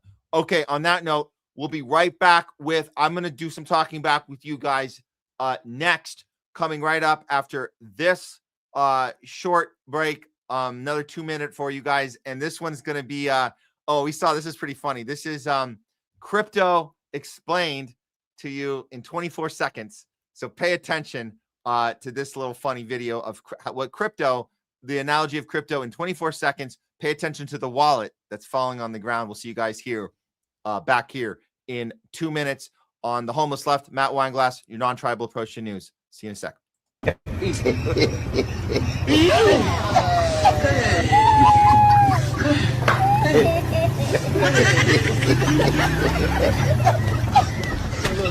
it. You look like we're a couple. You are joking. Yes, couple of friends.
It's Talking Back with Matt today. Thanks for joining us here on the Homeless Left. We're calling this episode, it's been called Unnatural Disasters. Been covering the Venezuela earthquakes. Clearly not a oopsie, bad luck for Venezuelans. Oopsie. No, it's on purpose. And then we look at the intention there and what is the motive, what do we get out of it? And it's humanitarian aid. It's never humanitarian and it's never aid. So just know that, guys. We figured that out here. It's very unnatural disaster. We also covered the Iran team getting forced out of a rigged World Cup. That's right. You heard it. It's a rigged World Cup, not just a series of bad luck. We also told you guys about Operation Warp Speed 2.0. That's real. It's not just it feels like it. No, it literally is a memo. It's a lunch that happened on Thursday with the Trump people. Really going through the paid for by Pfizer, literally paid for by Pfizer. As we say on a Real Fake News update, not brought to you by Pfizer. Operation Warp Speed 2.0 is literally brought to you by Pfizer. We've had Jay Scott on. We've been covering a lot of the other happenings. Besides that, Ukraine war, no one's talking about that. Plus, all of the Israeli activity happening with the Zionist movement and the scare tactics and the playing the victim card and all of the Hebrew that gets lost in translation. So it's been quite a loaded show. Having NIKO House on as well has been awesome, and talking about the Venezuela earthquake and what's really happening with the child trafficking, which nobody in the mainstream is talking about. And that's why we're doing this, guys. That's why we're talking back with you, because your comments matter as well. We've been covering some super chats from earlier. We appreciate all of those. We had a Rumble rant from earlier as well. Just going to get to a couple that we missed from earlier. Just so. And this is from Citizen. Thank you so much for the super chat. Nico's on our side. Burden of proof is on them, not on us. We've learned our lesson. And yes, I agree with you, Citizen. Nico is on our side. I hope all of our friends and colleagues in this space, I hope all of them can be on our side. If you're not, if you're just going to be an obstructionist and do these deflections, what are you doing? You've got to be on this side. You have to. Otherwise, I hope you're getting paid well by pharma, by some contractor. I hope CNN or Fox or MSNBC is sending you a check. I hope somebody is sending you a check. I really do. Because that's the only reason to be working your ass off in this space and coming to the conclusion of we better wait and see. Not going to go with it yet. Not going to ask about. I don't want to ask about HAARP. Not yet. I don't want to ask about rigging of the World Cup. I don't want to ask about it. No, because it's like, how far does that go? What does that slippery slope look like when you start making excuses? Oh, they're trying really hard. Oh, RFK is trying really hard. Don't be so quick to say he's purposely sabotaging his own movement. No, the onus is on them to prove that they're not. We've been through the Bernies. We've been through the AOCs. We've been through, guys, we've been through COVID. We've been through 9/11. We've been through everything. We've been through how many wars on that 7 countries in five years? Bullshit. Are we on number 7? Yeah, we're on number 7. Oh, well, we just have to, give them a little aid. We just have to give a little aid. We just have to stop them we have to get them, bring democracy. We have to bring peace. What do we bring? We're bringing democracy, peace, aid. You think the aid stuff, we've been doing this shit. This has been in our playbook. That's usually a Democrats thing, right? The Democrats do the aid. We do aid for Ukraine. Come on, guys. More aid for Ukraine. No. Weapons, money for warmongers, child sex trafficking, harvesting dead bodies, selling it on the black market. Yeah, aid, that's how aid works. Yeah, got it. Okay. One more from Citizen. Thanks for the super chat. Israel RFK'd Charlie Kirk. Charlie Kirk was 2 years away from running for president. And I don't even think it was about him running for president. I think that he might have had more influence than Trump did. Actually, he could have been groomed for that, but the influence, and I think that's very likely. But even if he decided not to run, he had so much. He could have stayed in that space and been a voice for Israel. That was the point. He was supposed to be the guy that said Israel's our greatest ally, and anybody who challenged him in those little debate college events. Anybody who said, "Hey, did you know about the dancing Israelis on 9/11?" And Charlie Kirk goes, what? Tell me more. And you're like, uh-oh, he's not supposed to say, tell me more. He's supposed to shut the person down and say, shut up, you crazy lefty radical commie. That's what they wanted. But he wasn't going to do that. He's going to go, oh, wait, what did you say about, I'm going to go home and look that up. What do you mean by dancing Israelis on 9/11? I'm interested. I'm curious. So yeah, Charlie Kirk was, I guess you'd say, inherently curious and principled. Whether you disagreed with him on any issue, he was, and you got to get rid of the guy. And there you go. So thank you for that, Citizen. Let's see. I think I got to the other ones earlier in the show. Super stickers are nice. Thank you for that, Leora. Very cool. Super stickers. Let's see what else we got here. Okay. We're going to the other chat now. Yes, thank you, LT Oracle of Truth. What? Florida just passed an anti-data center bill yesterday. Is that a win? Did they get that through? We'll have to look at that. Maybe we'll get some top censor news going on Thursday's show. Huh. Interesting. Both countries next to me rejected data centers. Yeah, we are rejecting data centers, but is it working out? Apparently is in Florida. We'll have to take a look at that. But all we can do is protest and hope something good comes from. So hopefully there's some good news down there in FL. Good old FL. Okay, what else we got here? Oh, that's funny. Stoop sign. What did you just drank what is this? A phenibut and a tonic and did a couple bumps of what is this? Psychosazone. Wow. Radical mental health meds outside of big pharma for anxiety and ADHD. That's quite an order. Wow. Okay. I hope you're doing all right there, Stu Sign. Man. No, I'm not. No, Susan, I'm not like Charles Barkley once said, I'm not your role model. Oh, speaking of Charles Barkley, I saw on my feed, people have been sending this to me. I guess LeBron James is leaving LA. So that's happening. Not an issue. Nobody here cares, but I gotta say he was a little too what do you call it? Narcissistic. What else was he? He was a careerist. Careerists are fine just as long as you don't hurt anybody, but don't be tweeting out that you haven't seen anyone say anything bad about Israel, or you haven't seen. Don't do that shit, dude. Go ahead and be a careerist. Go ahead and be a narcissist. By the way, we have a lot of that in Hollywood, right? So I really am not I can't really be mad at you if you keep your mouth shut and just do the work. Can't really be mad.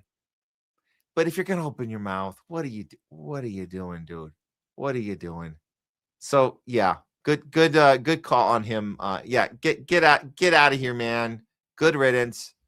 I do hope he gets another ring, just because if you're going to put all that effort into a career and be the longest going athlete of all time, I wouldn't be against him getting one more. I don't care though. I really don't. But I wouldn't be against it. I'd say, oh, good for you, dude. But seriously, LeBron, keep your freaking mouth shut. If you have nothing to benefit society, nothing to benefit the world, just play ball. Seriously, dude, just play ball. That's all. But if you're gonna be like Israel shit, you know nothing about, man. I don't even get it, man. I don't even get it. Yeah, and about the World Games, and we're talking sports. Thanks for this, Eve. This is it is finally coming up about how fake sports are and always been. It's simply bread and circuses for the plebs. You know what? I have to say this. We've tried to cover some of the rigging in other sports, NFL, NBA, and I know we've had Craig Pasta on. You know, I know he doesn't like hearing it.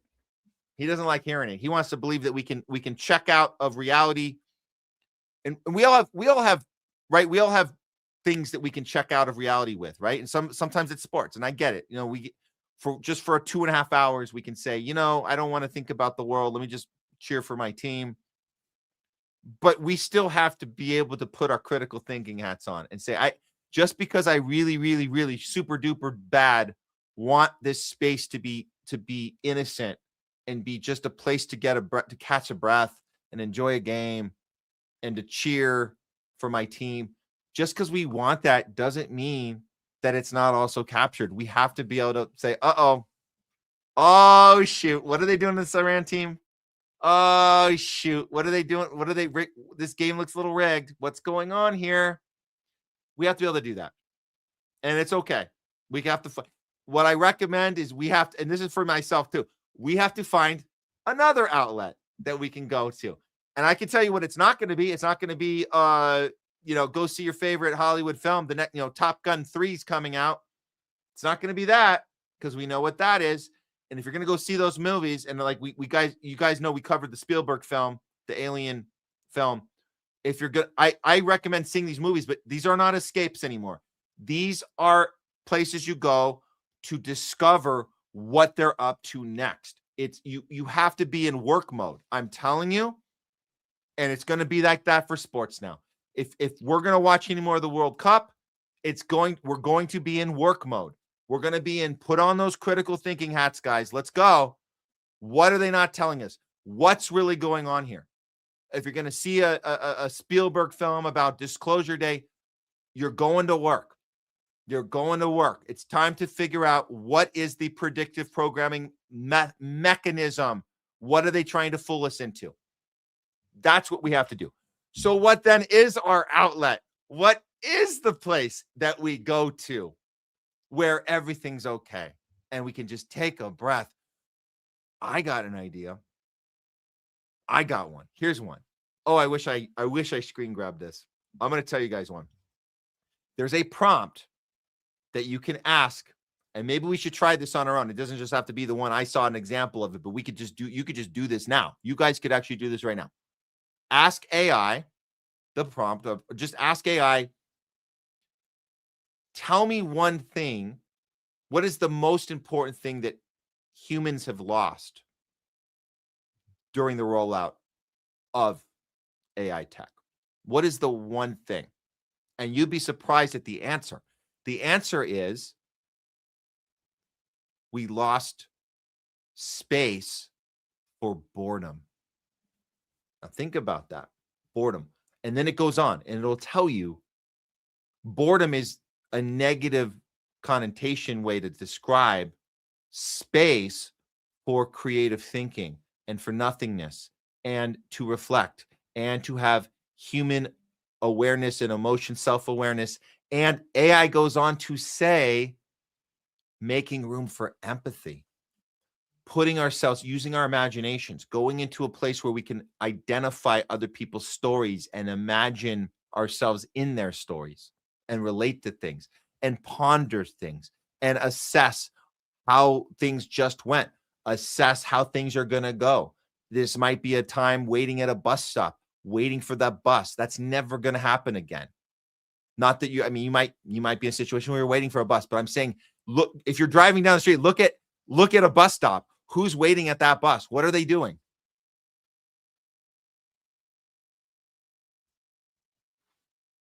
That's not boredom. That's capture. That's not boredom.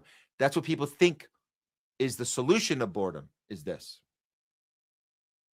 What AI is telling you in the answer to this question, what they're telling you is saying the thing we lost is how to be effective in that space of that would be boredom, but then it becomes something else. It becomes human.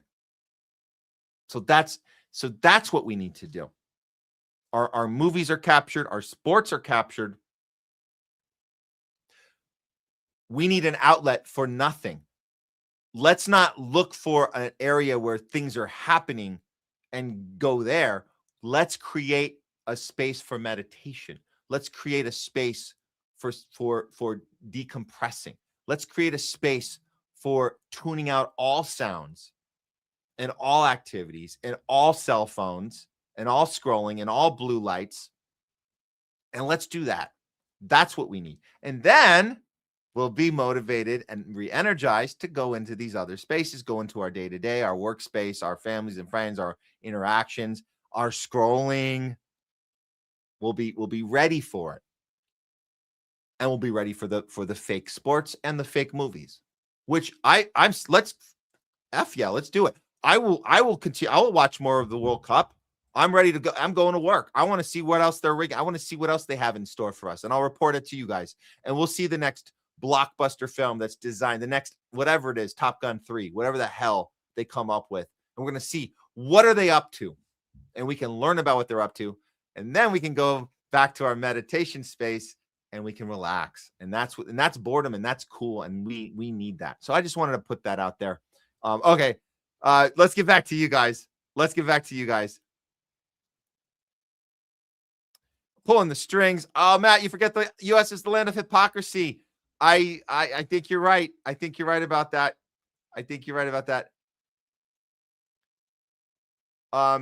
Oh, this is a good call on the games. We'll probably find out that Trump family was placing massive bets on those games. Most don't know Trump Jr. now owns Poly Market. You know, that sounds about right. That does sound about right. Of course, you can bet on something that you already know the outcome. We knew that Algeria and Austria. We knew what was going to happen. We knew they were going to tie. There was no way around it. They had to tie. That was That was a requirement. So what we should have done, we should have bet on that as soon as you saw it. Like I showed you guys that breakdown, right? The only way Iran can stay in the tournament is that that match had to tie. I'm sorry, the match could not be a tie. That's the only way they were staying. The match was not allowed to be a tie. So what do you think was going to happen? It was going to be a tie because Iran needs to go home. And so we should have, that would have been one to seriously bet on, for sure. For sure. Oh, thanks, Gabrielle. What is up, freedom lovers? Oh yeah, thank you so much. Let's see.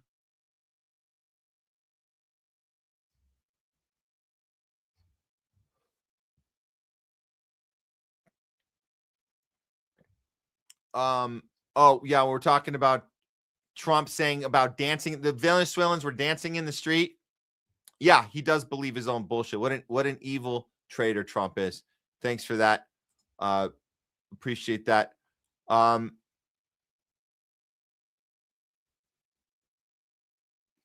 Yeah, and I am hearing about they're trying to plot another earthquake. Thanks for this, Lewis. I would get out of California. The government's now saying if all the welfare takers in the Los Angeles area were in a massive earthquake, it would save our country more than we pay in military. Ooh, I heard they were planning one. They were planning one in LA over the last 48 hours, but that story was kind of dying. But who knows? It could still be in the last part of that 48 hours. It could be right now. Who knows? Thanks, Jungle Jer. Yes, that was definitely a DQT. What's a DQT? Oh, it's a double Quake tap. I like it. I like the double Quake tap. That's great. That's great. Oh,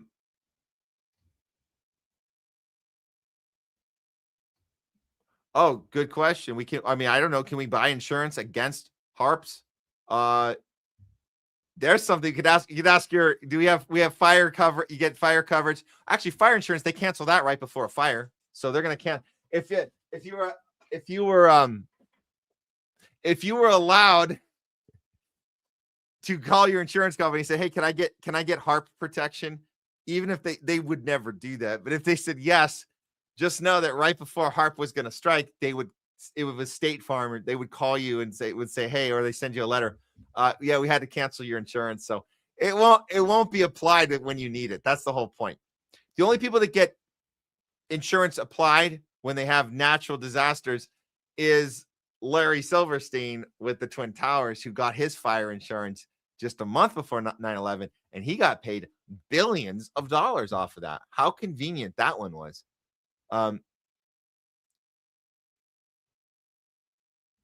Oh, this is great. Thanks, Jungle Jar. Sharing your video to friends and family one at a time is proven to be most effective strategy. That's great. So we do that. We put the segments out there, guys. So we'll be cutting this episode up, all the segments, and you guys can find that topic, that effective one, 20-minute topic, whatever. We do like 20 minutes. This one might be maybe 20, 25, maybe some of them 30. But that's a great a technique where he's like, hey, I was thinking of you. Check this out. And you can start a conversation by sending it to somebody very personal. Don't just whip it out and send it to, don't do a mass send.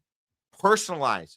Always personalize, guys. When you send links to people, always personalize. Say, I was thinking of you when I watched this. I wanted to hear your thoughts. Or curious, what do you think about this? Or I don't know. Or I think this. What do you think? Or I would love to hear what you think of this. Those are great olive branches and like ways to start a non-threatening conversation with someone who might need to see something or hear something that we're doing here on the show. So it's a good technique. Always personalize it. Kirk Boss, Masters of the Universe. Ha ha ha. Yeah. Feral homeless genocidal dogs who must be all put down. Yeah. No, but they're masters of the universe, Kirk. Come on. You got to let them do their thing, right? Plot because they're the good guys. They have to protect themselves from all of the lies from all the people that are slaves of the universe. It's a hard battle for them. And that's why they have to have their little meetings all the time. How do we stop these slaves of the universe from all their lying when we're the masters and we tell the truth? It's so hard to battle them. They're so and they can do it all, all those lying anti-Semites, they do it without any money. That's what's so frustrating. And no power, no money. And look at us in this room here with all the power and money. We control everything I'm not saying it. They're saying it. And we just don't know what to do. How do we stop all those lies? How do we stop TikTok? What do we do? It's so hard. Great point, Longmeadow. No humans are masters of the universe. So what kind of person are you? You're not a human. You're not somebody that's representing humanity. If you want to be a master of what are you doing? What are you doing? Okay. We'll wrap this up in just a bit, but I want to get to a few more of you guys.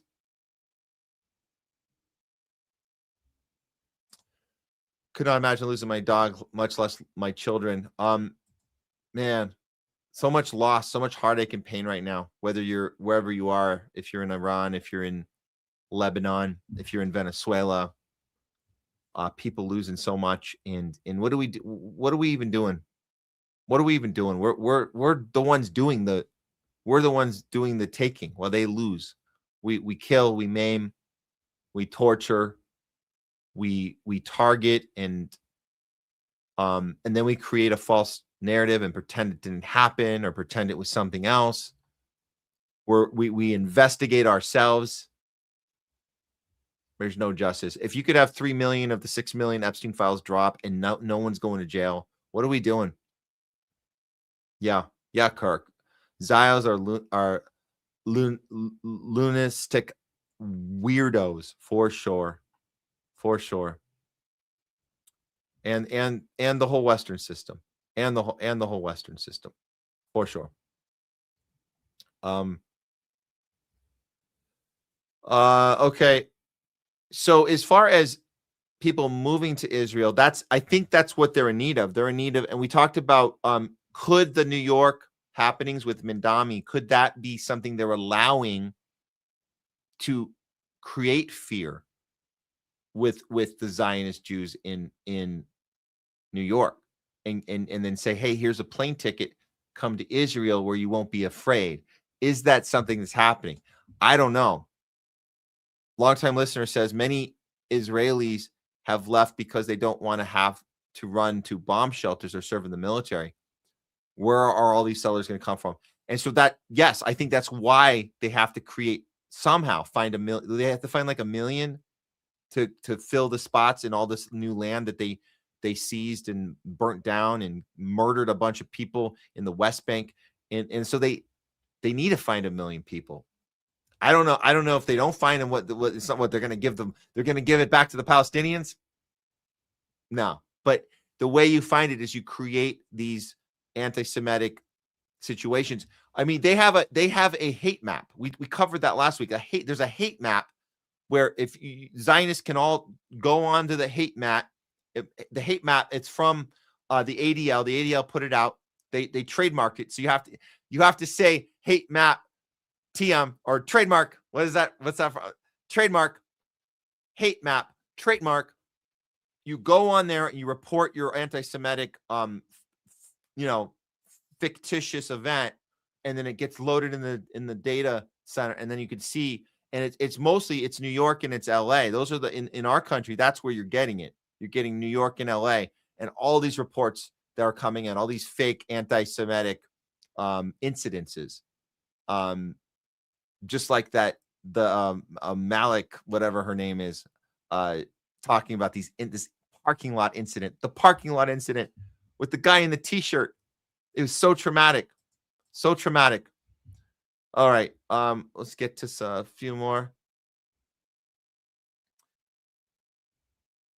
Yeah, thanks Gonzo Johnny tuning in and your engagement on Rumble. Same playbook every time. Set up two sides to fight each other who secretly work together all the time. You know, it's like once you figure it out, and then you realize, are they really being secretive about it?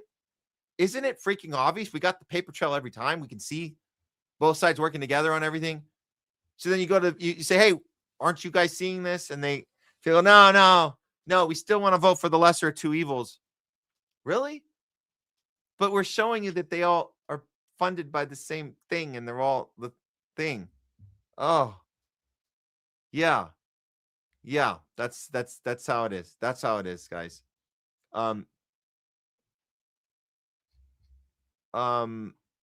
Let's see what else.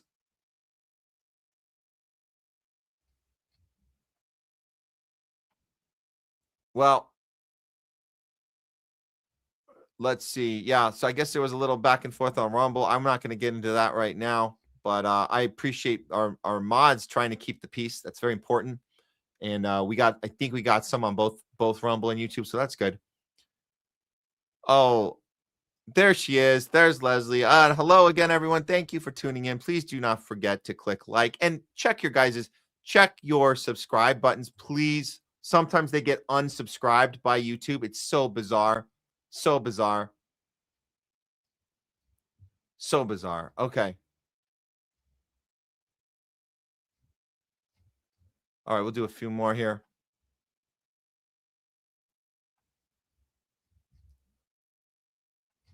Okay.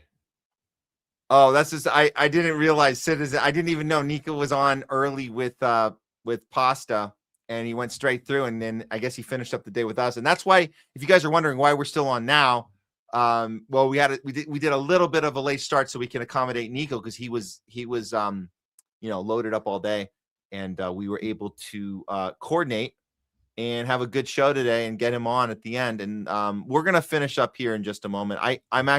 We had some segments we're gonna hold over for Thursday. So let me just do a couple more, and then we're gonna we'll say goodbye to you guys. Oh, this is good. I like this. Thank you, Brian, Christopher. Circuses and circuses. We had one from last week. I think it was breadcrumbs and circuses, but either way, we get the idea. We don't even get the bread. All right, one more from Gonzo Johnny. We create our reality. If we give away our consent to rule ourselves to others' democracy, it leads to the mess we see today. So, and to tag on to that, have you ever seen people working together after a disaster without government interfering? We don't need to be ruled. We need to learn to lead ourselves. Wonder where that comes from. Where do we get the impulse to lead ourselves without being forced to, or sanctioned to, or punished if we? Where do we get that from? Why is it that Japan citizens can come to the U.S., go to a World Cup game in Dallas, and then decide that afterwards they're going to clean up the mess that they didn't even make, and they leave the stadium better than they found it? Where does that come from? Did their government make them do? Did the Japan's government make them clean up a stadium in Dallas and they're visiting our country, and they're watching a game in Dallas, and they clean up the stadium, and it's spick and span after they're done, and they go home, or they go back to their hotels, and then they fly back to Japan. But where does that come from of let's all help each other to leave the space better than when we found it? So when there's a natural disaster, we just have this impulse to just do the thing. We don't need all these shady ass military contracts and NGOs with their fake ass humanitarian aid. What is it? I don't know. I don't know where that comes from. Okay. Oh, Citizen, this one just came in. Thanks for the super chat. There can only be one master of the universe, and that is He-Man. Okay, well done. Well said. That should do it for today on Talking Back. I will put a lot of your comments. I see a few more coming in. We'll put them up. We'll round them at the end here. And that should do it for today. And remember, it's not natural disasters. They're always unnatural disasters. All right, guys. Thanks for today. As I mentioned earlier, we had some other segments planned. We have a real fake news. We got a loudest voice. We even have a Hollywood. We got a bunch of stuff for you guys. Next episode on Thursday, I believe, Jay will be back. We will have Craig Pasta. We might have another guest. We're going to tell you guys about. We can't announce it just yet, but it'll be a loaded show, and we will start on time this time. We'll be back at noon, so we'll be noon on Thursday, our normal time, noon Pacific on Thursday. And then I just want to say thanks today for Jay Scott and for NIKO House. It was awesome. Great show today, and the mods in both of our chats. Thank you, and thank you guys for all the super chats and all the support, sharing out, liking, subscribe, all that stuff. If you want to catch me tomorrow morning, Garland Nixon show. We'll be doing a double stream Garland Nixon show tomorrow at 8:30 a.m. Pacific. That's 11:30 a.m. Eastern. And then Thursday show, and it's gonna be the Thursday show back here at noon is going to be officially the 199th episode of The Homeless Left, and it's going to be a countdown. I would say a countdown to Dependence Day, whatever we want to say. Countdown to Dependence Day. Dependence Day is Saturday. We don't call it Independence Day. It's called Dependence Day. So we'll be counting down to that, and then ultimately counting down to our 200th episode next week. So a lot of good stuff coming up. Thanks again for everyone for all your support for The Homeless Left, the non-tribal approach to news channel, but it's a non-tribal approach to life. So I'm going to leave you with this. It's a freestyle comedian. You guys might have seen this on your feed. It's pretty awesome. Freestyle comedian doing audience work, rapping along, making stuff up as he goes. There are two people he picks, and this is what they do, right? They pick someone in the front row, and he starts improvising off of them, and he comes to find out that these two people happen to be massive pro-Zionist Israelis, and it's pretty funny what he can do. And I love this type of stuff because it shows you that sometimes we got to think fast on our feet, and we can make a killer moment happen, which this guy did. Enjoy the clip, and we'll put some your comments up at the end after that. I'm Matt Weinglass. Remember, guys, when you go out in the world, always go out with courage, with conviction, and above all else, principle. Power to the people. Free Palestine. We're out. See you next time, guys. What's your name? I see, classic name. What do you do for a living? I see, retired.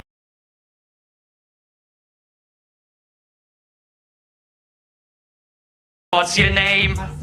I see, classic name. What do you do for a living? I see, retired. Fuck yeah, that's awesome. What do you used to do?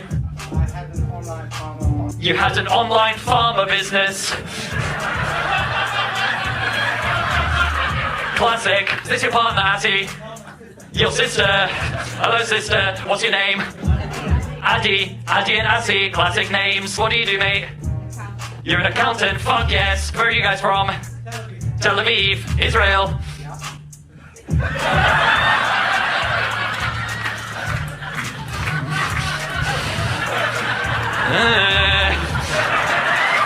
You're Israeli. What's your favorite genocide?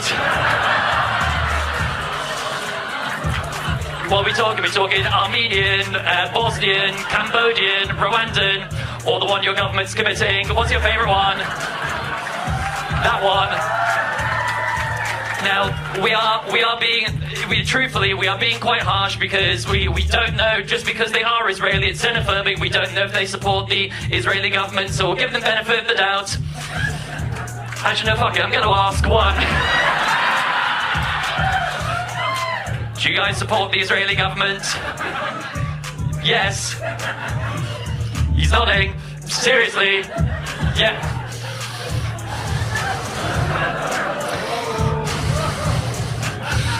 Yeah.